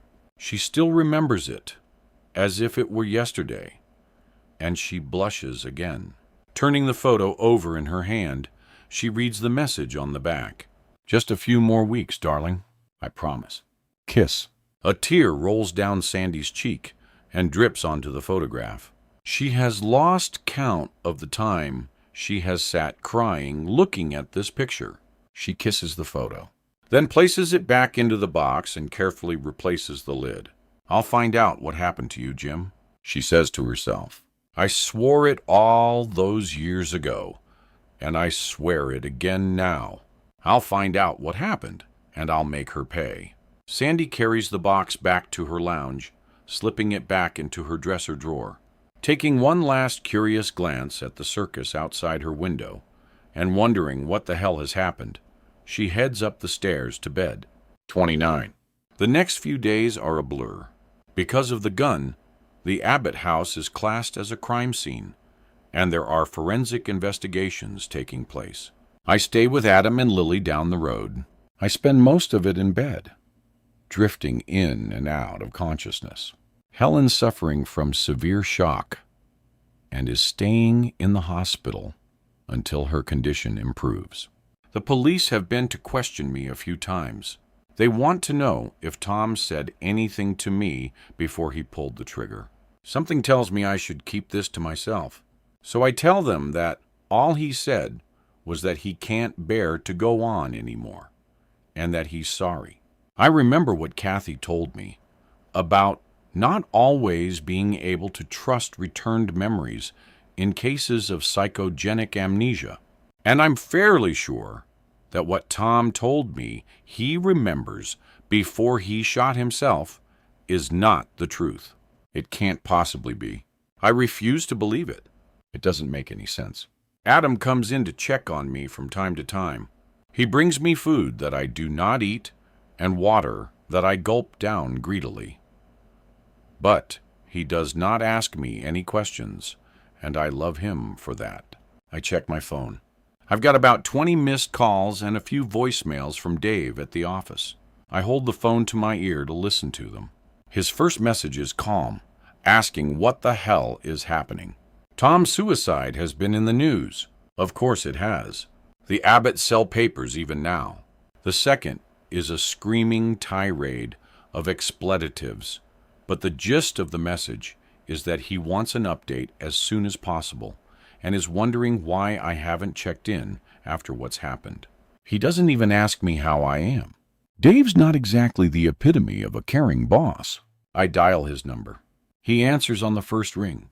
Blake, what the going on? Where have you been? I've been sleeping mostly. What the happened with Alice's little brother? He shot himself. Yeah, I know that. Everybody in the country knows that by now. Why, Blake? Did he shoot himself? I think for a moment, but not so long that it looks like I'm lying. Haven't a clue, Dave. I'm sorry. I've hardly seen him since I've been here. I can only imagine that my presence here awoke some deep, buried memory. Or maybe it's just brought everything back. The sadness, the sorrow of losing his sister, being asleep in the next room when she was taken. I don't know. I can only guess. The lies roll off my tongue all too easily. Did he speak to anyone before he did it? No. I found him in the basement with the gun. I'd been out for lunch with my brother, and Helen Abbott called me and asked me to get home quickly. When I arrived home, Tom Abbott was down in the basement with his father's gun. I tried to talk to him, but he just said he couldn't go on any longer and pulled the trigger. Right, perfect. This is good, I think. Great work. Excuse me. I can't believe what I'm hearing. People don't shoot themselves for no reason. Must have had something to do with Alice's disappearance. I don't think so. He was 8. I can hear Dave thinking at the end of the line. He's breathing heavily, trying to work this into a story. Dave, he was a very troubled young man. I spoke to him briefly the night I arrived. He was very, very messed up. I don't think he ever recovered from what happened to his sister. I don't think anyone here has. It's extremely sad. As I said before, me being here has clearly brought it all back. The pain, the trauma of losing her. They were very close. I must have opened old wounds, and it was too much for him. Right. What about the mother? What about her? How is she reacting to it all? Her son just blew his brains out. How do you think she's reacting? She's devastated, understandably. Fine. As soon as she's ready to talk, find out what she's got to say about it all. Got it. And Blake. Yes. Don't leave it so long before checking in next time, especially if something kicks off. You should have called me straight away. You're not off on a trip down memory lane there. Remember that. You're working. I'm paying you to be there. Right. He hangs up before I can say anything else. I try to sleep. Every time I close my eyes, I see Tom's brains splattered all over the Abbott cellar. I feel his warm blood on my face, and I know his death is most probably my fault. I try to make sense of what he told me. Could it be true? He was 8.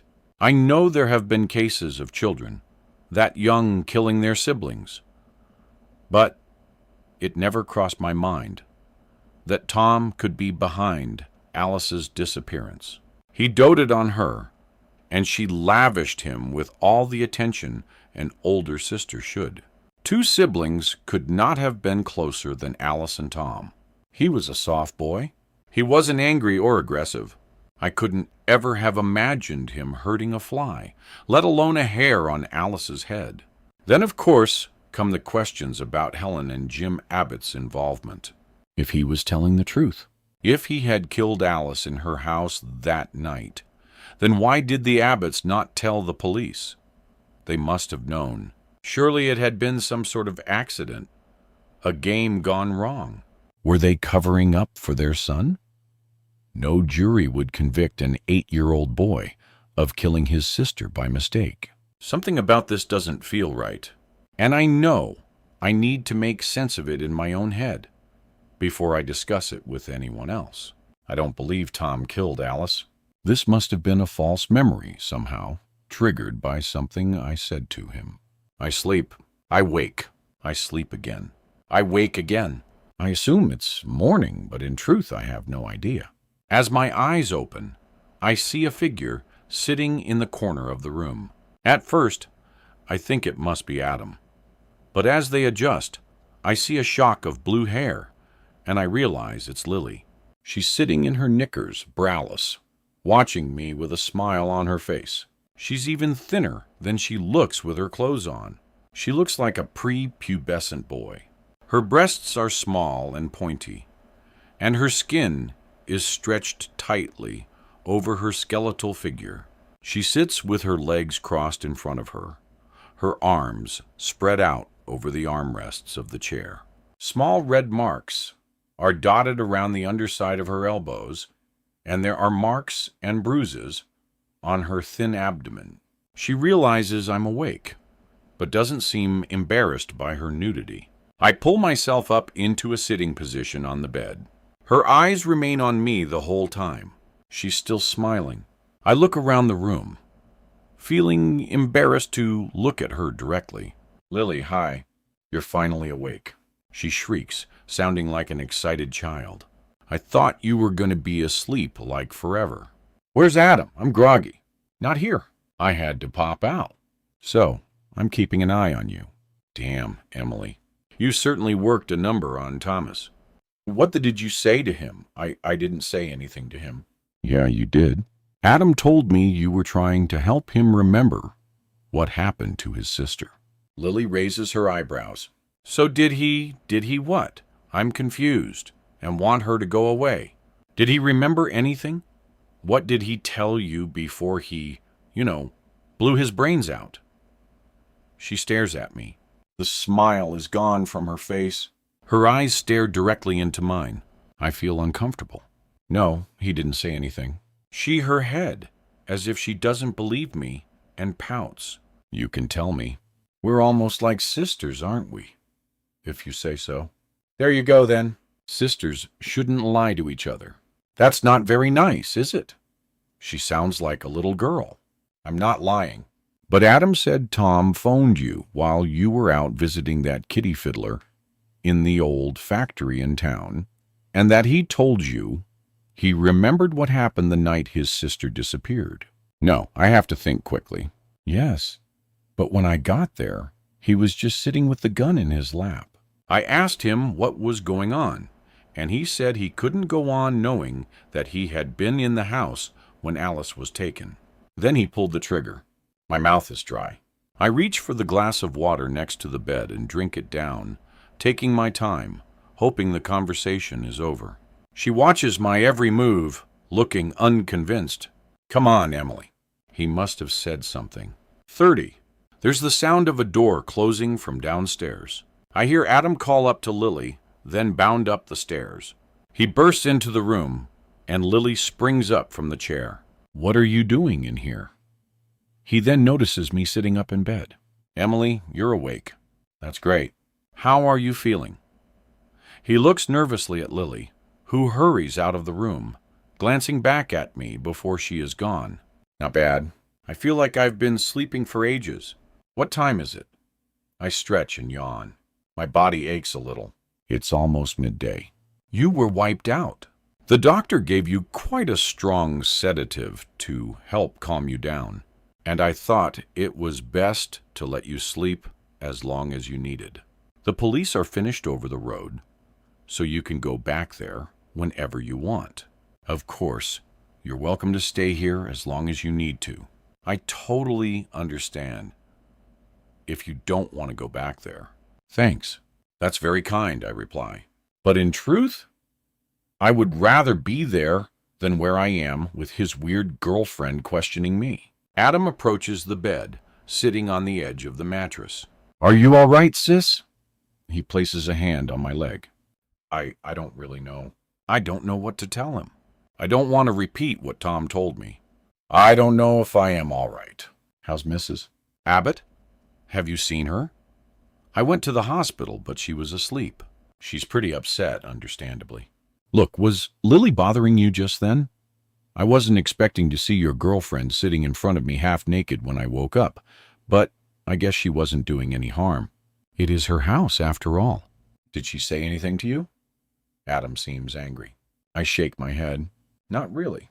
She wanted to know if Tom had said anything before he, I don't want to say it.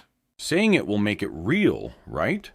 I guess she's just interested. She was around when Alice was taken. I suppose it's easy to forget that because she was a baby. She has a very morbid sense of curiosity. I'll speak to her and tell her to leave you alone. It's fine, Adam. Don't worry. It's not fine. It's out of order. She'll not be bothering you again. I promise you. He stands up from the bed, looking down at me sadly. Are you hungry? Not at all. I'll give you some peace. Come on down whenever you're ready. I'll make you some food if you like. I tell him again that I'm not hungry. He gives me a sad smile and leaves the room. I hear him go next door. I hear raised voices, his and then Lily's. Something smashes. Adam shouts, and Lily screams back. Something else breaks. A scream and a heavy thud against the wall. Then everything is quiet. I decide that I'll go back to the Abbott house as soon as I'm dressed. I'd rather stay in a house where my best friend was probably murdered, and her brother recently shot himself, than stay here and listen to Adam and Lily tearing pieces off each other. Adam knocks on the door and comes in. He's carrying some clothes. He clears his throat. Your clothes were covered in blood and stuff. I've got some of Lily's things for you. I hope they fit. I doubt very much if they will, but I smile and thank him. He leaves me to dress. Surprisingly, the clothes do fit just about. Some ripped black jeans and a black jumper with skulls on it. Nothing too extreme, thank God. I wouldn't choose these clothes, but they'll do to get home in. I make my way downstairs and find Adam in the kitchen. He doesn't see me at first. He's leaning on the kitchen worktop with his head hung low. It looks as if he is talking to himself. When he finally notices me, he looks embarrassed. I think I'm going to head back to the Abbotts, I tell him. You don't have to. I promise Lily won't bother you again. It's not her. I feel that's where I should be. Helen will probably need some company. God knows how this is going to affect her. Besides, I need to write up all my notes from the last couple of days while it's still fresh in my mind.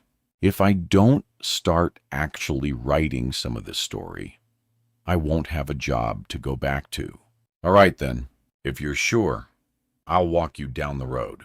I don't want you going over there alone. Then Mrs. Abbott probably won't be home for a few days. Greater than 31. This peaceful moment, music, is yours. Rest in it. Breathe in it. And let it soothe you before the story resumes. Music. Music. Music. Music. Music. We walk to the house in silence.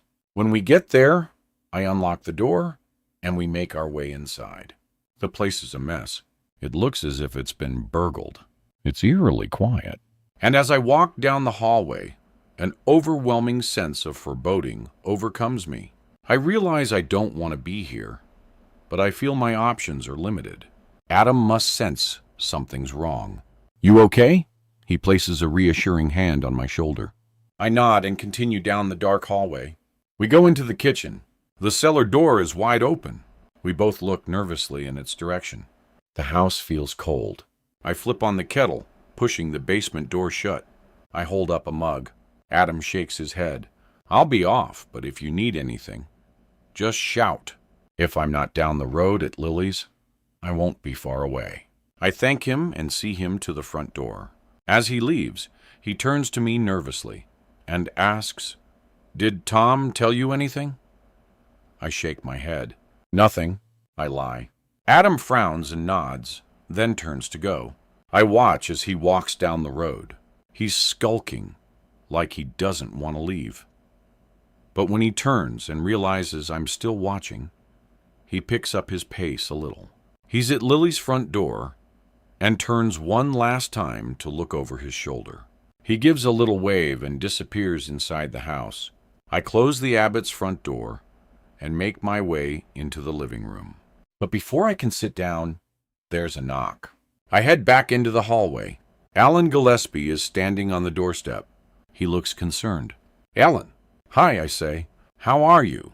he asks, looking around the whole time as if he's being watched. "Not great. I'm still a little groggy and pretty shaken." I hear a door open somewhere out in the street. He steps nervously from one foot to the other. "Do you mind if I come in?" I stand aside and motion for him to enter. Before I close the door, I glance around the street. There's nobody outside. I tell Alan I'm making coffee, and he follows me through to the kitchen. I get out a second mug. He's hovering in the doorway. He looks towards the cellar. "Is that where it happened?" he asks cautiously, tilting his head in the direction of the door. I nod in response, pouring 2 cups of coffee. I hand one to him, then turn the key in the cellar door. It locks with a loud click, and I feel suddenly more at ease. We sit down at the kitchen table. I'm looking out at the birds on the bird feeder. "What the hell happened?" Alan snaps. "This might have just pushed poor Helen over the edge. I'm not sure how she'll come back from this." I shake my head. I don't know what to tell him. I'm not really sure myself. I got a phone call telling me to come home. When I got here, Tom was down in the cellar with Jim's old shotgun. Gillespie shakes his head. "Did Tom say anything? You know, before he did it?" I consider the question. He's staring straight into my eyes. I decide not to tell him. "Not really." He was waffling, not making any sense. "I heard what sounded like a gunshot. Saw all the police cars outside. I didn't know what the heck was happening. I told Helen she should have got rid of that gun a long time ago." "Alan, over the years, it would be fair to say you have developed a friendship with Helen Abbott, right?" He looks at me, and his brow furrows as he frowns. "Yes, I suppose you could say that. Strange as it seems, people around here, they can't believe it. But she knows what's what." I take a sip of my coffee. "And how long did it take you to win her over? Surely she must have been wary of you at first, given the allegations." Gillespie puts his cup down on the table in front of him, shaking his head. "Number. Bizarrely, Helen was always on my side. Even when the police and everyone else were convinced I had something to do with it, she never accused me. She even came to see me at home one night and apologized.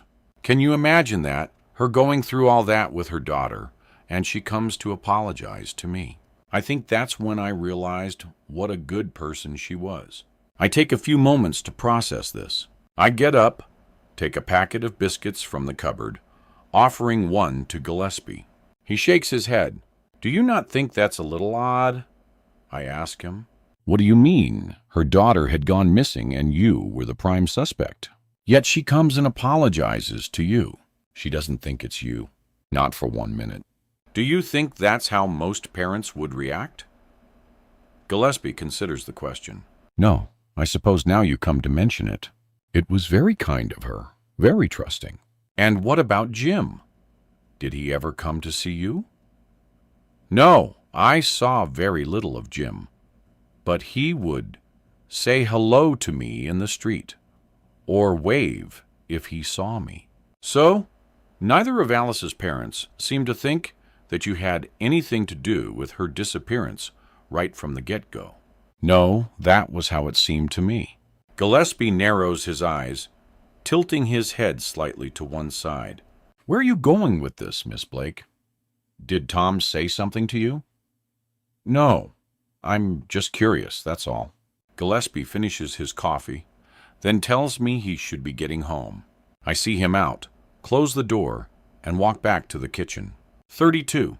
As I'm clearing up, I drop a coffee mug, which shatters into pieces on the hard kitchen floor.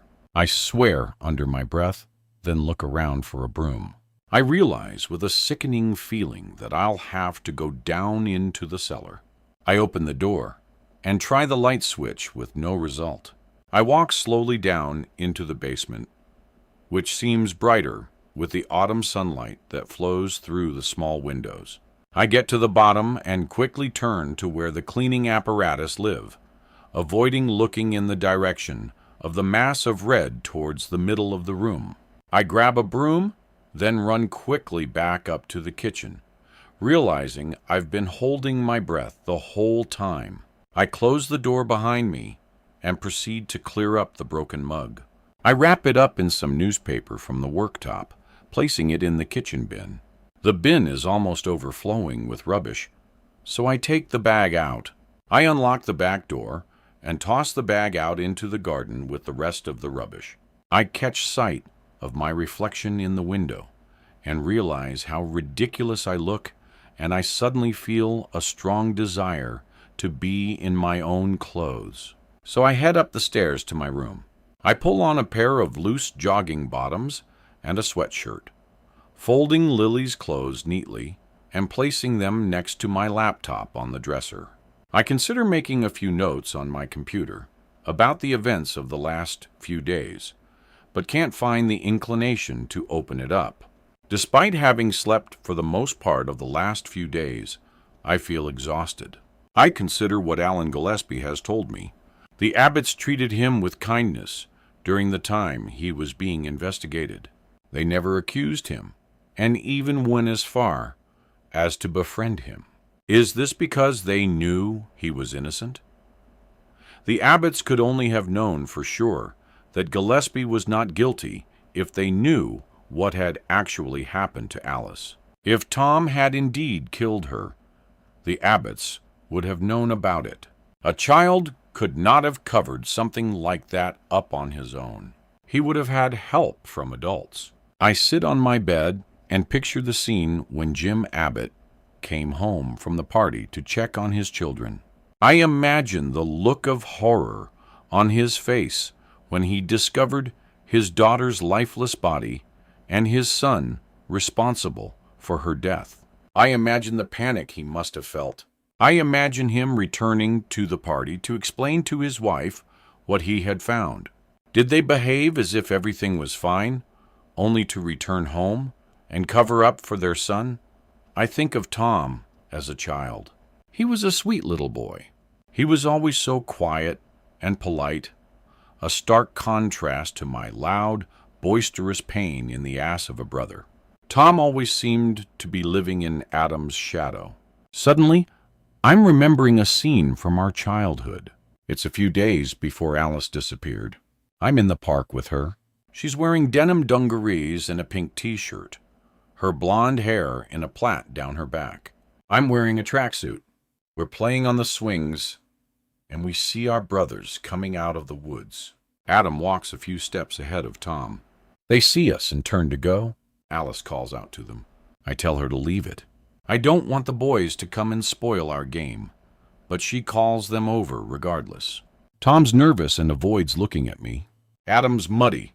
They have been building a den somewhere in the woods. I don't want to talk to Adam. I can't remember why. Maybe we have had a fight, but I feel annoyed with him. Alice is chatting to him about his den. He tells her that when it's finished, it'll be really cool. He says he needs to find some carpet to go in it. My dad's got some old carpet at home. Why don't you and Tom go and ask him if you can have it, she tells Adam. He can't keep the smile from his face. No way. You serious? Yes. My dad's got loads of stuff down there you might be able to use. She looks at Tom, who's drawing pictures in the dirt with a twig. Tom, go home with Adam and ask Daddy if you two can have that old roll of carpet down in the cellar. I'm sure he won't mind. Tom drops his twig and follows her instructions like a doting brother. As they leave, Adam turns back to Alice, a huge smile on his face. Thanks, Alice. You're amazing, he shouts. And as they run off towards the house, he turns and waves bashfully at her. Tom, following, looking back with a grin over his shoulder, gives me a little wave. 33. As I drift out of my reverie, I look around Alice's room. Could that little boy I knew back then be a killer? I don't want to believe it, but I think I might have to. And the thing that shocks me even more is the realization that the Abbotts must have known about it. Not only has Helen Abbott had to live with the loss of a child, she has had to carry a secret so devastating that she's not been able to talk to anyone about it. I imagine that since her husband left, she has felt very alone. For a moment, I wonder if Alan Gillespie knows. Has she trusted him enough to tell him the grisly truth? Everything I know about Alice and the Abbotts is shattered. I realize I've known very little about what actually happened. And suddenly, the full horror hits me. Alice never left this house, at least not alive. Maybe she died in the room I'm sitting in. All these years, I've wondered where she is. I've researched to find any trace of her online, any shred of evidence that she's still alive. She's been dead all along. I feel a sudden pang of anger towards Helen. She's let me suffer. She's let me wonder. How can she have kept quiet all these years?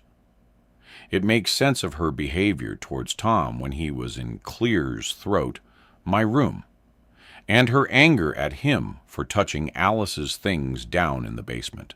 I don't know how I'll be able to look her in the face when she comes home, but something tells me I should keep this newfound knowledge to myself. For now, I feel a little lost for the rest of the day.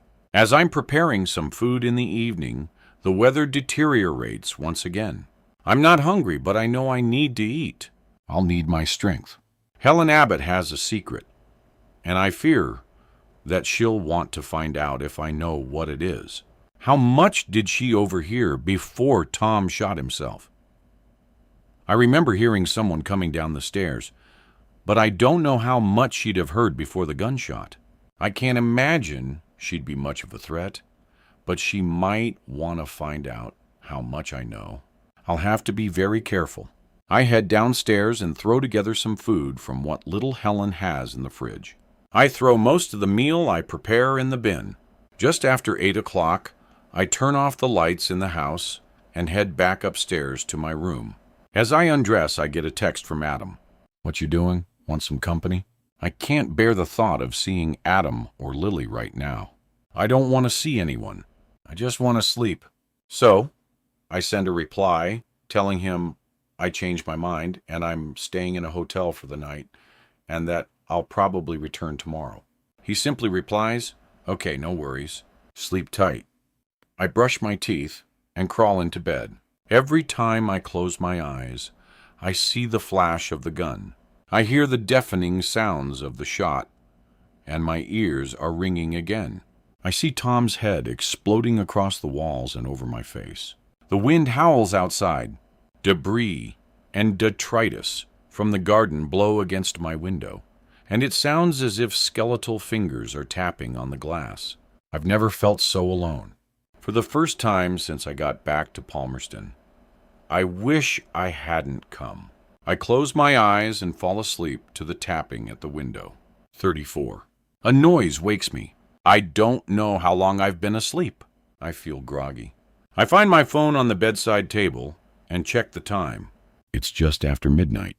The wind's still raging outside and heavy rain batters against the windows. I hear something banging in the garden. I go through to the back bedroom and look out at the window to investigate. The gate's open. It blows violently open and shut in the wind. I must have left it open when I went out the first day I was here. It's making a hell of a racket, so I decide I'll have to go out and close it. I don't want it to disturb the neighbors, and doubt I'll sleep much with that noise anyway. As I look down into the garden, I see something move, and I freeze. A figure creeps across the lawn in the shadows. It stops by the swings. I see the shape of a head look around in the dark before it continues to move towards the house. Panic spreads through me like a fever. My heart beats heavily in my chest. I think back to earlier this afternoon. Did I lock the kitchen door after putting the rubbish out? I go slowly to the top of the stairs, holding my breath, and try to be as silent as I can. I wait and listen.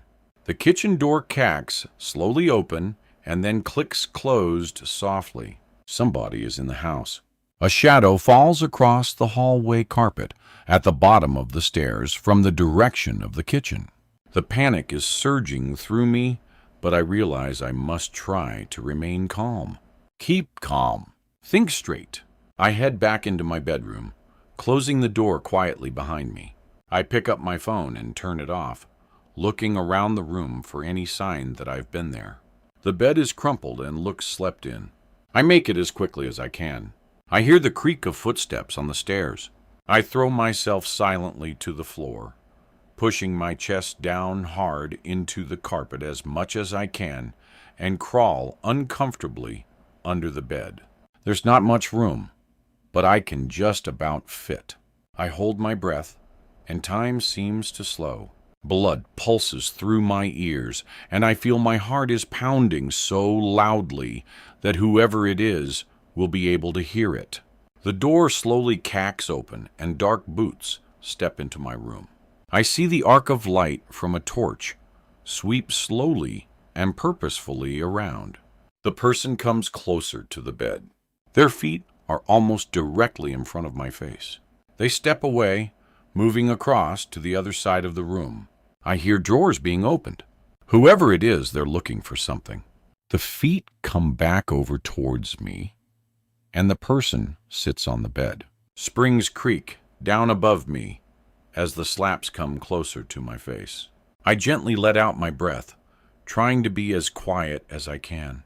I hope the bed isn't warm from my body heat. I hope whoever it is doesn't feel it. The fear is crippling, but my survival instinct tells me to keep as still as I can. I hear rummaging above me, the sound of pages being turned. He has my diary, and he's reading it. I can hear him breathing heavily. I lie for what feels like hours as a stranger reads my childhood diary. I feel sick, angry. I somehow resist the urge to come out fighting. I surmise that if I have the element of surprise, I might be able to get in a few blows to his head before he has the ability to fight back. But I decide to stay where I am. I don't know who it is or how strong they are. Suddenly, the person stands up from my bed and walks back towards the dresser. I hear the sound of things being moved around. He's picking things up and examining them. He's taking his time. He's not afraid. After what seems like a lifetime, the intruder leaves the room and walks slowly down the stairs.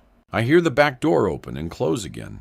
I allow myself to let out a breath, then gulp down air greedily, but I remain hidden under the bed. I'm too scared to come out. I fall asleep there, hiding and terrified. 35. I wake with the sunrise. I have no idea what time it is, and for a minute or so, I don't know where I am. I'm still under the bed, and it takes a while for my brain to process the events of the night before. I crawl out from under the bed. I'm stiff and sore. At first glance, everything looks as it should, but when I look towards the dresser, my laptop isn't there. Whoever came into the house last night has taken it. I rush back to the bed, slipping my hand under the pillow. My diary has also gone. I sit on the edge of the bed, head in my hands. I want to cry, but I feel too angry. I think about calling Adam, but I don't want him to worry. I consider the police, but I know it will be pointless. Whoever it was will not have left any trace of that, I'm sure. My things are gone, and I doubt I'll ever see them again. I dress quickly and head next door to see Alan Gillespie. I don't really know where else to go. He takes a while to answer the door. He looks weary. I think Tom's suicide is taking its toll on everyone in its own way. Gillespie invites me in. Are you all right? He asks, looking me up and down. I realize I must look a state, and I haven't showered, but I don't really care. Someone came into the house last night. Gillespie looks confused at first. What do you mean? Somebody came in through the back gate in the middle of the night. They came into Helen Abbott's house and into my room and stole my computer and my diary. Jesus, why would someone do that? No idea. Have you called the police? I shake my head. Why the hell not? This is serious. Where were you? I hid under the bed. He opens the fridge and pours 2 glasses of orange juice from a carton, offering one to me. I take it and gulp down the sweet liquid. He pours another. Emily, you have to tell the police. I'm off to the hospital today to bring Helen home. She'll be devastated to hear about this. I didn't know she was coming home. Is she definitely ready? She's insisting. I did offer her a bed at mine, but she won't hear of it. She says she needs to be in her own house. She was asking after you. That's kind. How is she? Gillespie pauses to take a sip from his drink. She's doing remarkably well. Far better than I expected. But I guess she has trained herself to deal with tragedy. Please don't tell her about this, Alan. I don't want her to worry. I think she has enough going on already. But Emily, if it's not safe, he begins. But I cut in. It's safe. Whoever it was, they got what they were looking for. I don't think they'll be back. Alan Gillespie pauses and looks intently at me before speaking. When Jim left, I thought that was it for her. I didn't know how she was going to make it through. Don't get me wrong, I don't think their relationship was ever that great after Alice disappeared. They used to fight. I'm fairly sure he hit Helen, but she would never admit it. But somehow they were support for each other. They both shared their own private hell. And after he walked out, I think she felt totally alone. Gillespie makes his way to a chair and slowly slumps his weight into it. It infuriated me when I heard he had gone. I saw him just a few days before, and he was telling me how things were going to change. How he was going to put right some things that were wrong in his life and change his and Helen's lives for the better. He had a real spark in his eye, and the silly old fool that I am, I believed him. I actually thought he was going to get her away from here or something. A fresh start. It can't be good for her, still being in that house. But then I saw Helen not a week later, and she told me he had left her. She was calm as anything. She didn't cry, didn't get angry, just told me very matter-of-fact that Jim was gone. I finished my second glass of juice and placed the cup down on the table. Did you think it was odd that he left after all that time? At first I didn't believe it. I was sure he'd be back. Thought maybe he was drunk in a pub somewhere. But as the weeks went on, it became apparent he wasn't coming home. But no, I don't think it was odd. That family suffered a lot. Their world was turned upside down, and that takes its toll on people. He tried to support Helen as much as he could, but eventually it got too much for him. The Abbotts, they always blamed themselves, I think. They had to live with the guilt that they had gone out and left those kids alone in the house. I stand up, crossing to the back door, looking out to Gillespie's garden. It was an irresponsible thing to do. I shake my head. What sort of parent? Gillespie interrupts me. They all did back then around here. It was a safe neighborhood. Your parents left you and your brother in the house also. It could have just as easily been you, if whoever took her had wandered into your house instead. I don't know what to say. He has a point, I suppose. Now's your brother. Adam. I don't know how to answer this because, truthfully, I don't really know. He seems messed up. He's doing all right. I lie. It seems he's dating Lily from over the road. Gillespie's eyes flicker, and then he nods. I thought I recognized that chap from somewhere, but I couldn't put my finger on it. Now that is interesting. Gillespie's voice trails off slightly. He seems to be thinking, staring into space. Are you okay? I ask him. He looks at me, and for a second, looks as though he doesn't know who I am. Yes, I'm fine. Still a bit of a shock what happened to Tom, you know. I still find it difficult to comprehend people who can take their own lives. It's such a selfish thing to do, don't you think? I consider the question before answering. I think for someone to take a shotgun and blow their own head off, they must be feeling pretty desperate. I'm not sure we should really be judging anyone, especially not Tom. Gillespie smiles. Very wise words, Miss Blake. Forgive me. I sometimes say the first thing that comes into my head without thinking it through. The byproduct of living by myself for so long. No worries, mister. Gillespie, you're entitled to your opinions as much as anyone else. He glances at his watch. I'm afraid you'll have to excuse me. I'm going to have to go and collect Helen from the hospital. Unless you would like to join me. I can't think of anything I'd like to do less, so I make an excuse and head home. 36. As I walk down Gillespie's path, I see Adam watching me from the bedroom window of Lily's house. When he sees me looking, he backs away without waving. I frown and return to the Abbott house. I search the house, feeling slightly uneasy. When I'm satisfied there are no intruders, I relax a little. I find the key to the cellar is still in the lock. I take the key, slipping it into my pocket. I don't think it will be a good idea for Helen to see the basement. It's a mess. It'll need to be cleaned thoroughly. Helen shouldn't have to do it, but I don't want to either. I'll talk to Gillespie when he is back and see if he can recommend anyone local. He has lived here long enough. He must know a cleaner. I go upstairs to my room, hiding the cellar key in the top drawer of my dresser under some clothes. After about 40 minutes or so, I hear the sound of a car outside. I look out of the window and see Gillespie's Volvo pulling up. I see Helen sitting in the passenger seat. She is looking at the house sadly. Gillespie gets out, opening the door for her. He helps her out and escorts her down the path at the front of the house. Helen Abbott looks even older. She's walking with a stick and takes small, unsteady footsteps. Gillespie is supporting her weight, and she looks frail. About halfway down the path, she stops, then stumbles. Gillespie catches her.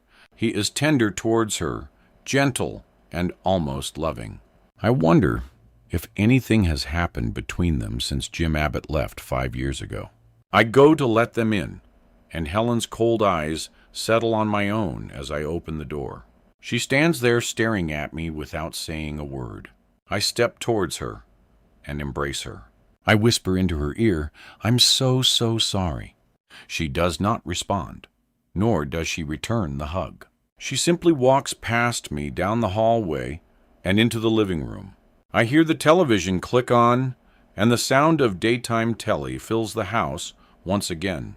I hear Gillespie telling her he'll make her a cup of tea. Then he heads out into the hallway down towards the kitchen, beckoning me to follow him. You'll need to give her time. It'll be difficult for her being here for a while. Has she said anything since you picked her up? Gillespie shakes his head slowly, biting his lip. Very little. I tell Gillespie I'm going for a walk.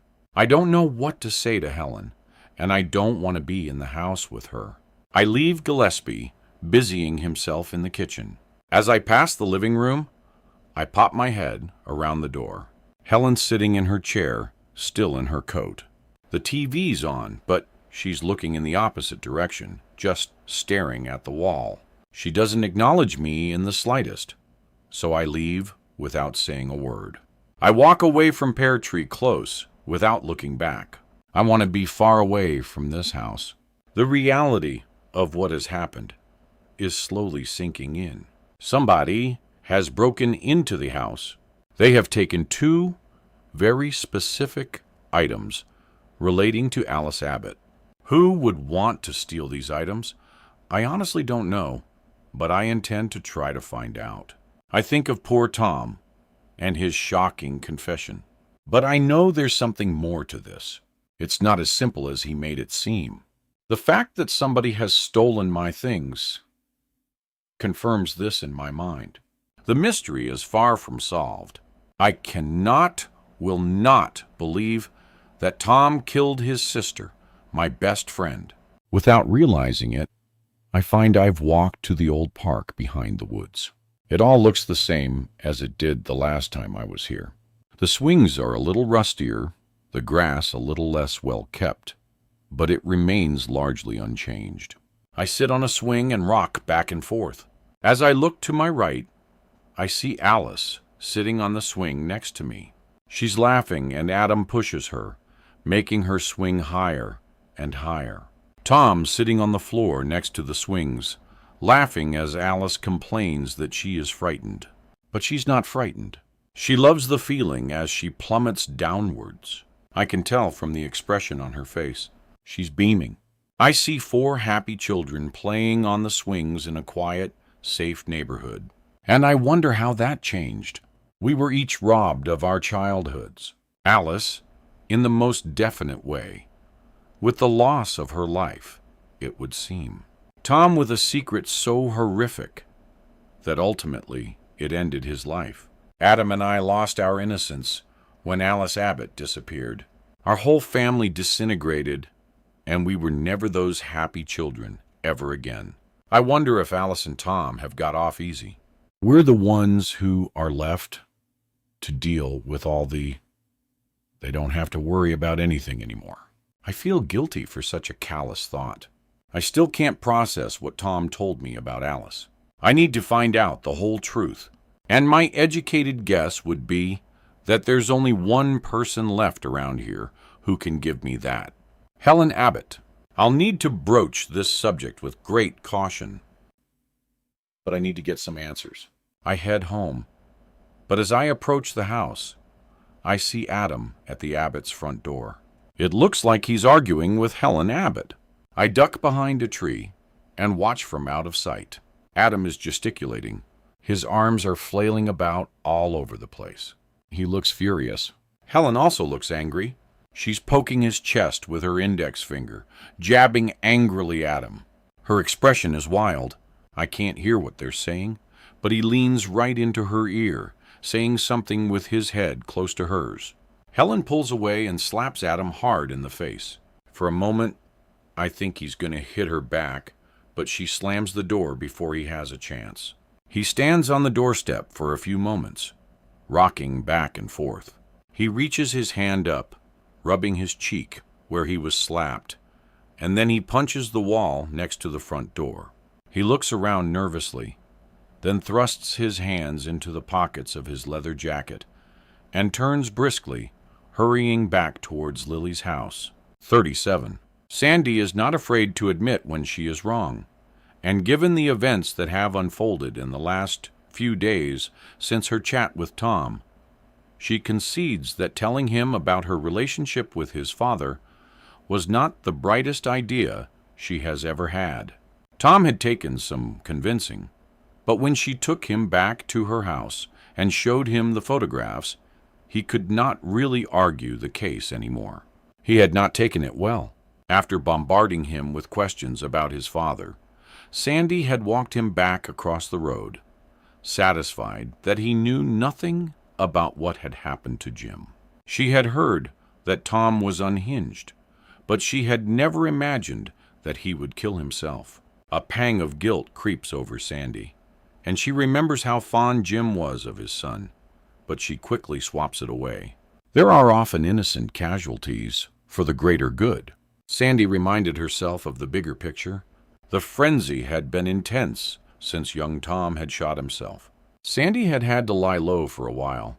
The police were around for a few days investigating the crime scene, she supposed. But after it became apparent that he had killed himself using Jim Abbott's licensed rifle, which had laid abandoned in the basement for years, there was not much left to investigate, and the scene was released. Emily had spent a few days recovering at that terrible girl's house with her brother. The poor thing looked extremely unwell when they dragged her out of the house. Sandy imagined it must be unpleasant for someone to blow their brains out right in front of you. She shakes her head and smooths the pleats in her skirt with both hands. Helen Abbott was home from the hospital, looking even more bedraggled. You could say she had let herself go a bit before the incident with Tom, but now she was gone right down the drain. Of course, Sandy was not proud that her actions may have had such disastrous consequences, but she has had her own fair share of damage through this process. Her relationship with her own daughters has been irreparably destroyed through her pursuit of the truth about Jim Abbott. And of course, that's assuming that the suicide had anything to do with Sandy having spoken with Tom earlier on that day. It could just be one of life's great coincidences. Perhaps he'd been planning it for ages. He could even have been on his way to do it when he found her creeping around the house. For all she knew, thanks to her, he may have stayed alive a few hours longer than planned. A noise from outside draws Sandy's attention to the window, and she sees Emily coming out at the Abbott house and hurrying off towards the park. She looks troubled. Sandy can't imagine that sharing a house with a mad woman who has just lost the last of her 2 children can be much fun for a young woman. Although from Sandy's observations, this woman does not seem to be a fun kind of girl. In fact, come to think of it, Sandy can't recall having seen her smile once. She doesn't know what's wrong with young women these days. Her own daughters are the same. They walk around being morose and then wonder why they are single.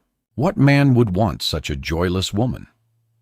When Sandy was young, she was fun. She laughed, she loved, and she enjoyed her life. Nursing your cheating husband through bowel cancer, then finding real love only to have it snatched away again, can take the wind from a person's sails. At least Sandy can blame many years of life for making her miserable. What excuse do these girls have? These youngsters nowadays don't know how good they have it. She's always telling her daughters to enjoy life while they can. A thought crosses Sandy's mind. Helen Abbott is in her house alone. She is just out of hospital. She is weak, and her defenses are down. Perhaps now would be the ideal time for Sandy to speak to her, confront her, demand to know the truth. She strides to the mirror, surveying herself. Her hair is immaculate as always, and her hound's tooth woolen skirt accentuates her firm thighs. She undoes a button on her blush pink blouse, showing a little more of her cleavage. Pursing her lips, Sandy applies a fresh coat of lipstick. She smiles at herself in the mirror, picks up the item she found in the box in Helen Abbott's basement, and grabs a jacket from a hook in the hall. Sandy marches across the street, pounding on Helen Abbott's front door. Her endgame is in play. She hears the shuffle of the woman as she approaches. The door opens slowly, and Sandy is standing face to face with Helen Abbott. She holds a paring knife in one hand and an apple in the other. The old-looking hag eyes her up and down, and then a flicker of recognition shows on her face, which quickly turns to a sneer. "What do you want?" she spits. "I think it's time you and I had a little chat, don't you?" Sandy replies, her stare not moving from Helen's eyes. Helen Abbott tries to close the front door, but she is too slow. Sandy jams her foot in the frame, preventing it from shutting. "Oh, no, you don't. I want some answers." She pushes the door inwards, almost knocking Helen off her feet. She steps into the disgusting hallway, closing the door firmly behind her. Helen Abbott turns and walks away. "I know exactly who you are. You hope, and I have nothing to say to you," she shouts as she walks towards the kitchen. Sandy follows her, a wave of anger spreading over her. "Oh, no. Really?" She pulls the object from her pocket, throwing it at the back of Helen Abbott's head as hard as she can. The woman stops and spins round, a look of sheer disbelief and bewilderment on her face. "How about now?" Sandy screams, pointing at the floor where the object has landed. Helen Abbott's eyes drift down towards the floor, and she freezes. She looks into Sandy Jackson's eyes, a knowing expression on her face, then back down at the old leather wallet lying on her hall floor. Her husband's wallet. This changes things, Helen says, a pensive look on her furrowed face. I think you had better come in then. She turns and hobbles down the hall into the kitchen, and Sandy follows close behind. Check, Missus Abbott, she thinks. 38.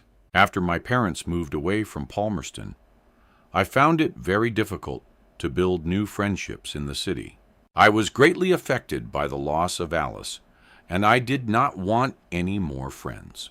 I had come to learn that friendship ended in pain and sorrow, and for many years I kept myself isolated. Nobody could ever have replaced Alice in my world. Anyway, as I was approaching my 14th birthday, my parents decided they wanted to do something special for me. They asked me if I would like to invite any friends around for a birthday party after school. I had nobody to invite. I was not close to anyone in school. I was a loner, as much as I hated to admit it. My parents wouldn't let it go and insisted that we do something as a family. So I said that I would be happy just to go for a burger and maybe bowling in town. Adam seemed excited by this idea also. My parents agreed that this is what would happen, and it would be the best birthday ever. And despite everything, I actually believed it. Before we moved away from Palmerston, our parents always made a big deal of our birthdays, but not so much afterwards. With all the fuss and talk of celebrations, I actually started to feel like it would be a proper birthday like it had been before. I was even a little excited about it. The week of my birthday, my mother came home from work one evening and sat me down very seriously, telling me that she was so sorry. But something had come up at work, and that she would not be able to get away in time to make it to dinner and bowling, but that my father would still take us. I told her that I could wait until she was less busy, but she insisted we didn't change the plans. So, on the Friday, Adam and I waited outside the school gates for my father to pick us up. Nobody came. After a few hours, it was obvious he had forgotten, and we walked home. We didn't live too far from the school, about half an hour walk or so, and I knew that my parents kept a spare key under a pretend rock in the front garden. While we were walking home, Adam asked me if I was upset. Why would I be upset? Your birthday's ruined. It's just another day, isn't it? I said matter-of-factly. We walked on in silence for a while. Then Adam took my hand. I looked at him and he smiled. He told me not to be upset, and that when we got home, we could play some games. It's one of the few times I can remember Adam being nice to me. We arrived home, letting ourselves in. It made no odds to me that we were home without our parents. A lot of the other kids in my class, at school, quite often went home to an empty house. I was 14, and I didn't need looking after anymore. I knew that my mother would probably be upset when she found out, but there was nothing I could do about it. It was my stupid dad's fault, and if he ended up in trouble, then it served him right as far as I was concerned. I remember telling Adam that I didn't care that the night had not gone to plan, but inside I was so angry. I hated my parents for getting my hopes up and then letting me down yet again. They let me believe that things could be normal again, that we could be normal, but I couldn't tell Adam that. I made us some food, just beans on toast. I think it was all we had in the kitchen. We went into the hall cupboard and rifled through the games. They were dusty. They didn't get much use anymore. We pulled everything out. The right at the bottom was Twister. We had always played that on our birthdays. It used to be a family tradition. I had forgotten we had it. Adam held it up, a huge smile on his face. Can we play this? Seeing the joy on his face, I couldn't let him down. So we carefully opened up the box, setting the game up in the middle of the living room. As there were only two of us, we didn't use the spinner, which kind of defeated the object. But we took it in turns to shout out the next move for each other. It's one of the few times I can remember being happy after we left Palmerston. We played for hours, and for that short while, we were two normal kids having fun. We weren't the neighbors of a tragic girl who went missing in the middle of a hot summer night. We were just us stupid kids playing a stupid game, and we loved it. We were in a complicated human knot, Adam snaking through my legs and twisted around in front of me. We were giggling and laughing about. We didn't hear my mother arriving home. The first we realized of her presence was when the music we were playing was switched off. I turned to see my mother standing by the stereo, a look of horror on her face. "Where's your father? What are you doing here?" "I think Dad forgot," I replied innocently. My mother stormed over to us, grabbing at my arm. "Get up!" Her nails dug into my flesh. Adam fell onto the floor. He looked so scared. She pulled me up to my feet, then pushed me towards the living room door. "I want you both to go to your rooms now." "Mom, calm down," I said. "It's fine. It's not fine. Your father knows never to leave you two alone." "How could he? It's okay, Mom," I replied. "We're fine. We're both all right." Her eyes darted to my face, filled with anger. I said, "Go to your room." "But it's my birthday, Mom. I don't want to go to my room. We're having fun." My mother spun round, her eyes bulging. "How dare you talk back to me? Everything I do for you, Emily. Don't you understand that? I do it to keep you safe." "It's not safe, and your father knows that. I should have thought better than to leave him in charge." "Mom, you're not making any sense." I start to say, "Be quiet. Shut up and go to your room." We heard the click of the door as my father came in. He appeared in the doorway, swaying slightly. My mother took one look at him and exploded. "You're drunk." "I went for a few drinks with the guys from work." "You were supposed to pick the kids up from school and take Emily out for her birthday." "Oh, is that all you have to say? You know it's not safe, and that's all you can say?" I remember looking at Adam, and he was staring at my mother with a look of such hatred on his face. My mother was in front of my father, slapping his face, hitting his chest, pounding him over and over again. He tried to grab her wrists to stop her from hitting him, but her hands somehow made it through to his face over and over. "Stop it, Mom. What are you doing?" I cried. But my mother was going mad. And my dad was trying to restrain her, trying to protect himself. "I hate you," I screamed at my mother. "I didn't even want a birthday party. It was your stupid idea." I remember running past her and up the stairs to my room, slamming the door. My parents argued for hours, and then I heard the front door close loudly. I remember looking out of my bedroom window to see my father getting in his car, fumbling with his keys before driving away. He was drunk. He didn't come home for a few days. I actually thought he might be dead. I convinced myself he'd crashed his car. I didn't speak to my mother at all. I kept expecting her to apologize, but she didn't. After my father eventually came home, it was not mentioned. They acted as if it hadn't happened, and everything was totally normal. 39. It wasn't until a few weeks later that my father got me alone. Adam was out playing football, and my mother was working late as usual. She spent more time at work than she did at home. Dad sat me down in my room and told me he was sorry. "It's fine," I told him. "It's not. It's really not him. I let you down, and I let your mother down. And I'm truly sorry. It's Mom who should be apologizing. I hate her. When she's like that, she's like a crazy person." "She's mental," I said stubbornly. "Emily, your mother loves you very, very much. She only wants to protect you. It will be hard for you to appreciate it right now.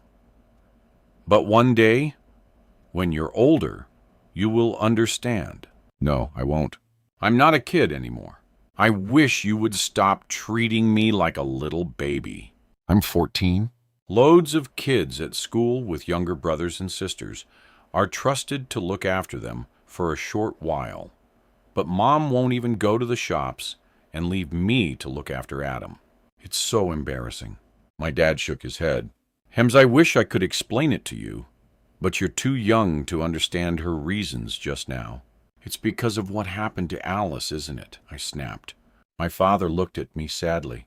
Yes, in a way. He put his arm around my shoulder and pulled me closer to him.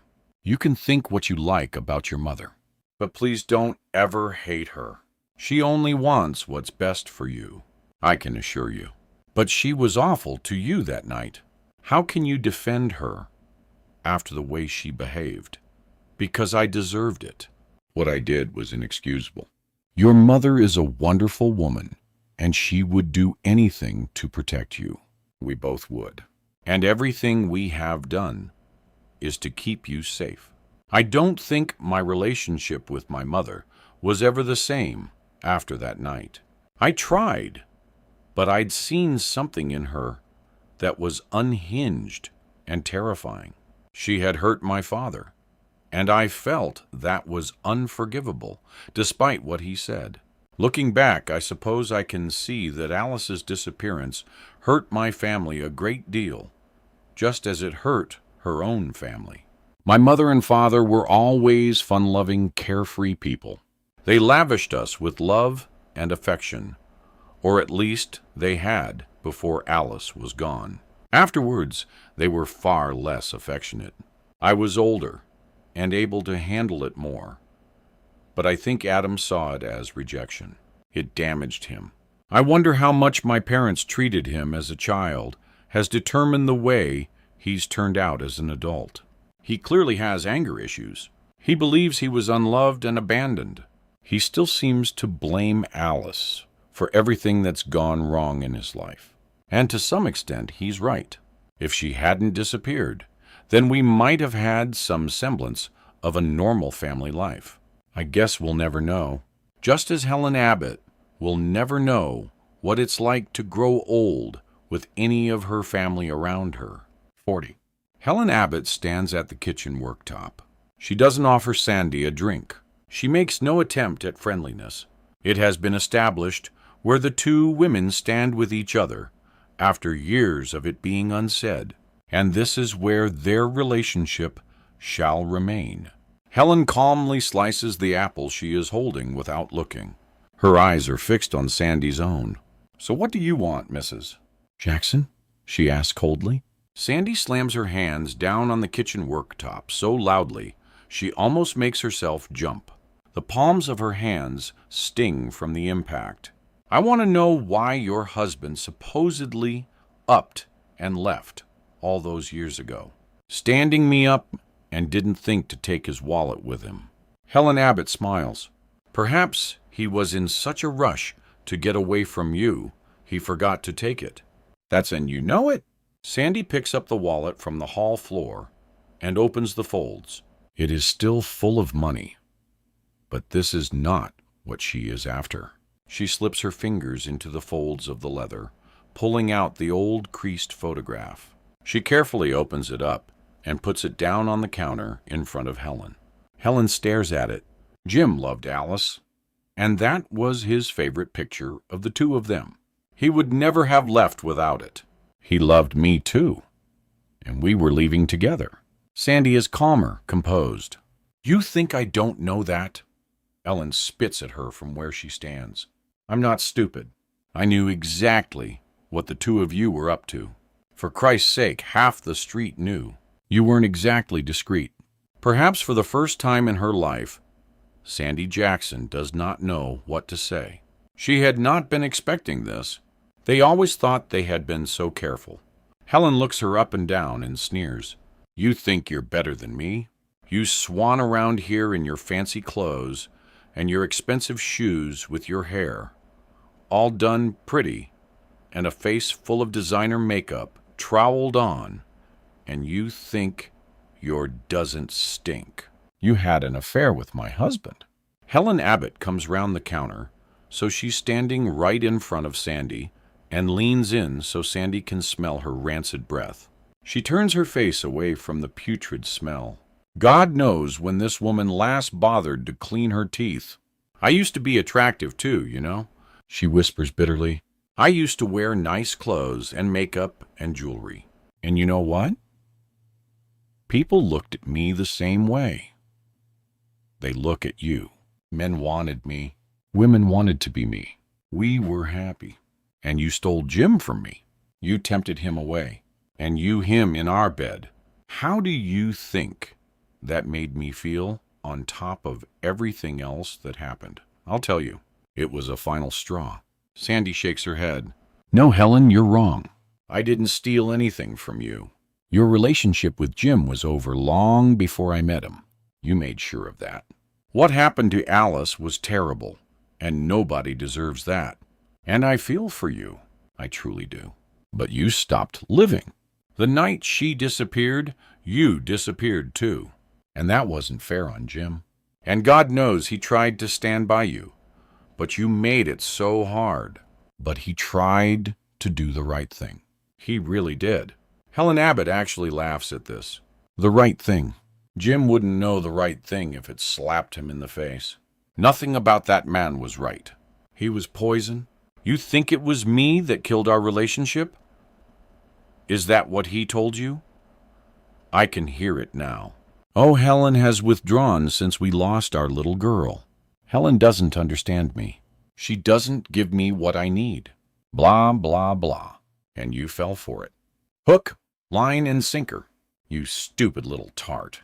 Let me tell you, it was him. It was all him. It was the decisions he made. It was the lies he told. It was the choices he made. And he killed this family. Every single one of us. He was a useless, pathetic old bastard. And you know what? I think you were made for each other. You certainly deserve each other. Sandy slaps Helen Abbott hard across the cheek. Her hand stings again, but this time it feels good. Helen puts the apple she has been slowly slicing down on the kitchen side and raises her hand to her face. Tell me what happened to Jim. Tell me where he is, Sandy screams. You really want to know? Yes, I do. Sandy tries to regain some composure. Dignity is everything. She doesn't want to lose the upper hand. Helen Abbott flashes a wicked smile. Fine, I'll tell you. 41. I arrive home to find Helen in the kitchen, gazing out at the window, glassy-eyed. She looks at me vacantly, then back out the window. Bizarrely, she's been cleaning. I can smell bleach, and she's wearing rubber gloves. An apple sits half-sliced on the worktop next to her, uneaten. Helen, I wanted to say don't. She interrupts me with an assertiveness I've not seen since I arrived. Don't say anything, please. She snaps off her rubber gloves, rolls them into a ball, and slings them casually in the sink. Turning towards me, she opens her mouth as if she's going to say something, then thinks better of it. She turns and heads towards the cellar door. I can't find the key to the basement, she says. Do you know where it is? No, I lie. Perhaps the police have it. I'll have to ask them. I need to get down there. It'll need clearing up. And most of my cleaning stuff for the house is down there. You know, the Hoover and stuff. I can't help but glance around the house as she says this. I shouldn't think it'll make a whole lot of difference to her life. If she can't get access to her vacuum cleaner for a few more days, the key is safe in my dresser drawer for now, until I can find someone to clean up the mess downstairs. I'm not cooking tonight, so you'll have to get your own dinner. She says that's okay. I'm not very hungry anyway. She looks at me again and shakes her head. He was all I had left, you know. I don't know what to say, so I keep quiet. He didn't need you messing with his head the way you did. He was trying to get on with his life. We both were. Helen, I don't think what happened was because of anything I said to Tom. Of course it was. She spits, trying to get him to remember things from that terrible night. Some things are best forgotten. I'm sure, I reply without thinking. She shoots me a look, and I decide to leave this here. I feel annoyed, and don't really want to be in the house with her. I'm going to go out for a walk. Suit yourself. As I turn to go, I think of Adam arguing with Helen on the doorstep. So I turn back. Why was my brother here? She looks at me blankly, but does not say anything. Her eyes shift from my face. She looks uncomfortable. I try again. Earlier, when I was coming home, I saw him out the front talking to you. He came to pay his respects. She's lying. They were arguing about something most definitely, and it ended with her slapping him in the face. That was kind of him, I say. She doesn't reply. She just turns away and pubbles back towards the kitchen as I let myself out. 42. I walk back to Alan Gillespie's house and knock on the door. He seems surprised to see me again. Emily, did you forget something? No, I need to talk to you. Please, can I come in? Of course. He steps aside, letting me past him into the hallway. He closes the door, sliding on the security chain.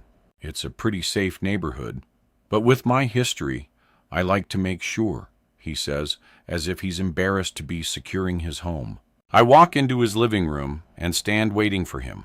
He slowly lowers himself down into his armchair, gesturing for me to sit on the sofa opposite him. I take a seat and stare at him for a few seconds. He has a puzzled expression on his face. Is everything okay, Emily? Is it Helen? Has something happened? I don't know. I fidget in my seat, not knowing where to start. There's something odd going on. How do you mean?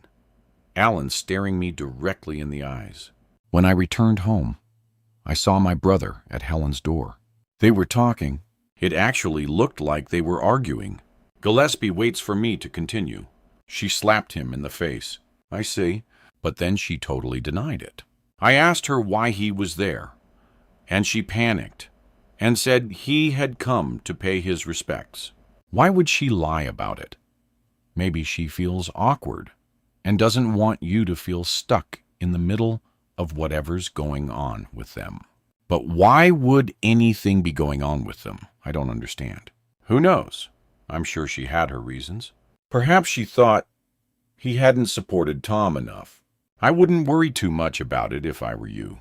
Remember, she suffered a terrible loss. She's not herself. Perhaps your brother said something about Tom that upset her. It's not only that, though. I look down at the floor. What is it, then? Is there something you're not telling me? I want to tell him about Tom. I need to tell someone, but there's nobody. I don't even feel like I can talk to Adam about it. Emily, Alan pushes. It's nothing. Everything's really messed up. Nothing's making a whole lot of sense. And I need to rationalize this whole situation. I think that is perfectly understandable, given all that's happened to you since you arrived back here. You know, you can talk to me whenever you like, don't you? Gillespie seems so warm and amicable. If I tell him about Tom's confession, then that's another person involved. He might even insist that I go to the police. And I definitely don't feel ready for that at the moment. Thanks, Alan. I smile. Can I ask you something about Alice? Anything you like? Did you ever suspect that Helen and Jim Abbott had something to do with her disappearance? Gillespie looks at me, his gray eyes serious and questioning, like he's trying to figure something out. He lets out a long breath through his nose, shaking his head. No, never. When the press ran that story, accusing the Abbotts of being involved, I saw the fallout from it. I saw a family ripped apart at the seams.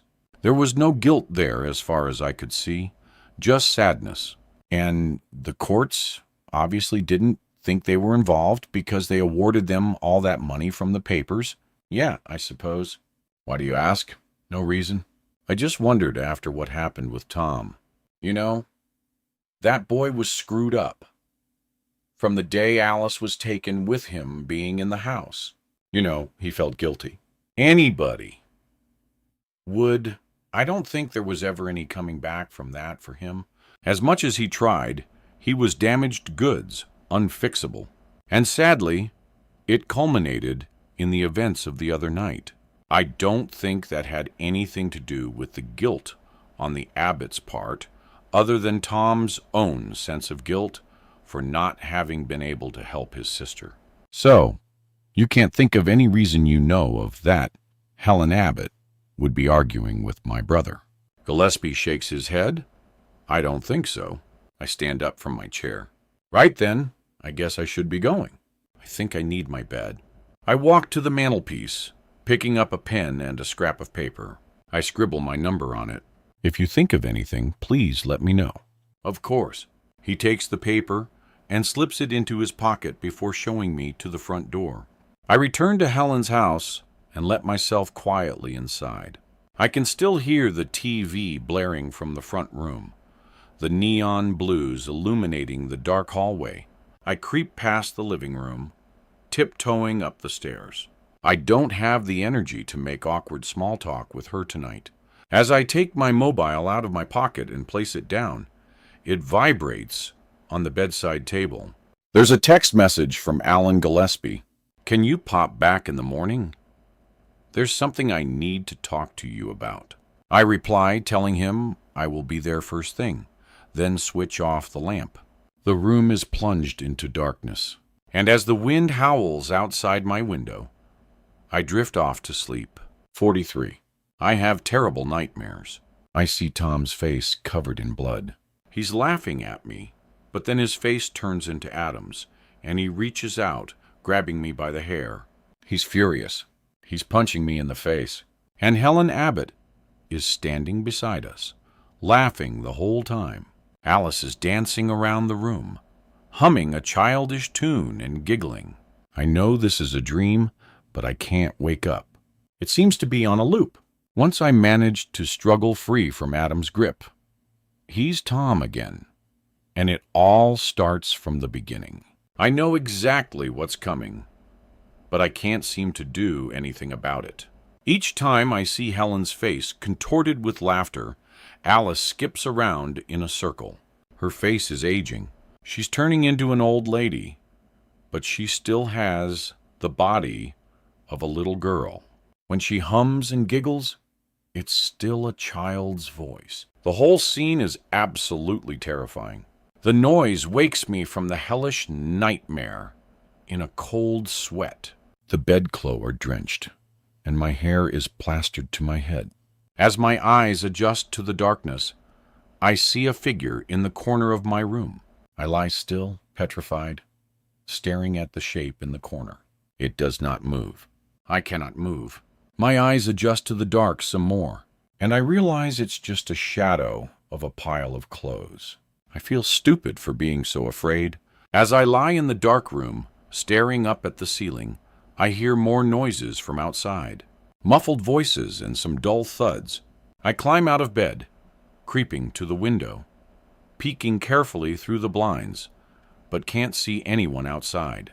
I hear the noise of pans clattering from the kitchen below me, and then something smashes. I go to the back bedroom and look out to the garden. There's a shaft of light shining across the garden from the kitchen window. I see the gate is firmly shut and bolted. Helen is still up. I pull on a nightie and make my way down the stairs. She doesn't hear me. She's in the kitchen, rifling through cupboards. She's down on her hands and knees in a filthy nightie, pulling things from shelves. The kitchen drawers all hang open, the contents strewn about the floor. It looks like a crime scene again. She mutters and mumbles to herself. I can't make out much of it, but every now and then I hear the odd word. Must be here somewhere, she says. Then more muttering. I watch her for a good 5 minutes before she notices me. She looks at me blankly, then returns to what she's doing without offering any sort of explanation, as if what she's doing is perfectly normal. Mrs. Abbott. Helen, are you okay? Go back to bed, Emily. Can I help you with something? I think you've done enough. She hisses across the room. A glass topples from a shelf and smashes on the floor. She doesn't even flinch. As she scuttles around the floor, she cuts her hand on the splinters, but doesn't stop her manic search. Blood drips onto the tiled floor and falls in large, irregular spots. further spoiling her nightdress. It was definitely here. I just need to find it. I suspect she is looking for the key to the cellar, but have no intention of telling her that I know where it is. Would you like me to help you up to your bed? She glares at me. I don't want to go to bed, she tells me through gritted teeth. I feel that anything else I say will only anger her more, so I return to my room. I lie in bed listening to the sound of things breaking. Eventually, after an hour or so, the noise stops. All I can hear is the sound of Helen Abbott sobbing. After some time, this noise stops. Also, I hear her footsteps on the stairs, then the creak of floorboards as she walks down the landing. I see a shadow under my door. She stands there for a few minutes. My heart is thumping, and for some reason, I feel afraid. I don't know why, but I creep to the door and turn the key in the lock as quietly as I can. I see the door handle turn. She's trying to get in. She realizes the door's locked and retreats. The light goes out on the landing and the house is quiet. Outside, a fox screams, an owl hoots, and I feel very alone. I think I'm in way over my head. I need to make sure that Helen Abbott does not suspect that Tom told me anything before he shot himself. I think my life may depend on it. In the morning, I will talk to Alan Gillespie again to find out what he knows. Something's not right, and I need to find out the whole story. I decide I'll speak to Adam and find out exactly what was going on with him and Helen on the doorstep. I struggle to get back to sleep. Every noise from outside is a predator trying to get into the house. Every creak in the house is a killer creeping into my room. I'm paranoid and scared. And I'm living in the spare bedroom of somebody who has lied and covered up the murder of her daughter for 25 years. I don't know what else this woman is capable of, but I suspect she's not the confused old lady I thought she was when I first arrived. I look at my phone for the last time before I doze off. It's 4:30 a.m. It's raining outside again. I'm starting to think it must always rain here. I don't remember it being like that. I wonder if the events in a place can help to influence its personality. But then I decide that's just stupid. A place is nothing but a location. Nothing can make a place bad. Only people. The wrong people make a bad place. I'm starting to suspect that Paul Mayon, or at least Pear Tree Close, is rotten to the core. 44. I don't sleep well at all. I'm awake most of the night. In the morning, the house is silent. I'm grateful that Helen's not awake yet. I throw on a pair of jeans and a jumper, then unlock my bedroom door quietly. I creep down the landing, stopping outside her bedroom door, as the floor cocks loudly underneath my weight. I stand for a moment, holding my breath. But hearing the sound of Helen Abbott snoring heavily from within her room, I continue to the top of the stairs. I make my way downstairs, heading to the kitchen for coffee. Broken glass litters the floor. The cupboards are still all open, the contents mostly on the floor. It looks like the aftermath of a police drugs raid. But of course, this was all Helen's doing last night. I give up on the idea of coffee and decide to have one with Alan Gillespie instead. I leave the Abbott house and head next door to number 24. Pressing the doorbell, I wait impatiently for a few minutes. There's no answer and no sound of movement inside, so I ring the bell again. He must have overslept. I take a few steps over to the front window, peering inside. There's no movement within. No lights on, nothing. Walking back to the front door, I knock with my bare knuckles. The door swings inwards. Instinct makes me afraid. I reach out, pushing the door to the wall, calling into the hallway. Mr. Gillespie, are you here? There's no reply.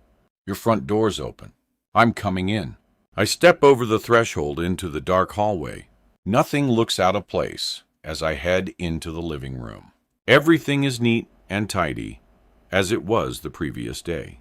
There are no signs of an intruder, no overturned lamps, nothing broken on the floor. In stark contrast to the house I have just left, This house is in span.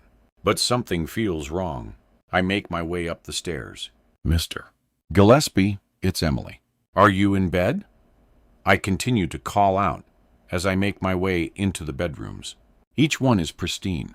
No drawers with the contents pulled out. No obvious signs of an intruder or a burglary.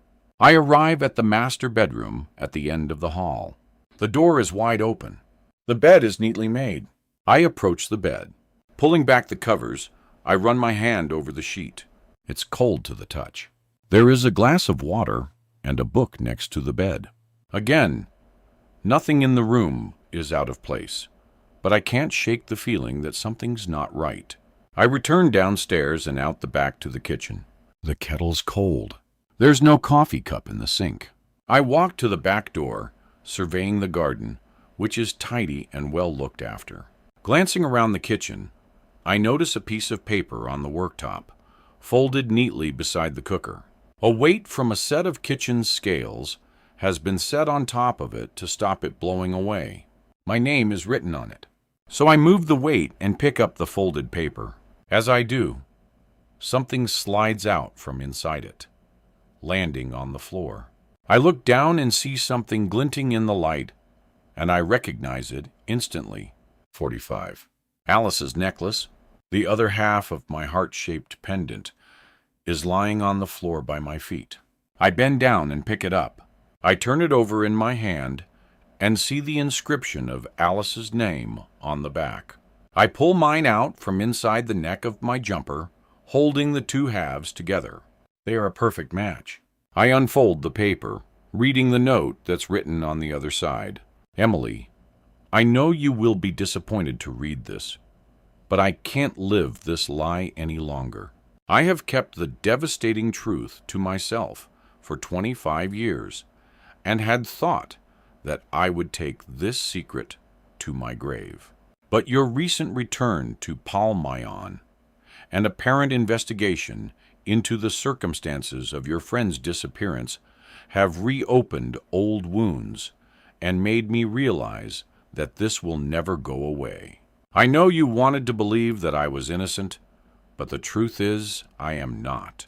I took Alice from her bed all those years ago, and when I realized the gravity of what I had done, I killed her and disposed of her body.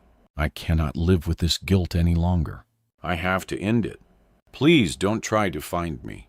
By the time you read this note, if indeed you even find it, I will already be dead.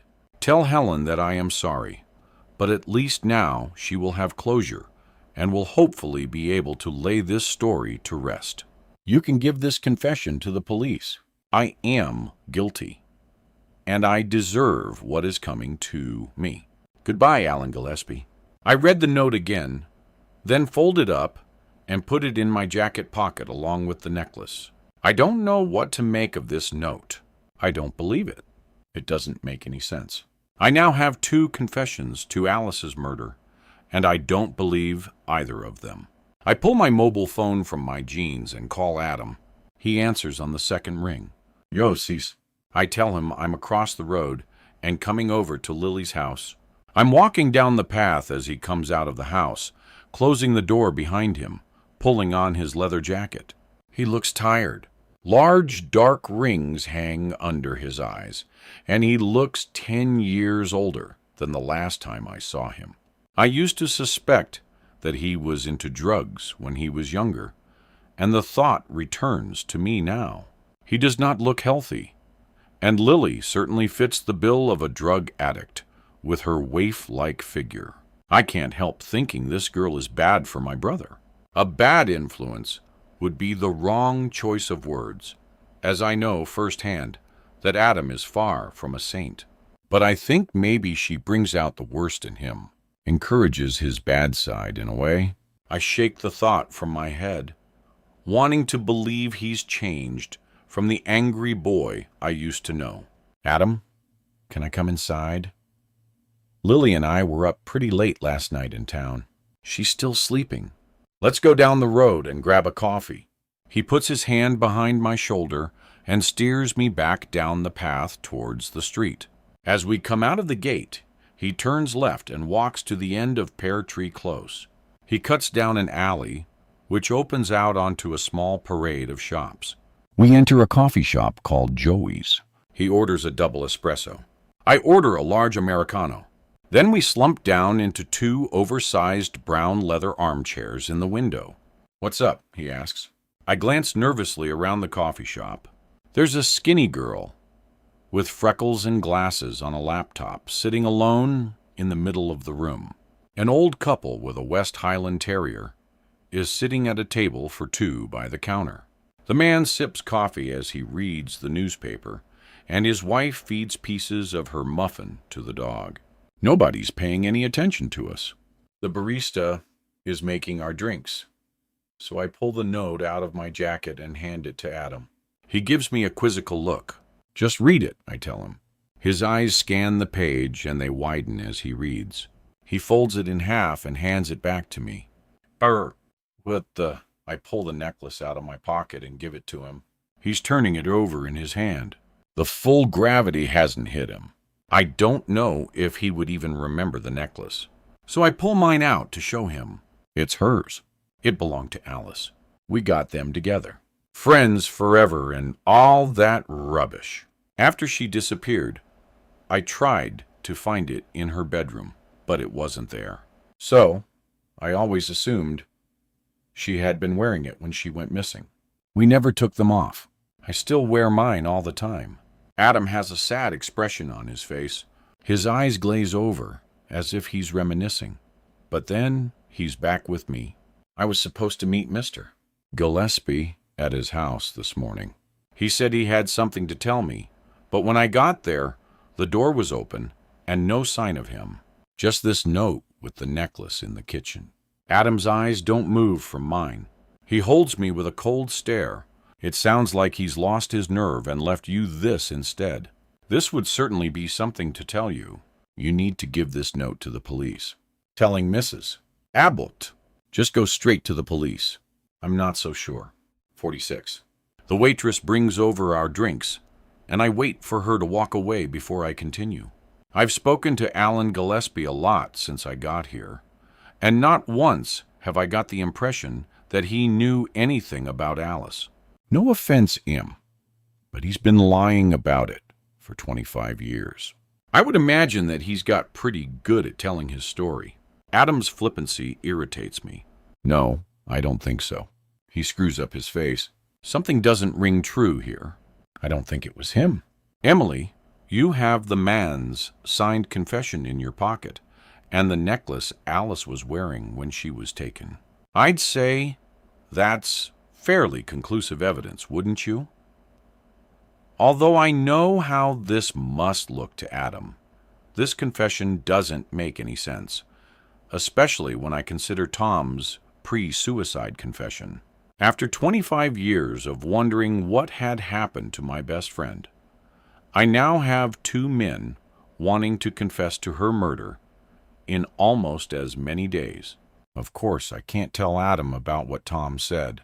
This is a nugget of information that my gut tells me I must keep to myself. I pick up my mug, sipping the hot coffee. Adam throws his espresso down his throat, placing the empty cup on the table. Adam, I don't buy it. I shake my head. But why would he confess to killing Alice Abbott if he didn't do it? Adam whispers. And how would he have this? He hands the necklace back to me, and I put it gently in my pocket. I shake my head. I don't know, but something feels wrong. Adam slams his hand onto the table. Emily, stop messing about and trying to play detective. People are dead. My friend shot himself, for sake. Please take the note to the police and pack your bags and go. You want me to leave? That's what you do, isn't it? You only came back to find out what happened all those years ago. And now, you have your answer. The dirty old man next door did it like everybody always said. And to think he's been living next door to her mother all these years. That's up. Anyway, case closed. Now we can all move on with our lives, right? Go and write that in your trashy magazine and get back to living your life. Forget all this. Adam's tone frightens me slightly. I know he's trying to protect me, but I'm the older one. I can look after myself. I don't need him telling me what to do. Adam, I don't understand. Why lie about it for all this time, and then all of a sudden change your mind? Oh yes, by the way, it was me. It doesn't make sense. He explains it all in the note. Family.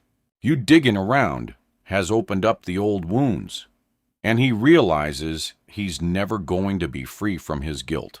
He killed a little girl, probably raped her too. God knows how long he kept her alive in there before getting rid of her. I'm not sure, Adam. My gut tells me not to believe this. Adam looks at me. His eyes are pleading. Emily, please. You have the answers you've always wanted. What more do you need? You don't know anything about this man. So, I suggest that when he hands you a note confessing to the murder, you take it and go straight to the police.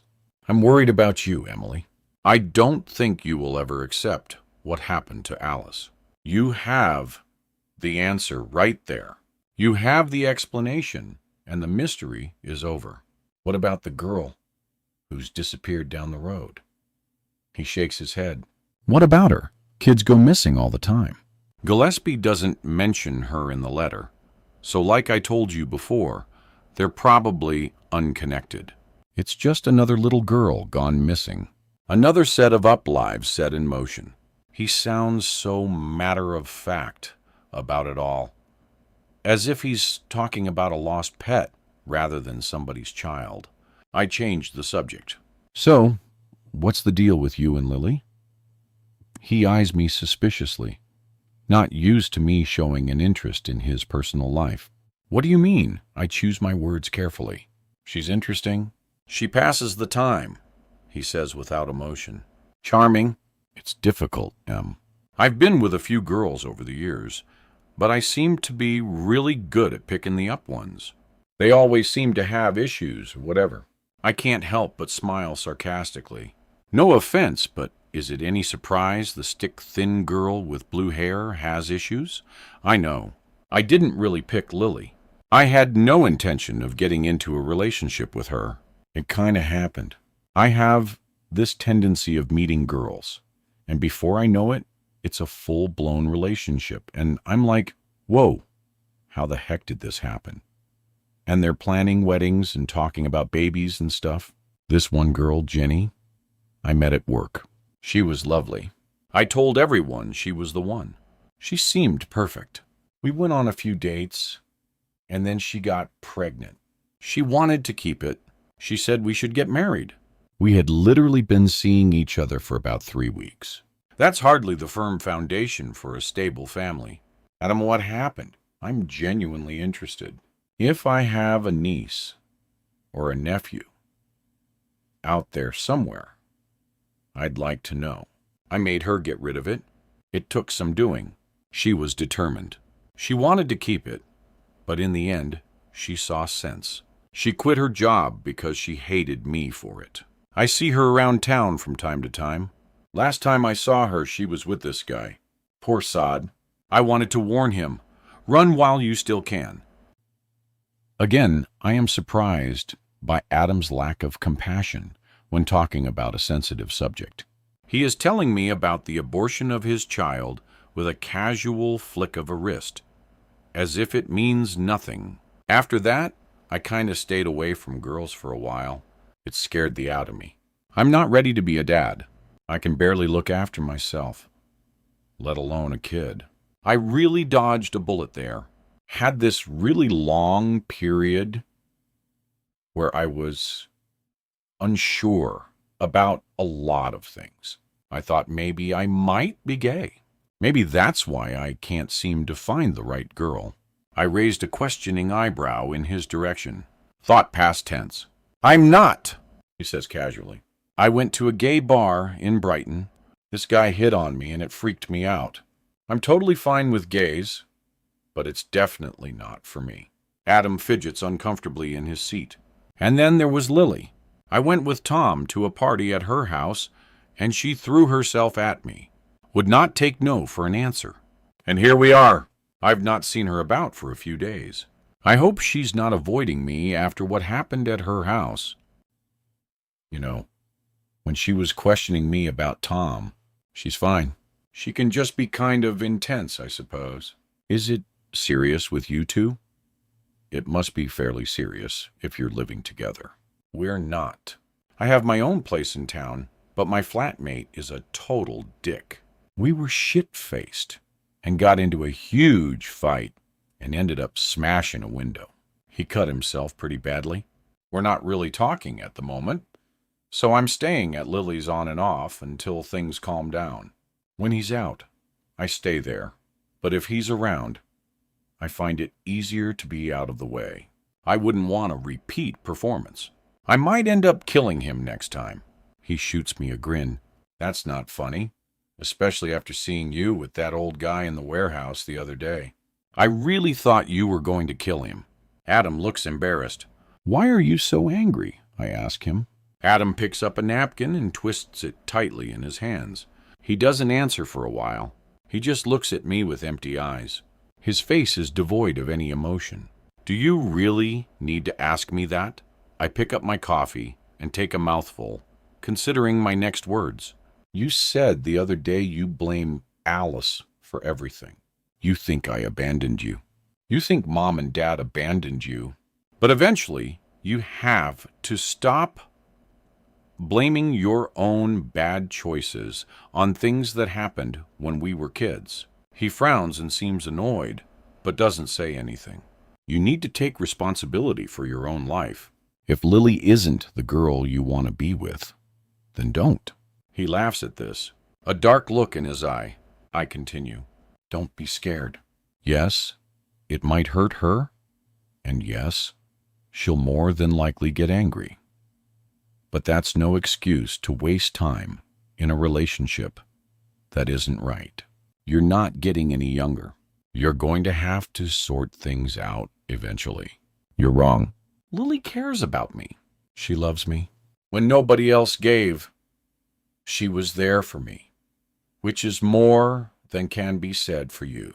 And, yeah, she might not be the one, whatever that means. But she's better than being lonely and spending my life on my own. He's getting worked up. I can tell from his voice. He's getting louder and more animated. The old couple across the room are looking at us nervously. They probably aren't used to raised voices in here. The girl with the laptop tuts and plugs her headphones into her ears, shooting us an irritated look. I'm sorry, Adam, but that's being with the wrong person is not better than being with nobody. You don't need to be with somebody. How can you expect to be happy with someone when you can't be happy with yourself? That's easy for you to say. You had Mom and Dad. You haven't spent your whole life feeling unwanted. That's rubbish. It's my turn to get angry.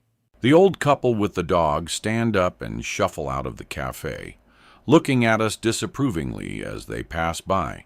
You had the same parents as I did. They wanted to be there for you. You left.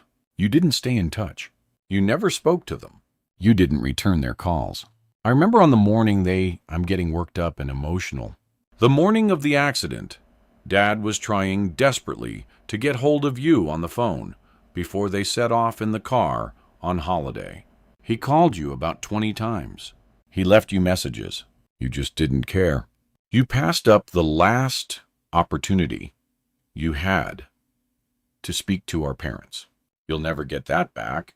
That was your choice, nobody else's. Adam gives me a strange look, then shakes his head. We sit in silence for a few minutes, neither of us wanting to look at the other. We've both said too much. We've both let our emotions get the better of us. I feel guilty. Adam seems vulnerable. I should try to comfort him, but I still feel annoyed. It's amazing that two people who grew up in the same house can have such opposing views of each of their childhoods. He looks at his watch, then stands abruptly. I'm meeting a mate. Promise me you're going to take that note to the police. Please. He looks at me pleadingly again, and against my better judgment, I agree. I'll finish my coffee and then drive to the police station. Good. He bends down and kisses me on the cheek. Give me a ring later. Perhaps we can go get some dinner or something. I tell him, sure. When he rushes out of the shop and around the corner out of sight. I sit sipping my coffee and my phone beeps in my pocket. I pull it out and a scrap of paper falls out. I don't recognize the number on the screen, so I open the message. Hi, Emily, it's Lily. I just wanted to apologize for my behavior the other day. I know you were probably in shock after Tom and I was insensitive. I hope there are no hard feelings. I type a quick reply telling her it's fine, then pick up the scrap of paper from the floor. It's the name of that guy that Alan Gillespie gave me when I first arrived in Palmayan. As I go to screw it up, something occurs to me. I pull the confession out of my jacket and unfold it, placing it on the table in front of me next to the scrap of paper. I look from one to the other, then back again. The handwriting is totally different. Whereas the first one, definitely written by Alan Gillespie, is a neat and tidy cursive. The note I found this morning is scrolled in scratchy capital letters. There's no way that these two things were written by the same person. No way at all.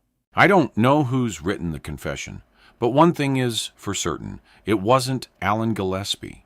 I stand up and dial Adam's number. He doesn't answer. Swearing under my breath, I shove my phone back in my jeans pocket. I fold the two notes up together and carefully place them in my jacket pocket, leaving the coffee shop to walk back towards Pear Tree Close, cutting back down the alley. Whoever wrote the note wants me to believe that Alan Gillespie killed Alice all those years ago, and they've gone as far as to plant a piece of Alice's jewelry in his house. 47. I head back to the Abbott house. Helen is up and busying herself, tidying up the mess she made last night in the kitchen. She looks embarrassed when I enter the room, but she doesn't say anything. She's kneeling on the floor, putting pieces of broken glass and china onto some sheets of newspaper she has spread out on the floor in front of her. She's cut her hand again, and there's blood on the paper and the floor, but she makes no effort to stem the flow. I kneel down beside her, and she glances at me, reaching her hand up to brush her hair out of her face, leaving a smudge of red over her cheek. Her hair is a mess and full of tangles. She's wearing a dirty pair of linen trousers with dried blood wiped over them. Her drab gray cardigan is buttoned up all wrong, and her shoes don't match. She looks completely and utterly mad. If you had to conjure up the image of an insane old woman in your mind, the woman kneeling beside me would be pretty close to what you imagined. She smells bad, too. I'm sure she hasn't had a wash for days. I reach out and take her hand, pulling some tissues from my pocket.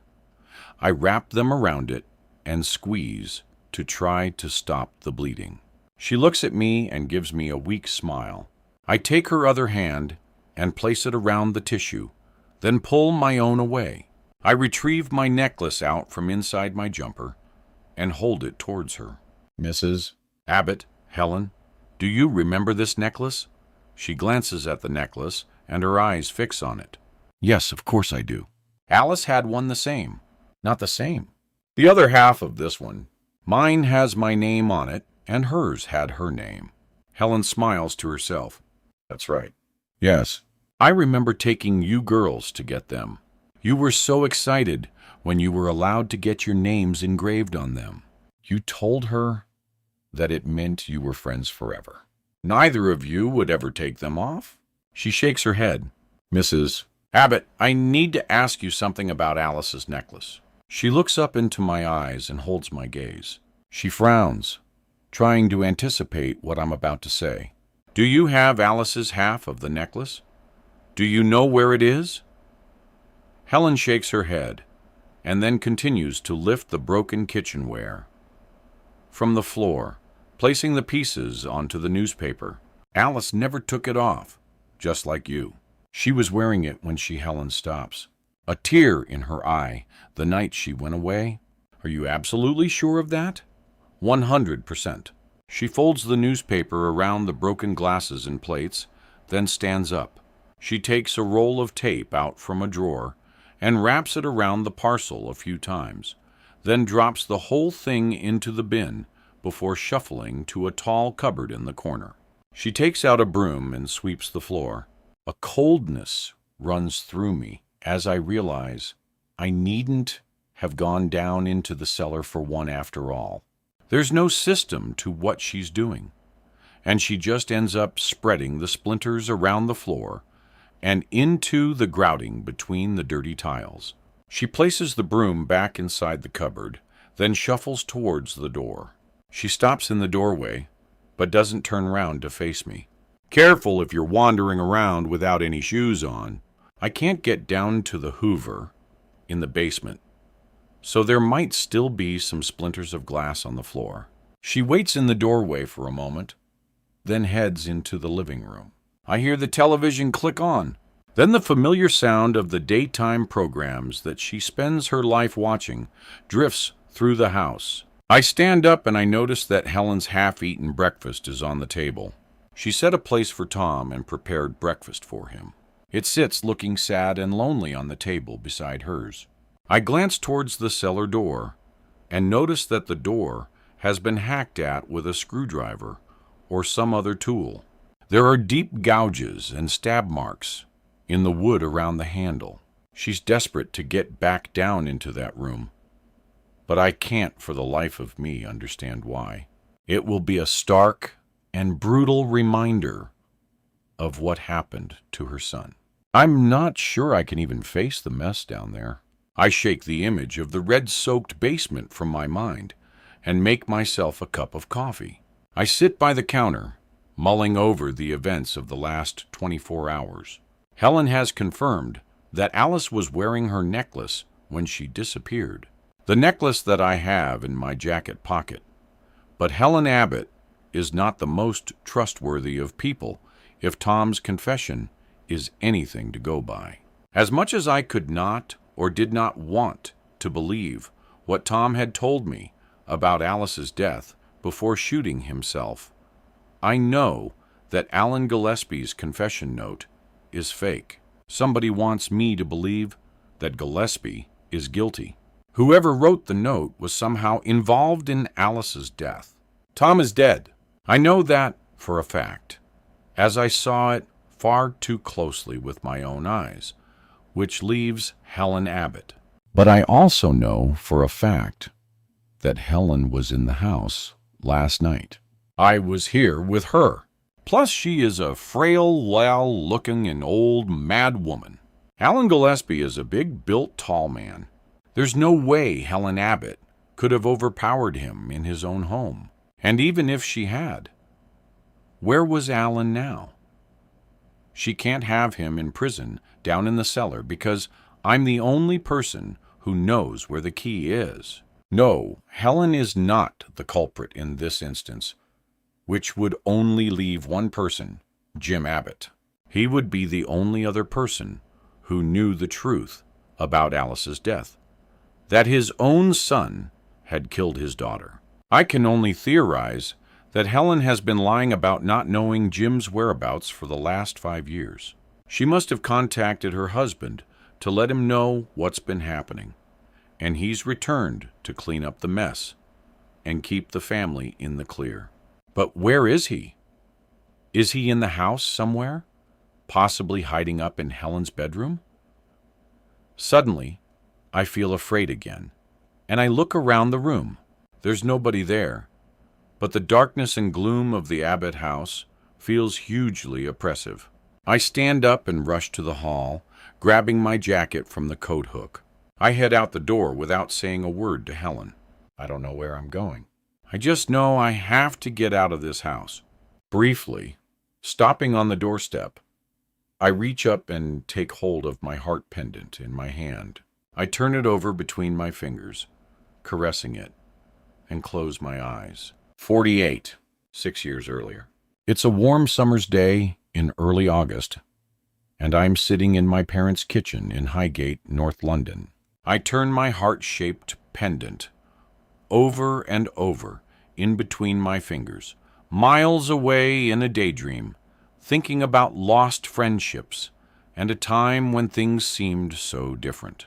"Emily," my mother barks, "are you listening to me?" I look blankly at her. I haven't heard a word she said for the last 5 minutes. Something about feeding the dog, I think. "Yes, Mom." "Are you sure you'll be okay staying here on your own while we're away? It's not too late for us to put Barney into the kennels. I know your job keeps you very busy. I don't want to be an inconvenience." She crosses the kitchen and sits next to me at the table, glancing at the pendant in my hand, giving me a weak smile. "It's absolutely fine, Mom. I'm looking forward to it. You and Dad go and enjoy your holiday. Barney and I will be just fine." The old schnauzer hears his name, and one ear pricks up, but he doesn't have the energy to get up from his bed. I smile at him. The French doors are open, and I can see my dad down the end of the garden, pacing with his phone to his ear. He looks annoyed. He comes in through the door. "Any luck?" I ask. He shakes his head. "Nope.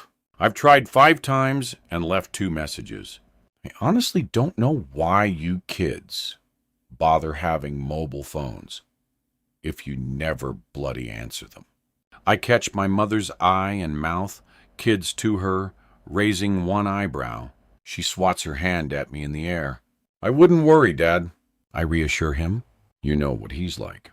He only ever gets in touch if he wants something, usually money. I don't think I've heard from him in about a year." My mother gets up from her chair and busies herself over by the sink. My dad sits down in the seat she's just vacated. "There's something up with him. I can't quite put my finger on it. He seems nervous." I pull my phone out and dial Adam's number. It rings a couple of times and is then diverted to voicemail. "Adam, it's Emily. Dad really wants to talk to you before he and Mom head off to Cornwall. He's tried calling and left you some messages. Can you please give him a ring? They're setting off in about an hour." "Okay." I hang up. Dad stares at me and shakes his head. I see Mom glancing at me nervously, but she looks away when she sees me return her gaze. She pulls a tin of dog food out of the cupboard and opens it, transferring it into a small bowl, which he places on the floor by her feet.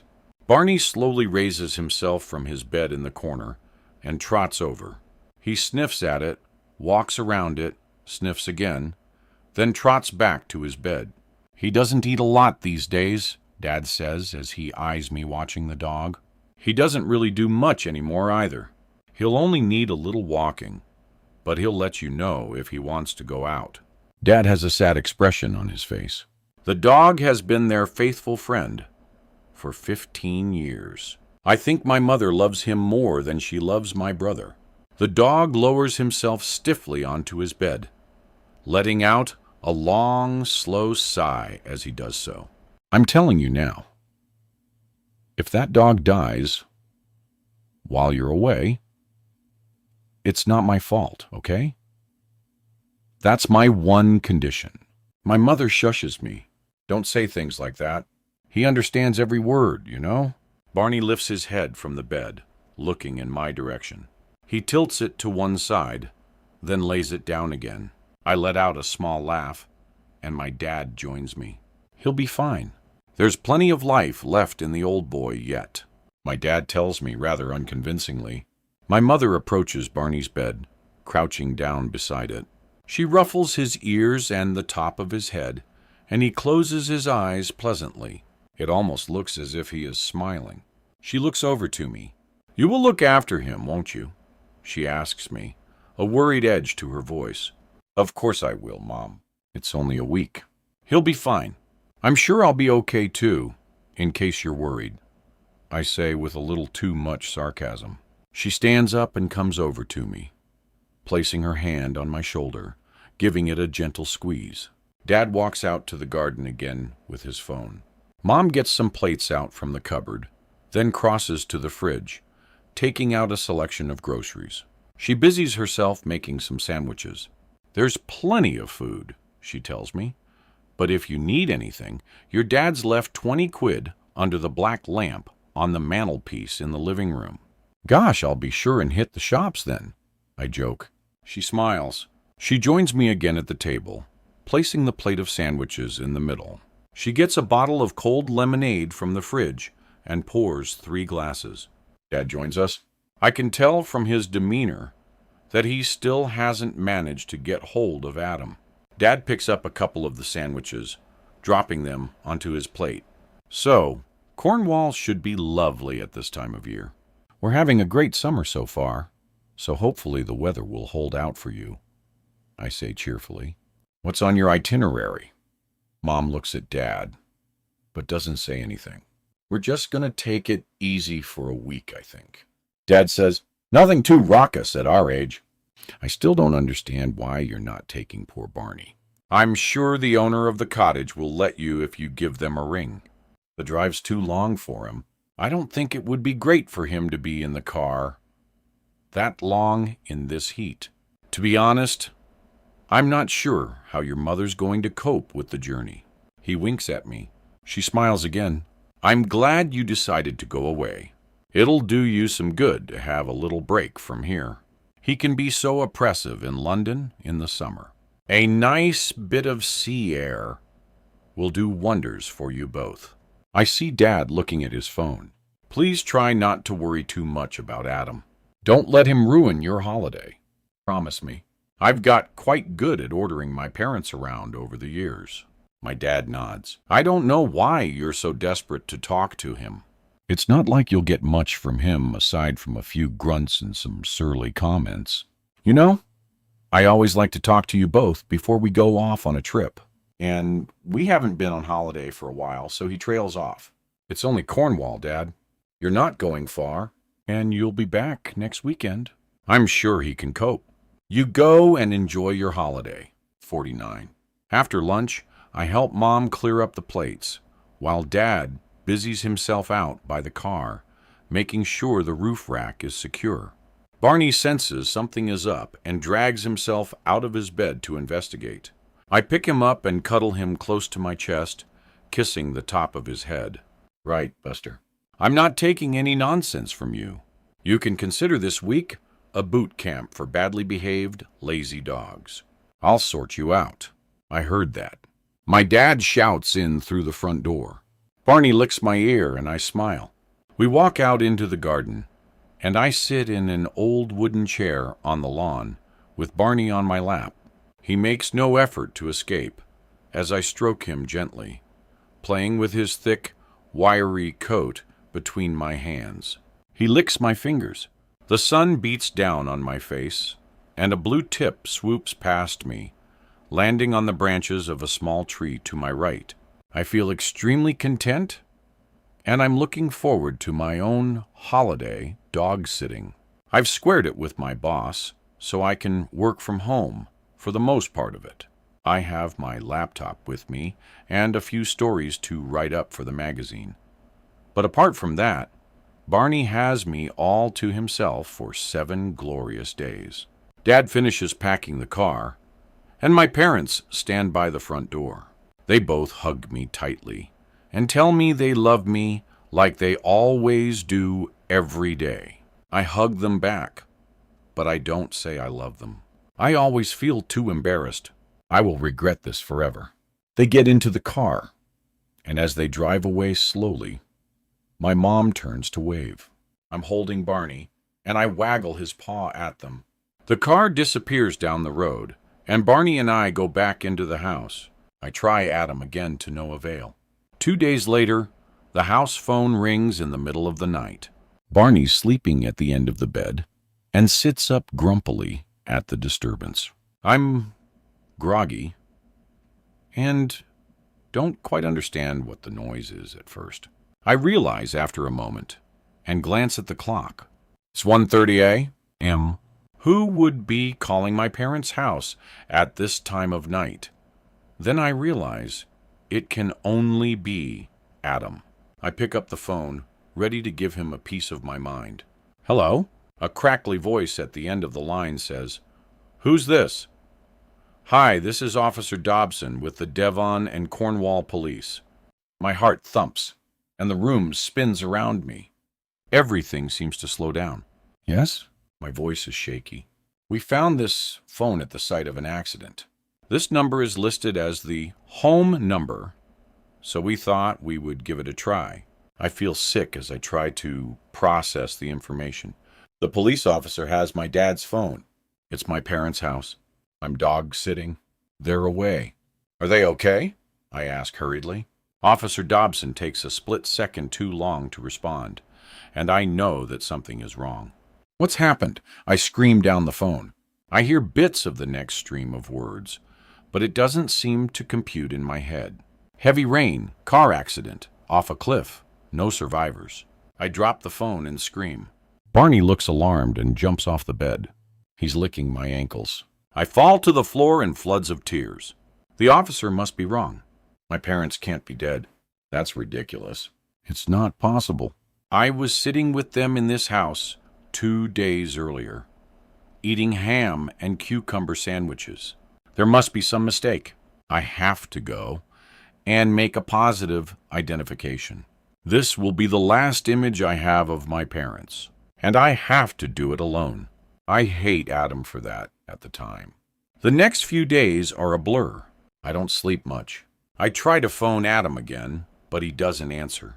I leave him messages telling him to call me and that it is urgent. Mom's sister, Aunt Janet, comes to stay. She's sympathetic, and her kindness makes me cry. I feel like my whole world has fallen apart. I don't know how I'll cope without my parents.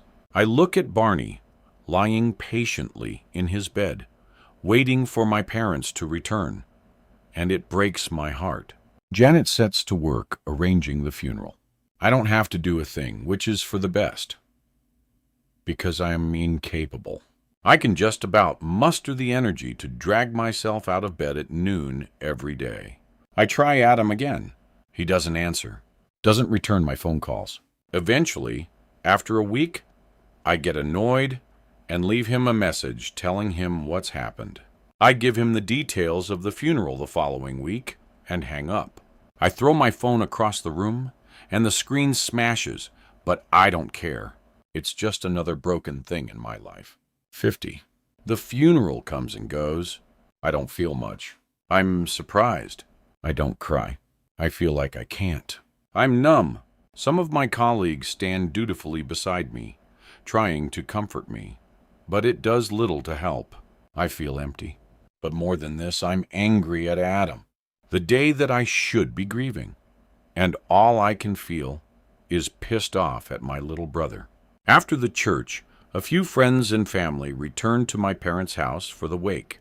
I'm carrying a plate of egg sandwiches to the table when I see Adam walk into the living room. He's holding a near-empty bottle of vodka, and he's unsteady on his feet. As I see him, I drop the platter, and it smashes loudly on the floor. Egg and bread and tomato are all over the carpet. Barney trots over and sniffs it.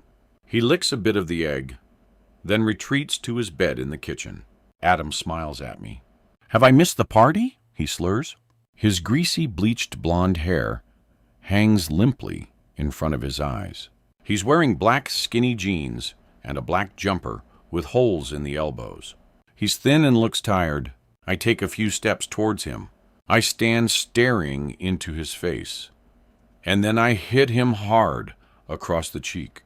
He just stands looking at me, so I slap him again, then again. Aunt Janet rushes over and pulls me back from him. She tells him to go upstairs and sober up. "Screw this. I'm out of here," he says, then saunters out of the house. The next morning, I'm woken by noises from downstairs. I make my way down the stairs to find Adam in the kitchen. He's making coffee. He holds up a cup towards me, and I shake my head. I can barely stand to look at him. I only came back to get some stuff. I assume the house is going to be sold, and I wanted to make sure none of my stuff was here. He says casually. I can barely believe what I'm hearing, but nothing will surprise me with Adam. "Is that all you have to say? What do you want me to say?" Mom and Dad are dead, Adam. You didn't call. You didn't even make it back for the funeral. What is wrong with you? My voice is getting louder. I try to get a grip on my emotions, but it's difficult. Nothing's wrong with me, Em. I'm absolutely fine. Am I supposed to pretend I had some sort of relationship with our parents just because they drove their car off a cliff? You're an A total? I can't fathom why Mom and Dad bothered with you at all. Adam picks up his coffee, taking a big gulp, raises his eyes, and looks directly into mine. They didn't. None of you did. And then you wonder why I don't rush back for the funeral. Excuse me? What? Because Princess Emily summons me. I have to drop everything and come home. Is that it? He gives a quiet laugh. Her parents died, Adam. This isn't a game or a joke or some way to get at you. They're dead. And you stand there talking about selling the house. It'll have to be sold. I'll expect half of the cash, too. Dad tried to call you. Where have you been? Adam pulls a chair from under the table and slumps down into it. I've been busy. You didn't have 5 minutes to return any of our calls. Adam gives me a strange look. I can't read it. I don't know what he's thinking, or if he is indeed thinking anything at all. He his head to one side, opens his mouth as if to speak, then changes his mind. He just smirks. If you're finished lecturing me, I'm going to head off. I've got a train to catch. I don't suppose you can give me a lift to the station, can you? He raises an eyebrow cockily. I don't respond. I turn around and walk back up the stairs. I take it that's a no. He shouts after me. From upstairs, I hear the front door slam. I don't bother going to the window. When I go back downstairs later on in the day, I find that some of my parents' things are gone. I can only assume that Adam has taken them, probably to sell. A few days later, I wake to find Barney dead at the foot of the bed. As I sit on the floor and cradle his lifeless body in my lap, my half-heart pendant falls out of the neck of my nightdress in front of my chest. I turn it over between my fingers, caressing it, and close my eyes as the tears stream down my cheeks. 51. Present day. As I walk through old, familiar streets that seem so alien to me now, thoughts race through my mind at light speed. I need a plan of action. I can't speak to Adam because he's made it quite clear how he feels about the situation. He thinks it's all clear-cut, but he doesn't know what I know. I decide against explaining about the 2 notes to him. He'll just be angry.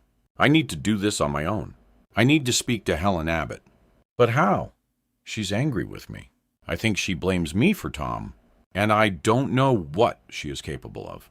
I don't want to put myself in a situation that I may regret. When I talk to her, it needs to be on neutral ground, and there need to be people around. I need to be safe. I pass a sign tied to a lamppost. Clothing sale on today only. Many designer brands. Amazing prices. It says in bold red letters. Miss it, miss out, it declares. I take out my phone and snap a picture of the address of the shop. It's in town. I have an idea.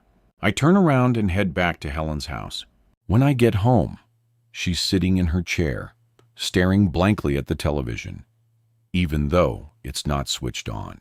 As I enter the room, she glances at me, then back to the blank TV screen. Helen, I start. This needs to be tactful. Why don't you let me take you out today? There's a sale on in one of the clothes shops in town. I hear there are some great bargains to be had. I'll help you choose some new clothes. Shopping always makes me feel better when I'm feeling down, I say breezily. She laughs. I don't think a new pair of shoes is going to fix this, Emily. I cross the room and perch myself on the arm of her chair, placing my hand on her shoulder. Helen, I really want to take you out. I think it might help. Even just getting out of this house for a few hours might make you feel a bit better. I rush to the hall and pick up her shoes and coat, piling them into her lap. "Come on, get yourself dressed, Emily." "I really don't want to." She begins, but I don't let her finish. I won't take no for an answer. "Now come on." I pull her up from the chair and slip the coat over her shoulder. She smells like old sweat and cigarettes. I look at her stringy, limp hair and throw in for good measure. "I'll take you to get your hair done, too." My treat. She protests, but I bully her out the door and into my car. I feel like an abuser, forcing an old lady out of her house with brute strength and hope that nobody witnesses the bizarre spectacle. As I drive, Helen sits in silence, staring out of the passenger window. As we pass by places, I comment on how Alice and I used to play there, or walk there, or eat chips there. Helen doesn't respond much, aside from a few mumps. I make the salon on the high street our first stop. I need time to think about what to say, so I sit her in the chair and wait patiently while the hairdresser transforms Helen's greasy hair into a finely coiffed shoulder-length do. A touch of color takes years off her, and I can almost see the Helen Abbott I once knew. As she catches a glimpse of her former self, I notice a smile flicker briefly across her lips, but then it is gone, as if she is punishing herself for being happy. The stylist finishes, and I tell Helen how amazing she looks. She blushes, but she knows it's not true. Her hair is an improvement, but she still looks like a bag lady, just with better hair. I pay the horrendously expensive bill, and we head across the street to the clothing store. The shop is full of women, all searching for bargains. As we enter, a few of them turn and stare. They obviously recognize Helen. I wonder if they recognize me. I remember a few of them. My picture will no doubt have been in the paper over the last few days after what happened with Tom, so maybe they are staring at me. Who knows? I feel uncomfortable, but I pretend I'm fine. I drag Helen further into the shop and go to the nearest rail. "What colors do you like?" I ask her casually. "I don't really." She holds the bottom of her grubby cardigan, as if by explanation. "I remember you used to wear a lot of green." "Yes, Jim always liked me in green." He said. It brought out my eyes. "There you go." That's a start. I pull a green dress from the rails and hold it up to her. "How about this?" She shakes her head, trying to push the dress away from her. "Oh no, I'm far too old for that nonsense." I hold it up to her again. "Try it on." "I don't want to." "What am I even doing here? This is wrong." "I shouldn't be here." "I'd like to go home, Emily," she says like a petulant child, but I ignore her. I walk down the aisle, pulling random items off the rails and handing them to her with no care if they will suit her at all. I just need to form a bond. I need to get her to trust me. When she has a pile of clothing in her arms, I steer her towards the dressing room. The first few things she tries on, she seems awkward and embarrassed. But as she tries on more and sees that she looks better, she starts to relax.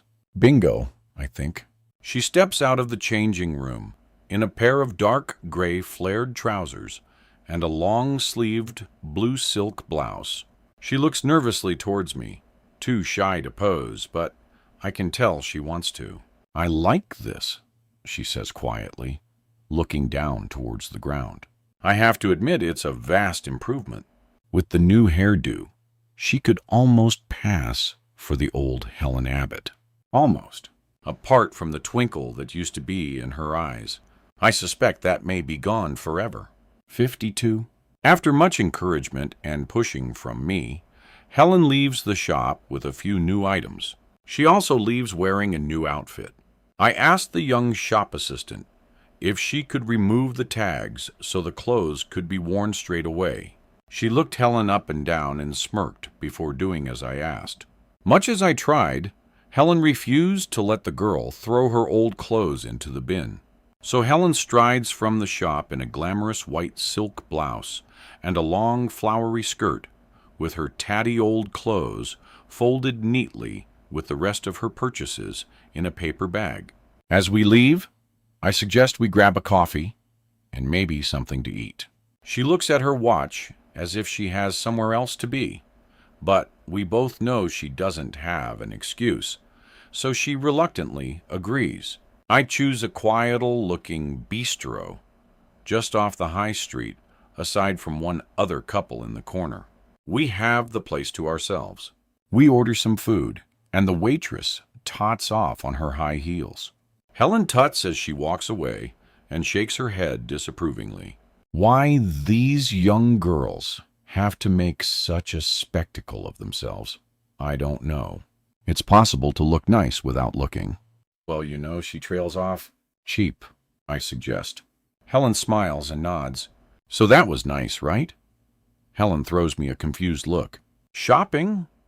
I know you've been through a lot, and I'm not saying this will fix anything, but a little retail therapy never hurt anyone. Helen shifts nervously in her seat, averting my look. I decide to go for it. It must have been hard for you these last few years without Jim. Her eyes dart up to mine, and she immediately looks away. I've managed fine without him. Tom and I didn't need him. I know you're doing really well. But still, you shared a very difficult experience together. He must have been there for you when you needed to talk about Alice. We shared nothing. Anything that we might have shared was gone a long time before Jim left. He never wanted to talk about Alice. He thought we should move on, forget the whole thing. There's a bitterness in her words. Surely not. Nobody could ever expect you to forget what happened, especially Jim. Helen laughs and shakes her head. You wouldn't believe half the things Jim expected me to do. She stares off into the distance. A sad look falls over her face, such as... She shakes her head in response. After he left. You've never had any contact from him at all? I ask. Nope, she shoots back. And you have no idea where he might be now? She smiles. No idea at all. I don't care anymore. Good riddance. So if he was back in Palmerston, you wouldn't know about it, I guess. Helen fixes me with a cold stare. I'd be the last person he would contact. Why all these questions? The awkward silence that ensues is broken by the clip-clopping of the waitress's high-heeled shoes on the hard wooden floor. She stops in front of the table, dropping a plate of pasta in front of Helen. The red sauce slops over the edge, dripping onto the table and splashing onto her new blouse. The waitress doesn't notice. She plunks my Cobb salad in front of me and turns away without saying a word. Helen sighs and takes a tissue from her handbag. She spits on it and wipes at the red stain on her blouse, making a messy pink mark. I knew I should have thought better of buying white silk. I'm sure it'll all come out in the wash. I stare at her, but feel she's not really listening until she looks up at me and says coldly, Things usually do in the end, dear. We eat mostly in silence. Helen's eyes dart around the restaurant, as if she's expecting to be caught doing something she shouldn't. My phone rings a few times. It's Adam, but I can't speak to him. I press the divert button each time, but he doesn't give up. I switch it to vibrate, but for a good 10 minutes, he bombards my phone. Eventually, he tires, and the buzz of the phone is replaced with silence. From time to time, we hear the waitress crossing the room. She picks things up from tables, folds them, and places them back. She is trying her hardest to look busy without actually having to do anything, and at the same time ignoring the only 4 customers in the establishment. It's a skill, and she has it down to an art. I feel I've bailed in my mission to find out any information about Jim Abbott. Helen's reluctant to talk about him and has offered very little in answer to my questions. I decide I'll have one last attempt. Did you know, mister? Gillespie has just upped and left, I ask casually, as if I am commenting on the weather. Helen freezes and her eyes dart up to my face. She looks scared. She swallows a mouthful of food, then places her knife and fork down beside her plate, then knits her fingers together. What do you mean? She asks, almost whispering. Just that I went round to see him yesterday, and his front door was on the latch. He wasn't there, and he hadn't slept in his bed as far as I could tell. The house was neat and tidy. Doesn't look like anyone's broken in or anything. He's just gone. Have you told the police? She asks, a strange quiver in her voice. No, it didn't seem suspicious. I lie. I don't think the police would be interested. Helen shifts in her seat. She picks up her napkin and dabs at the corners of her mouth. She looks at me. I feel she's considering her next move. But the whole time, her eyes do not shift from mine. Alan Gillespie is very much a creature of habit. I've lived so near to him most of my adult life, and he rarely leaves the house. He certainly wouldn't go anywhere without making sure all the doors were locked. Not with the sort of trouble he's had. The last thing he'd want is someone getting inside his house. What's more, he'd tell me if he was going away. He'd want me to water his plants. No, I think this is very odd. I have her attention. This is the most engaged she has been all day. So I press on. You know, I was round at his house the night before for coffee and a chat. He does seem like a lovely man, and he thinks the world of you. Helen's cheeks flush a little. Her eyes dart around the room again, as if I'm saying something scandalous. And people might overhear, which is ridiculous. The only other people are far enough away that they can't hear a word. I continue. He mentioned that he thought he might have seen Jim hanging around in the street the other day. Helen Abbott's eyes are still fixed on my own. A doubting expression flickers across her face, but it's gone in a split second. Alan said that, she asks, but something in her voice tells me she doesn't believe me. Are you quite sure about that? Oh, yes. He told me that he'd seen a man from his window, standing at the end of the path, staring at your house. When he had turned to walk back down the street, he was sure it was Jim. Helen picks up her knife and fork, spiking a few pieces of pasta and holding them in front of her face. I'm afraid he was mistaken, she says, popping the food into her mouth. But why? Surely it's a possibility. Mr. Gillespie knew Jim for years. He'd know him if he saw him, wouldn't he? Helen places her cutlery down again. Jim would never come back here, Emily. He knows there's nothing left for him here. Why would he return? She asks with a slight smile. Perhaps he has seen the news and found out about Tom. He loved Tom, didn't he? I'm sure he'd be devastated if he heard what happened, especially given that it was his rifle, Emily. I really am rather bored of this conversation. In fact, I'm rather bored of your company. She pushes out her chair and stands. I'm going home. Don't worry about driving me. I think I'd like to walk. I look out of the window at the rain that's falling outside. Are you sure, Helen? You'll get soaked. Quite sure, she replies, turning her back at me. She strides out of the restaurant more purposefully than I have seen her move since I arrived, and the door slams shut behind her. I see her disappear around the corner as the white silk becomes see-through, clinging to her skin. Her new bra is visible underneath. She makes no attempt to shield herself from the rain and walks at a leisurely pace. I'm beginning to think this woman really is stark, raving mad. 53. Helen Abbott turns her back to Sandy and places both her palms on the kitchen worktop. Her head falls forward. Her greasy, lank hair tumbles in front of her face as she lets out a long, drawn-out, heavy breath. She has the demeanor of a woman defeated, and Sandy feels elated. This is the moment she has always imagined. This is what victory feels like, standing proud over Helen Abbott as she reveals the truth about what happened to Jim and apologizes for the years of heartache she's caused Sandy. You just couldn't keep away, could you? Helen growls. I'm sorry. It wasn't enough that you stole Jim from me, that you lured him away with your high heels and short skirts and your low-cut tops. Oh, no. You had to come back and keep pushing after he was gone. Move into the street. Why would you do that? Right across the road from me. So I had to see you every goddamn day of my life. Sandy laughs. That was a plan, you stupid. I wanted you to see me. I wanted you to know every day. I wanted you to be reminded of what I'd done. I took the house across the road from you absolutely on purpose. I made the owner an extremely generous offer, one she couldn't refuse, you see, much higher than the market value. Mrs. Abbott snorts. More fool you, she laughs. No, more fool you.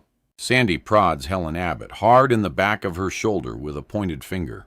More fool you for not appreciating what you had. More fool you for letting yourself go. For turning into a withered old hag long before you should have. More fool you for not making the slightest effort to try to fix your marriage when it was blatantly obvious to everyone that it needed fixing. More fool you for driving your husband, the only man who ever loved you, to despise you because you drove him straight out of that front door and into my arms. And I have to thank you for that, Helen. Abbott. Helen does not turn round. She stays in her position, leaning on the counter, her shoulders heaving up and down.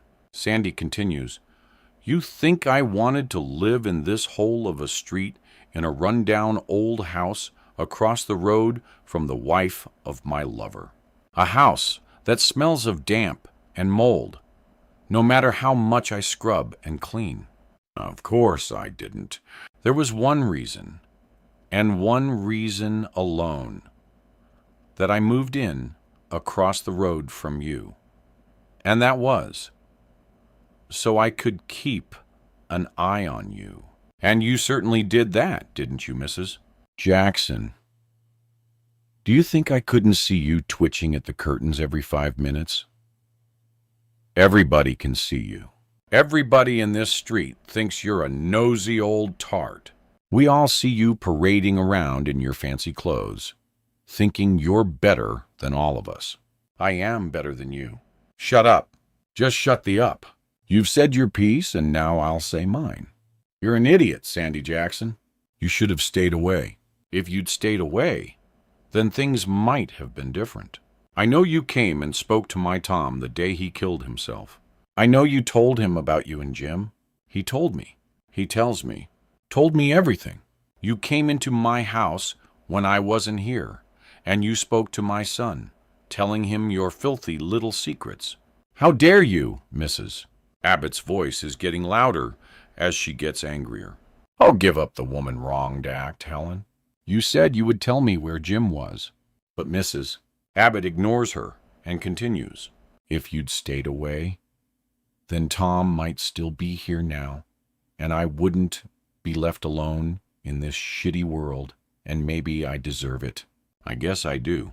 I know after everything I don't really deserve a happy ending. But you, Sandy Jackson, you absolutely deserve this. Deserve what? But the words don't have time to finish forming in Sandy's mouth, as Helen Abbott spins round much faster than Sandy would have imagined she was capable of. It happens so quickly that Sandy barely has time to comprehend it. Something warm and wet spills down her front. She sees the paring knife in Mrs. Abbott's right hand, covered in blood from having sliced through Sandy's windpipe. The blood comes faster, spraying out in front of her. Sandy raises her hands to her neck, trying to stem the flow, but it's pointless. She tries to speak, but all that comes out is a pitiful, sickening, gurgling noise. She looks down and sees her entire front is soaked in blood. And bizarrely, she thinks that'll never come out. And that is the last thought that Sandy Jackson ever thinks. She is dead before she hits the ground. 54. I arrive home in the dark. The rain is still pouring down, making deep puddles on the road and the pavement. I pull in next to the curb outside the Abbott house, noticing the lights are off. Maybe she didn't come home. Maybe she took shelter from the rain somewhere along the way. I step out of the car, putting my foot straight into a deep puddle at the side of the road. My sock is soaked, and as I run down the path to the house, my trainer squelches. My hair is plastered to my head, and as I unlock the front door, I run a hand through my wet fringe, trying to disperse some moisture before going into the house. I step into the darkness, closing the front door behind me. I stand with my back to the door, looking into pitch black. The house is silent. I flick the light switch, and the bright bulb hurts my eyes as they adjust to the light. I see a train of wet footprints in front of me, leading down the hall and into the kitchen. Helen is home, so why are all the lights off? I walk slowly down the hall and into the kitchen. On the middle of the floor sit Helen's soaking wet clothes. Her new silk blouse is thrown in a heap onto the dirty tiled floor, the flowery skirt on top of it. A puddle of water surrounds them both. I notice a shaft of light falls across the kitchen floor, the only light within the house. I turn to its source. It falls through from the door to the cellar, which stands open. I walk to it and peer down the stairs. Silence. I place my foot on the top step, and it cacks as I lower my full weight onto it. Something tells me to turn round and leave the house. Run as far away as I can, but I continue to make my way down into the basement. I reach the bottom, and the cold air rushes onto my face. The smell of musty air. The dust fills my lungs. As I turn the corner, I freeze. In a heap on the floor lies the lady from across the road. She's covered in blood and very definitely dead.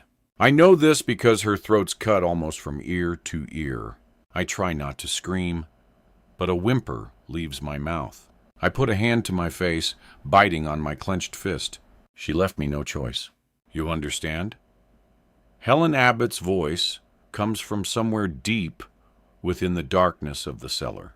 I look around, and initially, I cannot see her until she steps out from behind a pile of stacked boxes.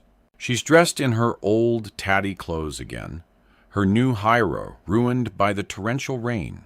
She holds up the key, dangling it playfully. In her other hand is a kitchen knife. I found the key in your drawer, Emily. Tut, lying to my face like that. Is that any way to repay my hospitality? Your parents would be so ashamed of you. That's not how they brought you up. Did you think I wouldn't find it hidden underneath all your underwear like that? I don't know what to say. I'm afraid, terrified. I know I should probably turn and run, but my legs won't work. I keep looking down at the bloody remains of the lady who lived across the road, and I can't remember her name. Not that it matters. Don't just stand there. Come on in. Helen motions for me to come into the basement. I hesitate, looking behind me. Don't even think about running. I'm faster than I look, as that on the floor there found out. Helen, I don't understand what's going on. I'm trying to piece things together, but nothing makes sense. All in time, my dear. Come on in. She steps forward, holding up the knife towards me, and uses it to beckon me in. I walk towards her, and she edges round, so her back is towards the staircase, blocking my escape. She motions towards the blood-stained chair in the middle of the room. Sit, please, Emily. I look at the chair, but can't bring myself to sit on Tom's dried blood. Do it now, she shouts, her voice. I sit. Helen, Aish. She places her finger to her lips. You know, nothing can ever prepare you for finding out your child is dead. I know that's what people say, but it's true. When Jim came back to the party and told me what had happened, I was almost sick.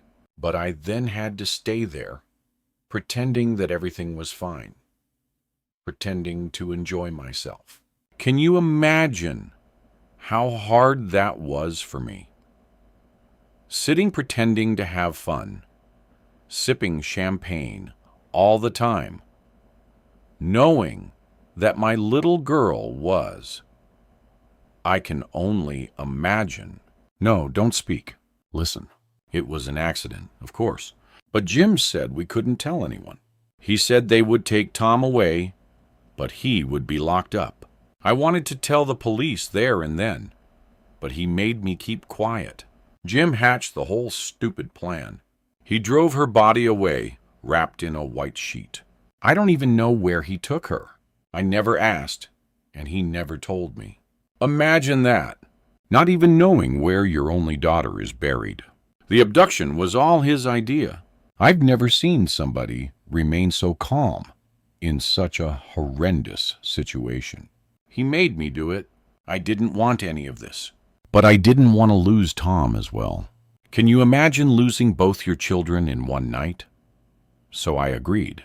I played the worried mother. I pretended my daughter had been taken from her bed by a man, and I did the press conferences begging for her to be returned safe, when I knew all along that that was never going to happen.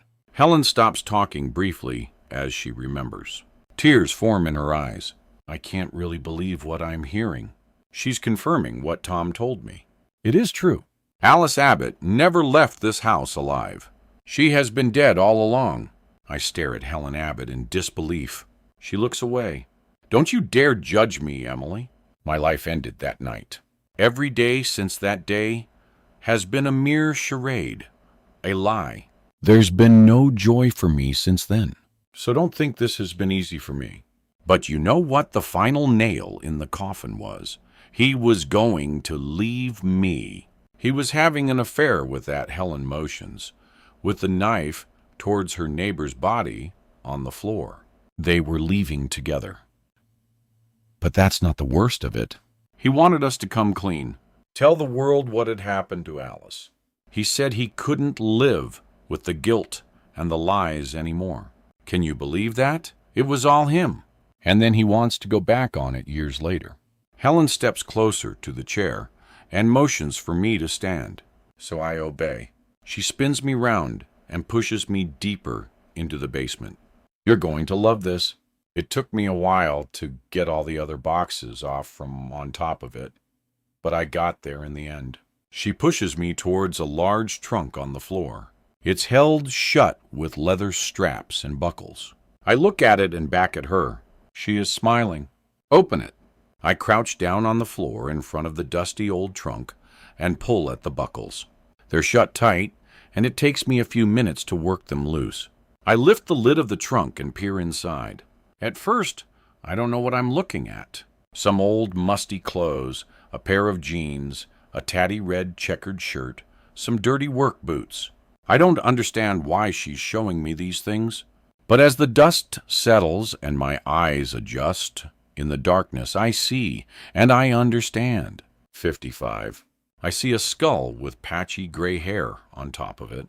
I see a skeletal hand folded clumsily underneath the body. I see thick, dried bloodstains on the shirt and down the jeans.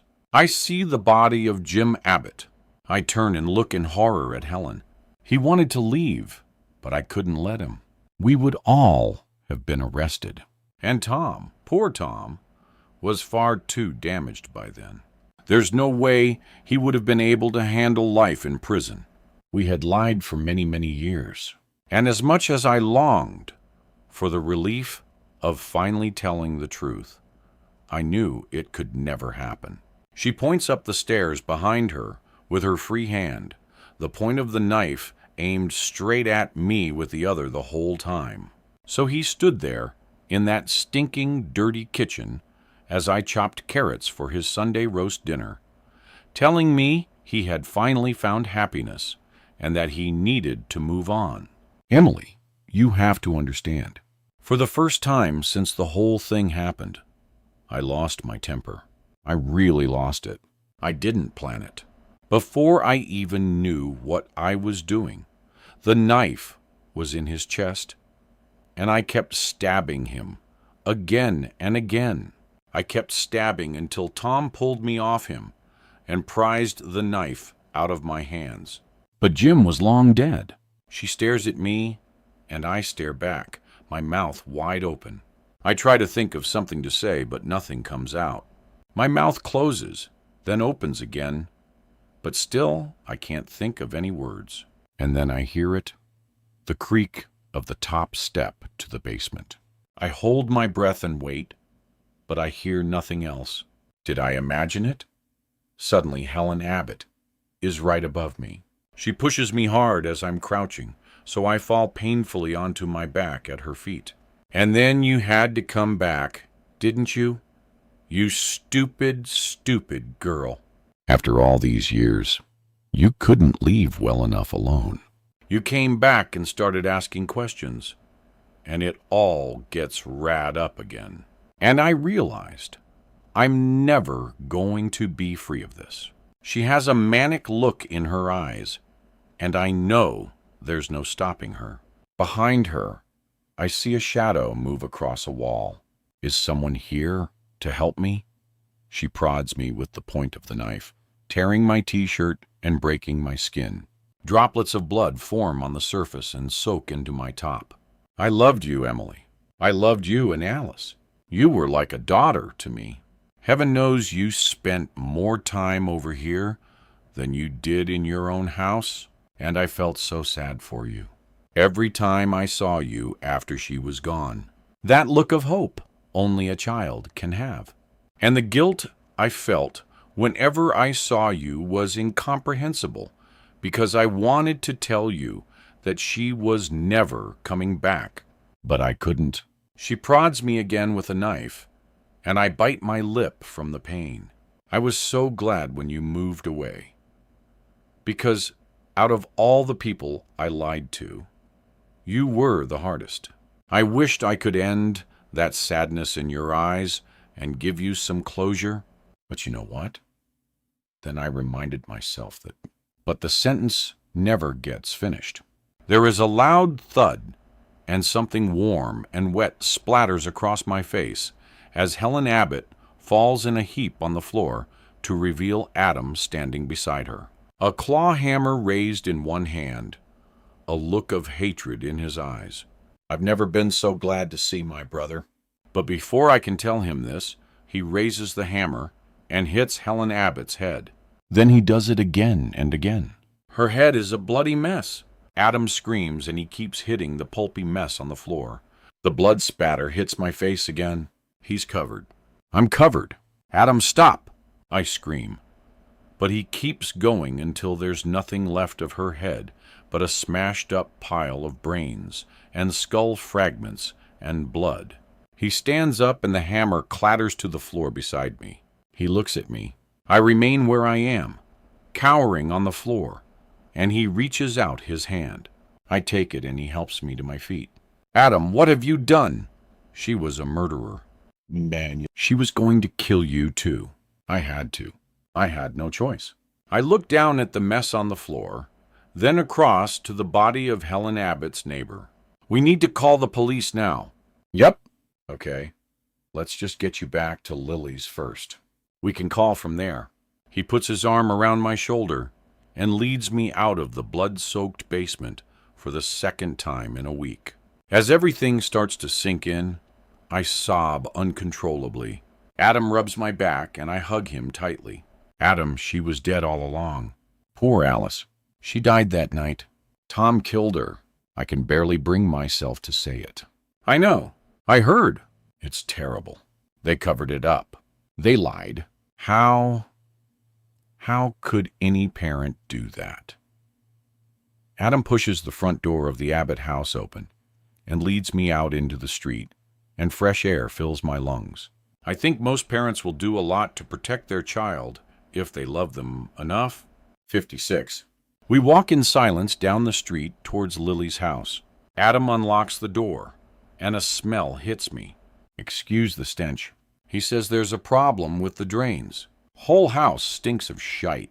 He takes me into the kitchen and pours me a glass of water.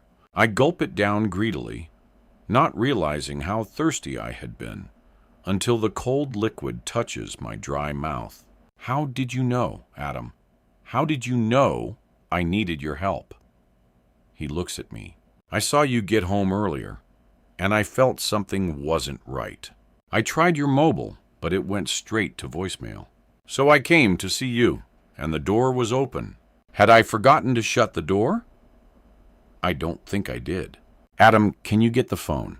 I want to call the police. He stands up straight and folds his arms in front of his chest. I'm afraid I can't do that. Emily, I don't understand. So, I ask him again. Adam, get me the phone. I'm almost shouting this time. And then he punches me. A hard-boiled fist man punch straight in the jaw. I've never felt such force. My head whips back, and my neck cracks painfully as I fall down, stunned. Everything seems to slow down, and the room swirls around me.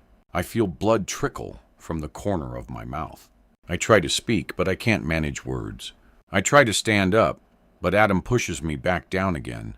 I look at him with blurred vision, and he's smiling. Best you stay where you are. That was quite a punch. And he laughs. You have no idea how long I've wanted to do that. He looks at me with what I can only describe as pity. Golden girl Emily in a heap on the floor. I would imagine you're wanting an explanation. He paces up and down in front of me. Adam, what are you doing? I beg, sounding far more pathetic than I intend. He replies with a kick to my ribs. I roll onto my side and hold my torso. So much pain. You just wouldn't let this go. I tried to warn you off so many times since you arrived. I even wrote that note from that old and Gillespie, but you still wouldn't let it go. What the hell is it with you? I look at Adam in disbelief. The necklace was a nice touch, though, don't you think? Let me tell you, it was hard for me to let that go. But I thought if you saw it, it would be proof enough. But no, you still had to keep digging. Adam, I don't understand, I say, my voice weak with pain. He kicks me again. No, you wouldn't. You don't know anything about me. So how could you understand? You've never taken the time or effort to find out anything about my life. So, let me lay it down for you. Borderline personality disorder. That's what they call it. Or emotionally unstable personality disorder. He smiles as he says this.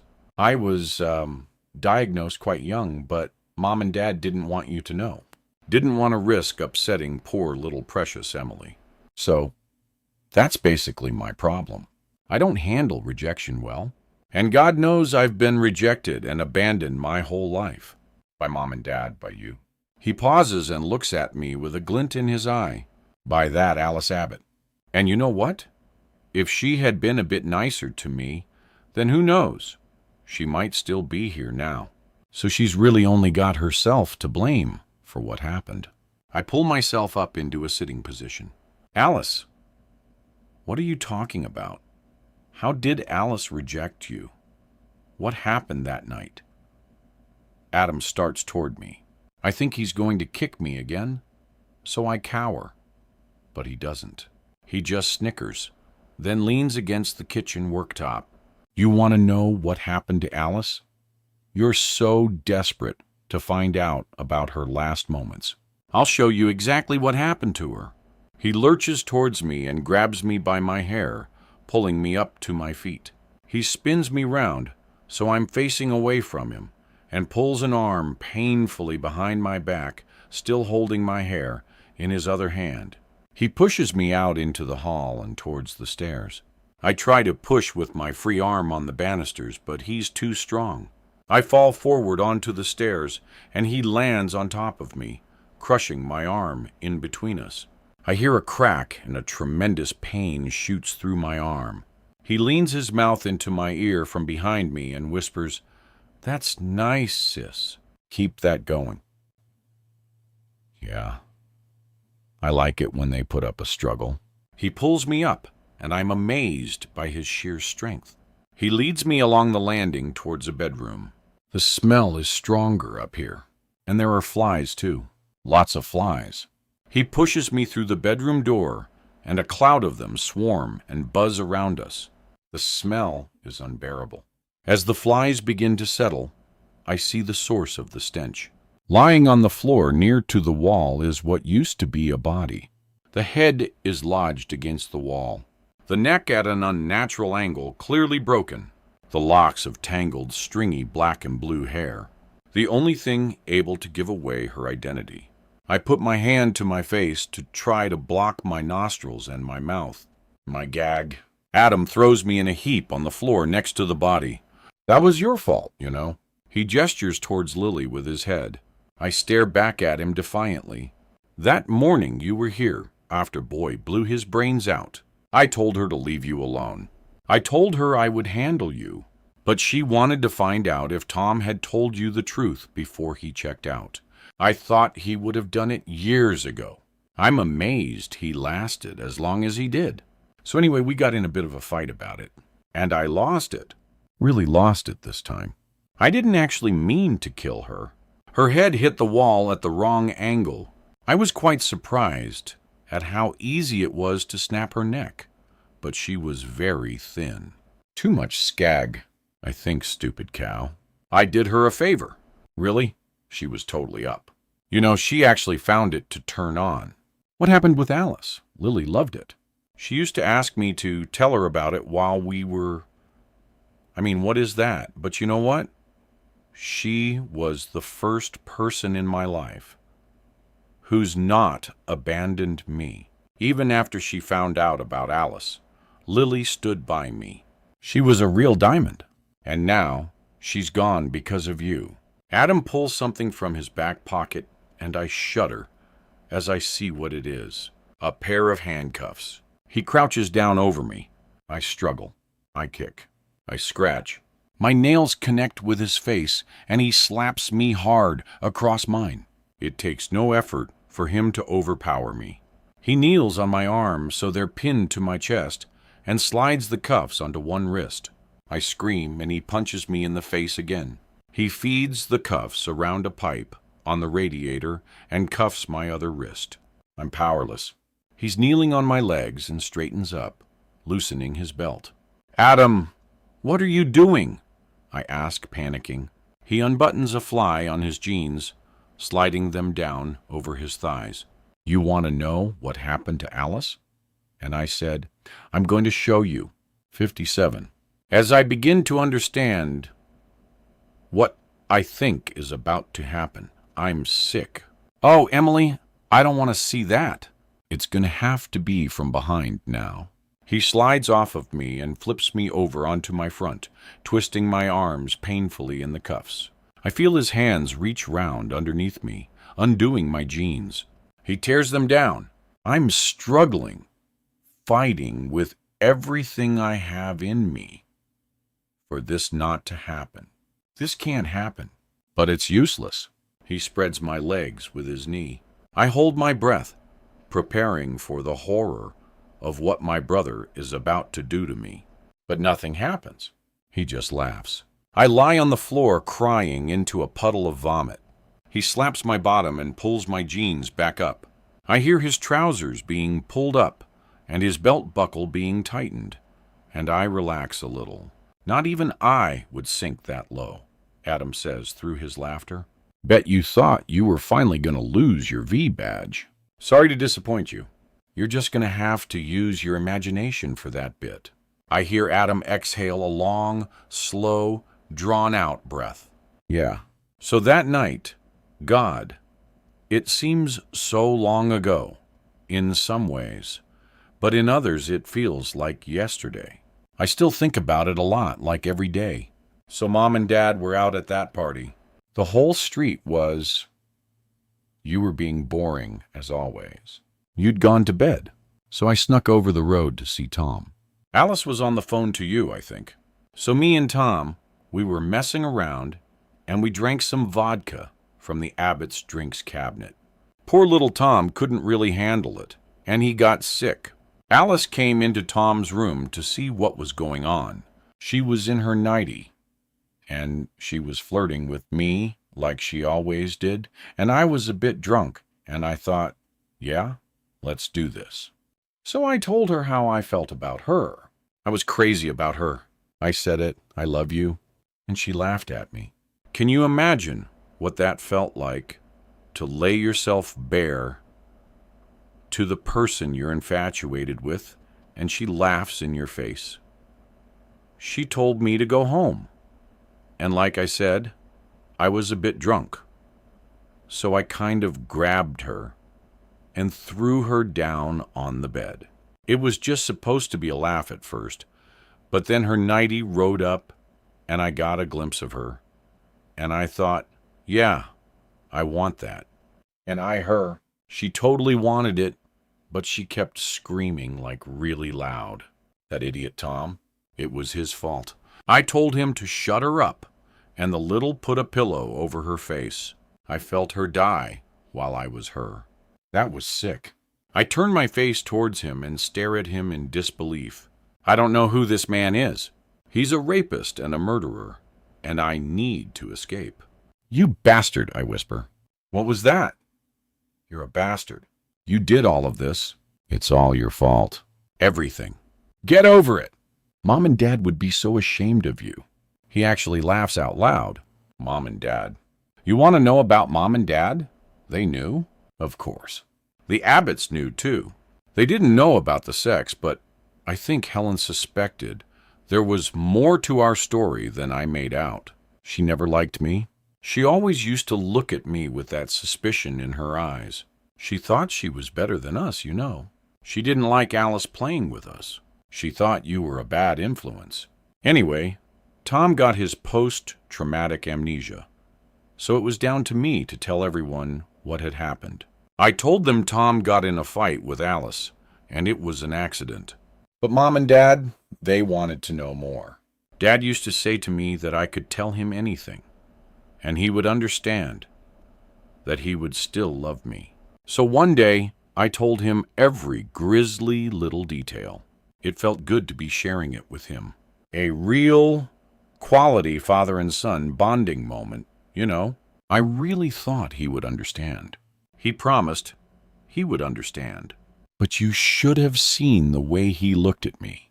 It was written all over his face. He was disgusted by me, by his own son.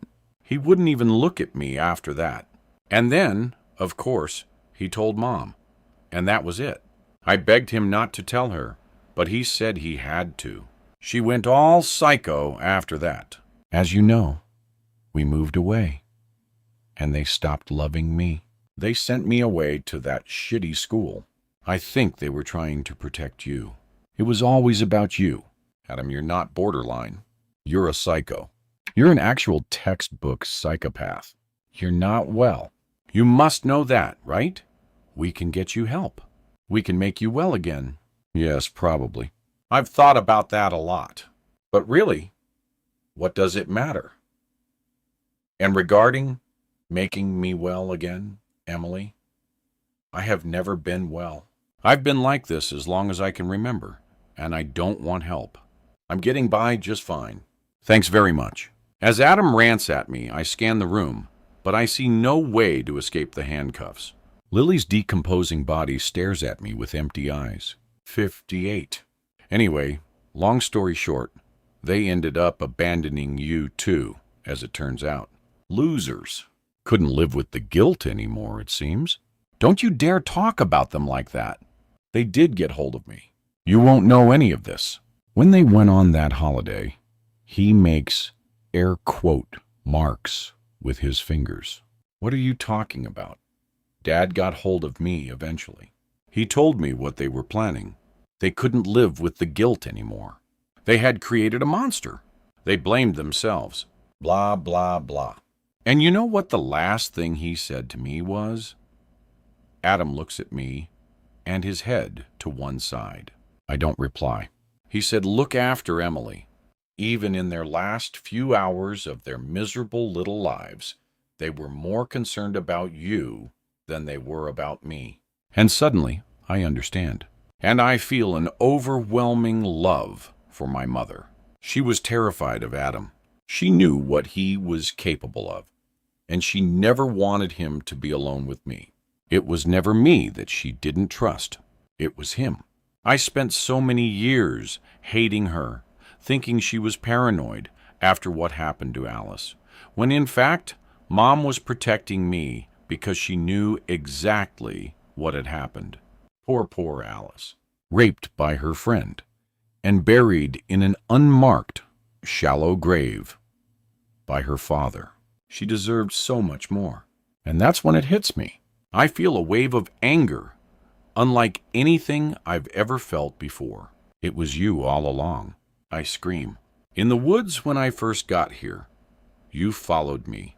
And in the house, the night my laptop got stolen in my diary. That was all you. Adam smirks. Yeah, you looked so frightened that day in the woods, like a little rabbit. Lily said I should have just killed you there and then. But I wanted to see what you were up to coming back here.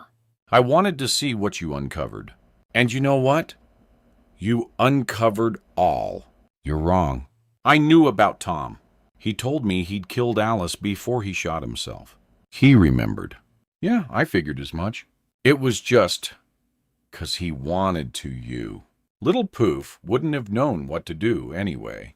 But you didn't know exactly what happened, did you? You didn't know the full story. Adam smiles, a glint in his eye. But you do now. So, are you happy now, Emily? Did you get what you wanted? Was it everything you dreamed of? Does it feel good to finally have some closure? And what about Alan Gillespie? Is he dead? Adam shakes his head slowly, but purposefully. God, no. I need him to turn up after they find you. He's going to be the obligatory fall guy. But that's not going to work if they find that he died before you, is it? Nah, he's down in the basement. Silly old. I reckon he has a soft spot for you, too. Dirty old bastard. Anyway, he's been begging me not to hurt you. You know that. I couldn't take any more of his moaning, so I had to knock him out. As I watch Adam, something occurs to me. The person I've been getting to know over the last few weeks is entirely absent. There's nothing in his eyes that I recognize. It was all lies, an elaborate act to reel me in. Cold, calculated, and executed with expert precision. Adam, please, what are you going to do to me? Why don't you just let me go? I won't tell anyone. I promise. What's the point? I'm begging. But there's no pity in his eyes. Just hatred. He despises me. I'm afraid I can't do that. You see, you're the last person alive who knows the truth. The only one left. I suspect Mrs. Abbott has told Alan Gillespie. You know they were right. So, I'd imagine she told him at some point while she was scraping her nails down his back, the old, I'm so close to getting away with this. And when the two of you are out of the way, then that's it. I can finally move on with my life. I can finally be free from Alice Abbott. You're crazy, Adam. You're kidding yourself if you think you'll ever be free from this. You'll feel this guilt forever. I can help you get through it. I can help you move on. Come on, Adam. We sat in a cafe the other day, and I felt you cared about me. I felt that. You can't fake that. I know my little brother's in there somewhere. It's me, Emily, your sister. Please, you're wasting your time, he says casually. I know exactly what you're trying to do. You're trying to appeal to the human being inside me. Your little brother, who played Twister with you on your birthday. You're trying to get past the hatred and anger in me and appeal to the love I feel for you. Let me cut to the chase here, Emily. The Adam you think you've been getting to know these last few days. He's the one who doesn't exist. It was an act. I was trying to be the person you want me to be, to get you on side. And it worked, didn't it? All that, hey sis, crap. You actually fell for it. Hook, line, and sinker. That Adam, the one you think loves you. He stopped existing a very long time ago.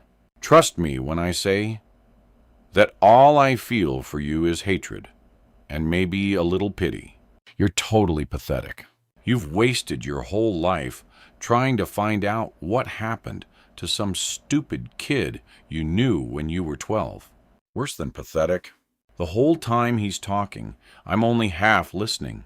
I'm desperately scanning the room, looking for an escape route, but it's apparent that there's no way out. I need him to take off the cuffs. Adam, can you please just loosen these? They're too tight. He gets up and marches towards me, kicking me hard in the gut. Then once more again for good measure. I with the pain. And I can't breathe for a moment. Shut up. Just shut up and let me think. He then mimics me in a whiny voice. The caps are too tight. He kicks me again. For sake, you're so pathetic. He paces up and down maniacally, muttering to himself. I wasn't really prepared for this yet. I don't have all the things I need to pull this off. Helen Abbott's little gambit has moved things along somewhat prematurely. Me, though, I never thought she had it in her to kill her husband.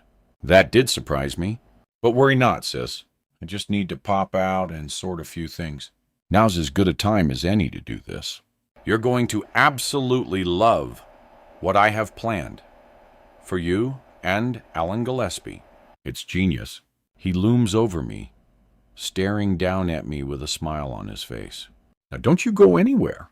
And with that, he stamps on my face. His boot connects with my nose, and I hear the crunch of cartilage as blood explodes down my throat and spills down my face onto the carpet. He kicks me in the face, catapulting my head backwards against the wall, and I feel a searing pain. My whole body is weak, and the room swirls around me. Adam steps over me and strides out of the room, slamming the door shut behind him. As I hear his footsteps receding down the stairs, my world goes black. 59. He is coming. The terror drives me to one final attempt at the pipe. I pull, crashing the links of the cuffs against it. I scream. I use every last bit of energy I have to try to break the pipe. I can't feel the pain in my wrists anymore. I can't feel anything but fear. Adrenaline has taken over. As the door swings open, bashing against the wall, the flies swarm and buzz around the room like thick black smoke. Some escape into the hall. He swats them away from his face. He stands in the doorway looking annoyed. As he steps inside, he kicks me hard in my ribs twice. What the do you think you're doing? Adam crouches down beside me with his face next to mine. I can smell beer on his breath. He puts his hands on my breasts, and I shudder, trying to block images of him and Alice from my mind. He squeezes my breasts hard and smiles. My hate your little boy tits. Alice had better boobs than you, and she was 12. He smiles. Now I asked you what the you think you're doing making all this noise. Who do you think is going to hear you? Do you think someone's going to come and save you? Because I've got news for you. That ain't going to happen. There's nobody left. You're all alone. But I guess you're used to that now. You've always been alone, haven't you? Poor little Emily can't get a boyfriend. That is if you even like Bloss. You do have very short hair these days. Damn. Are you a lesbian, Emily? Is that why you've always been so infatuated with Alice Abbott? I wouldn't blame you. She was very attractive. Are you jealous that it was me who got to her? I'm exhausted from struggling with the pipe. But as he speaks, my anger wells up inside me again.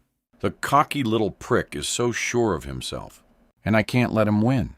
I will not let him get away with this. I don't know how, but I will get out of this.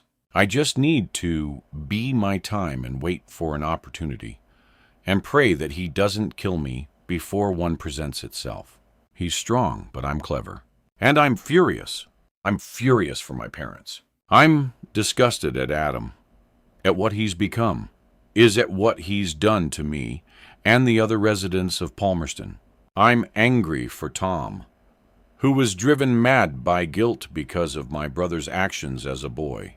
I'm even angry for Helen Abbott, lying dead in her basement, alongside the woman who stole her husband away from her, just yards from the skeletal remains of the man they both once loved. But most of all, I'm angry for Alice, who didn't deserve any of this. She was an innocent little girl. She was my friend. I think of how different everything would have been if Adam hadn't gone over to the Abbott house that night. I finally realized this is all my fault.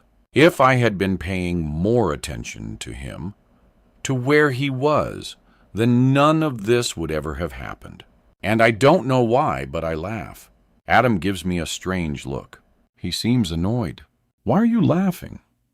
What do you have to laugh about? He screams, but I can't stop. I know that this is all my own doing. One little girl's inability to make sure her brother is in bed has set all these years of events in motion. I am the catalyst.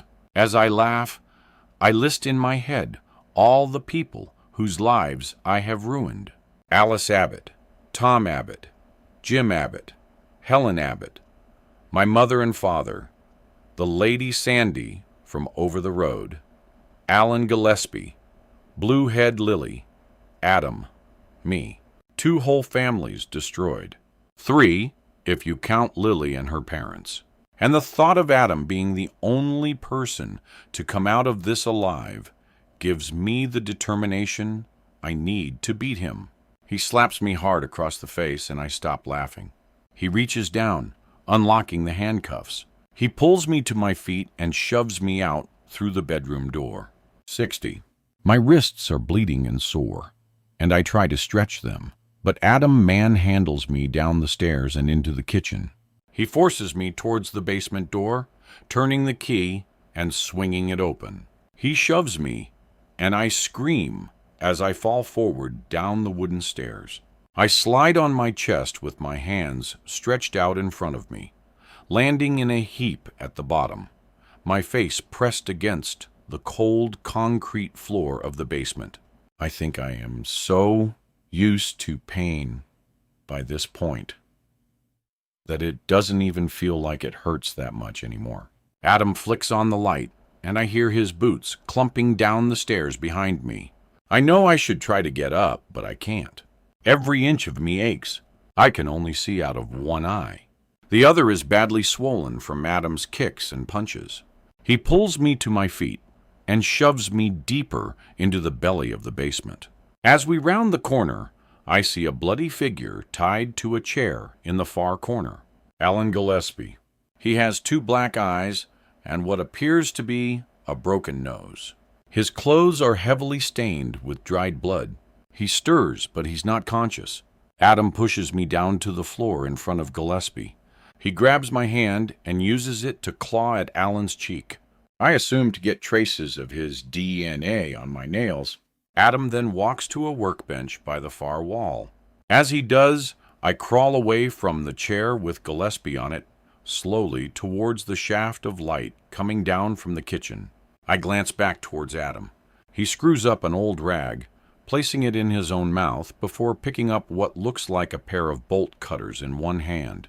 He places one of the fingers of his free hand between the blades and cuts it clean off. He stifles a scream, and the blood flows over the bench and onto the floor. He spits out the old rag and stumbles towards Gillespie. Adam wipes his blood down the man's shirt and onto his hands, tossing the finger on the floor, and then turns towards me, a grin on his face. He picks up the rag from the floor and wraps it around his mutilated hand, holding it tight with the other one. Adam, what the hell are you doing, sorting out my story? Poor little me. I must have found Alan Gillespie in my house. He had already killed my beloved Lily, and I caught him in the act as he was murdering my darling big sister. I tried to help her, but I was too late. Gillespie tortures me and then kills me too. The police will find a lot of my blood and my finger on the floor. Gillespie has obviously disposed of me somewhere else. Doesn't really matter. They will search for my body. Then they will find this. Adam pulls a note from his pocket, reading a few lines from it aloud. I killed Alice Abbott. I can't go on knowing that I have ruined so many lives. This all has to end here. Alan Gillespie. I stare at the mad, bleeding man in front of me. You're totally insane, Adam. This is so implausible. Nobody will ever believe it. For a start, I also have your DNA underneath my nails, you idiot. Behind Adam, Alan Gillespie stirs. He lifts his head and one eye opens. He looks at me and he looks so very sad. Adam, your plan is so flawed. Nobody will ever believe it. There are so many holes in this. It won't take them long to figure out the truth. This is ridiculous. Give up. You've caused enough pain for a lifetime. Please give up. Kill yourself for all I care. But give up. This is madness. Adam pulls a gun from his leather jacket pocket, pointing it at me. Shut up! Shut the up. I'm sick of the sound of your winging little voice. And, you know what? I don't care if they believe it because I only need enough of a head start to get away. I'm good at changing my identity. Seemingly, that's part of my condition. Lack of sense of who I am. And constant reinvention. Blah, blah, blah. I'm sliding across the floor the whole time, almost at the foot of the stairs. I'm not sure if my leg is broken from falling into the basement, but I need to try to escape. But before I get the chance, he strides over me, looming above me, placing the gun against my left temple. You're not leaving here, Emily. At least not without a bullet in your head. You think you're so clever, don't you? You've always looked down your nose at me with that superior smug expression. Like you're better than me. Like you pity me. Now look at you. I don't need your pity. Who's winning now? You little. Before he can finish the sentence, there is a guttural roar from behind him. I see Alan Gillespie, on his feet, launch himself towards Adam. The sheer force of the mountain of a man colliding with Adam sends him flying across the floor. Adam is strong, but Gillespie has the advantage of an unexpected attack. He may be old, but he still has a lot of bulk behind him. The gun goes off with a deafening bang, and I hear glass smash. Adam is stunned by the unexpected turn of events. My ears ring, and I can't hear anything else momentarily. Alan Gillespie runs towards the side of the cellar, smashing the chair between him and the wall. It breaks into pieces with a loud crash. While he still has the upper hand, he runs at Adam, kicking the gun out of his hand. It clatters across the basement floor into the shadows. Adam tries to get up, but Gillespie kicks him hard in the face. His hands are still tied behind his back, so he has to improvise. Adam's head bounces off Gillespie's boot and impacts hard with the concrete floor of the basement with a loud crack. Gillespie's foot comes slamming down onto Adam's face. I watch as Gillespie stamps on Adam's head again and again. He tries to get up, but Gillespie delivers a hard kick, and I hear Adam's neck snap.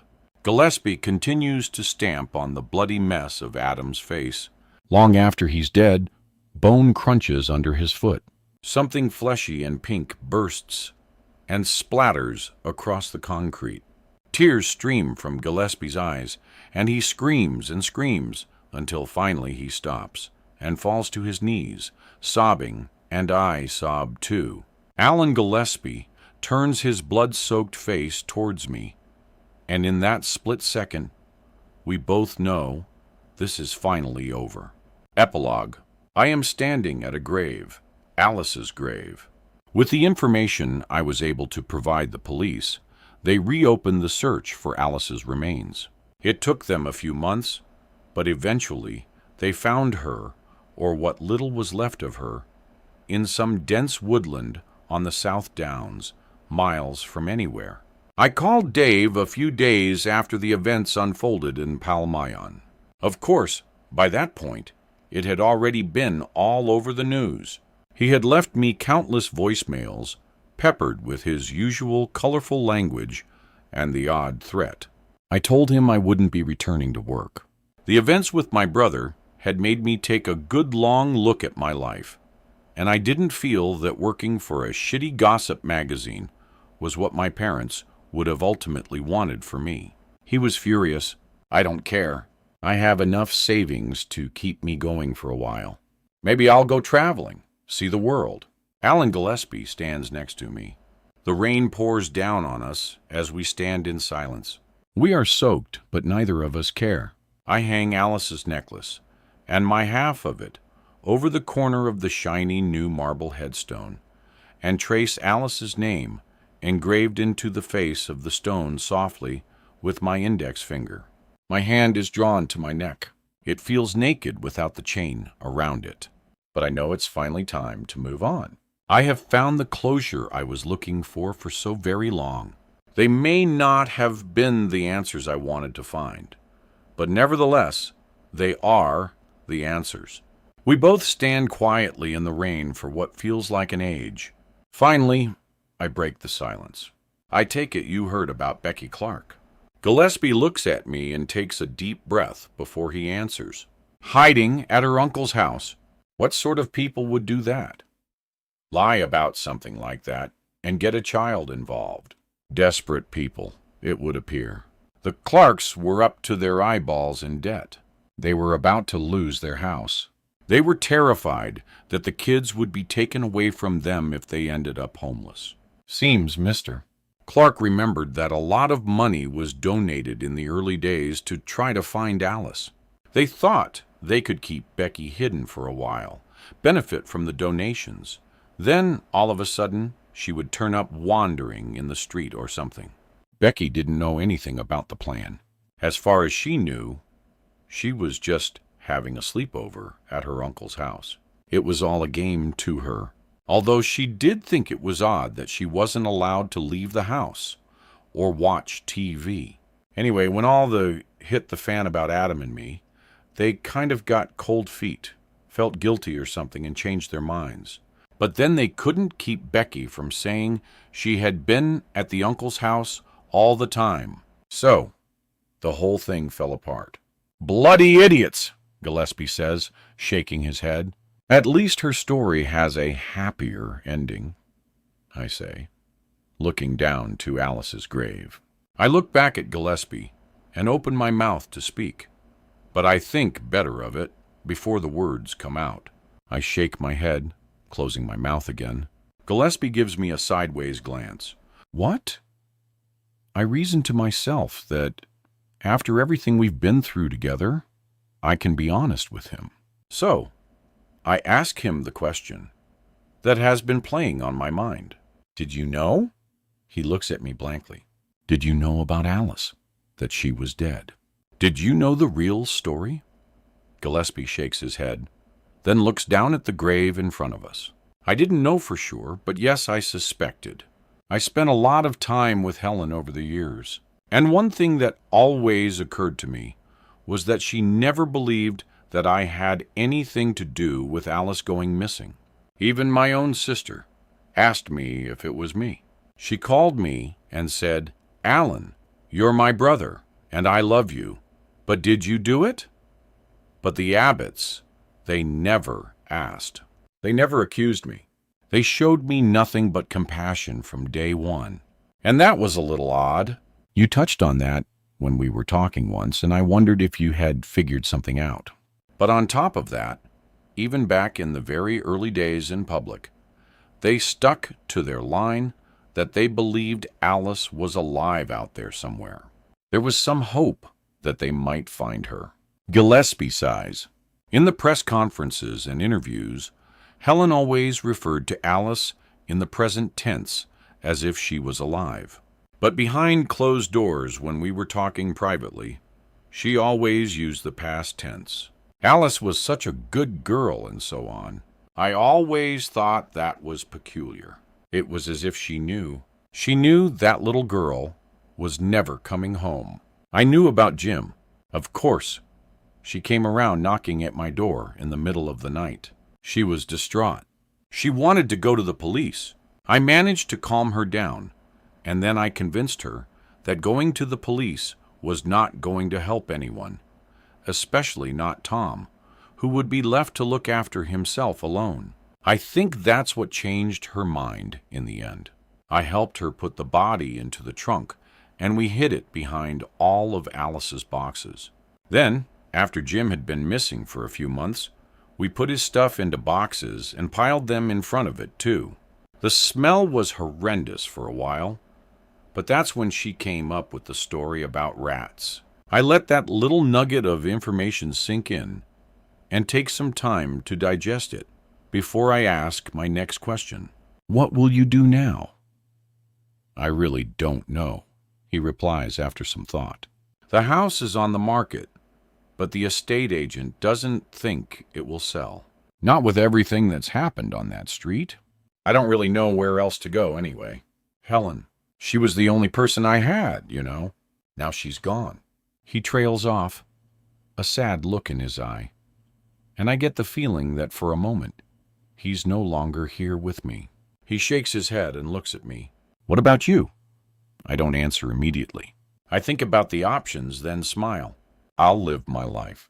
He raises a gray eyebrow.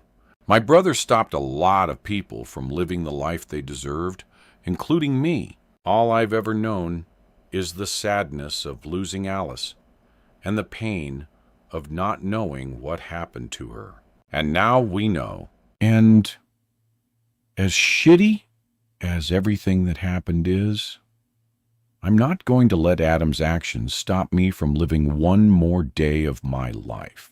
I'm going to enjoy every new day and be glad that I'm alive. Because if it hadn't been for you, Alan, I might not be standing here right now.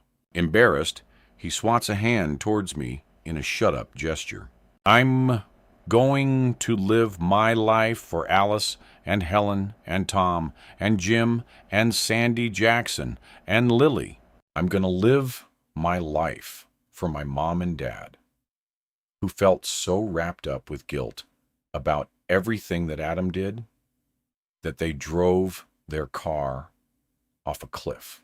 But most of all, I'm going to live my life for me. Alan Gillespie stands in the rain, staring at the two half-heart-shaped pendants on fine gold chains dangling from the corner of a child's gravestone. And after a few moments, he replies, Miss Blake, that sounds like a really great plan. The end.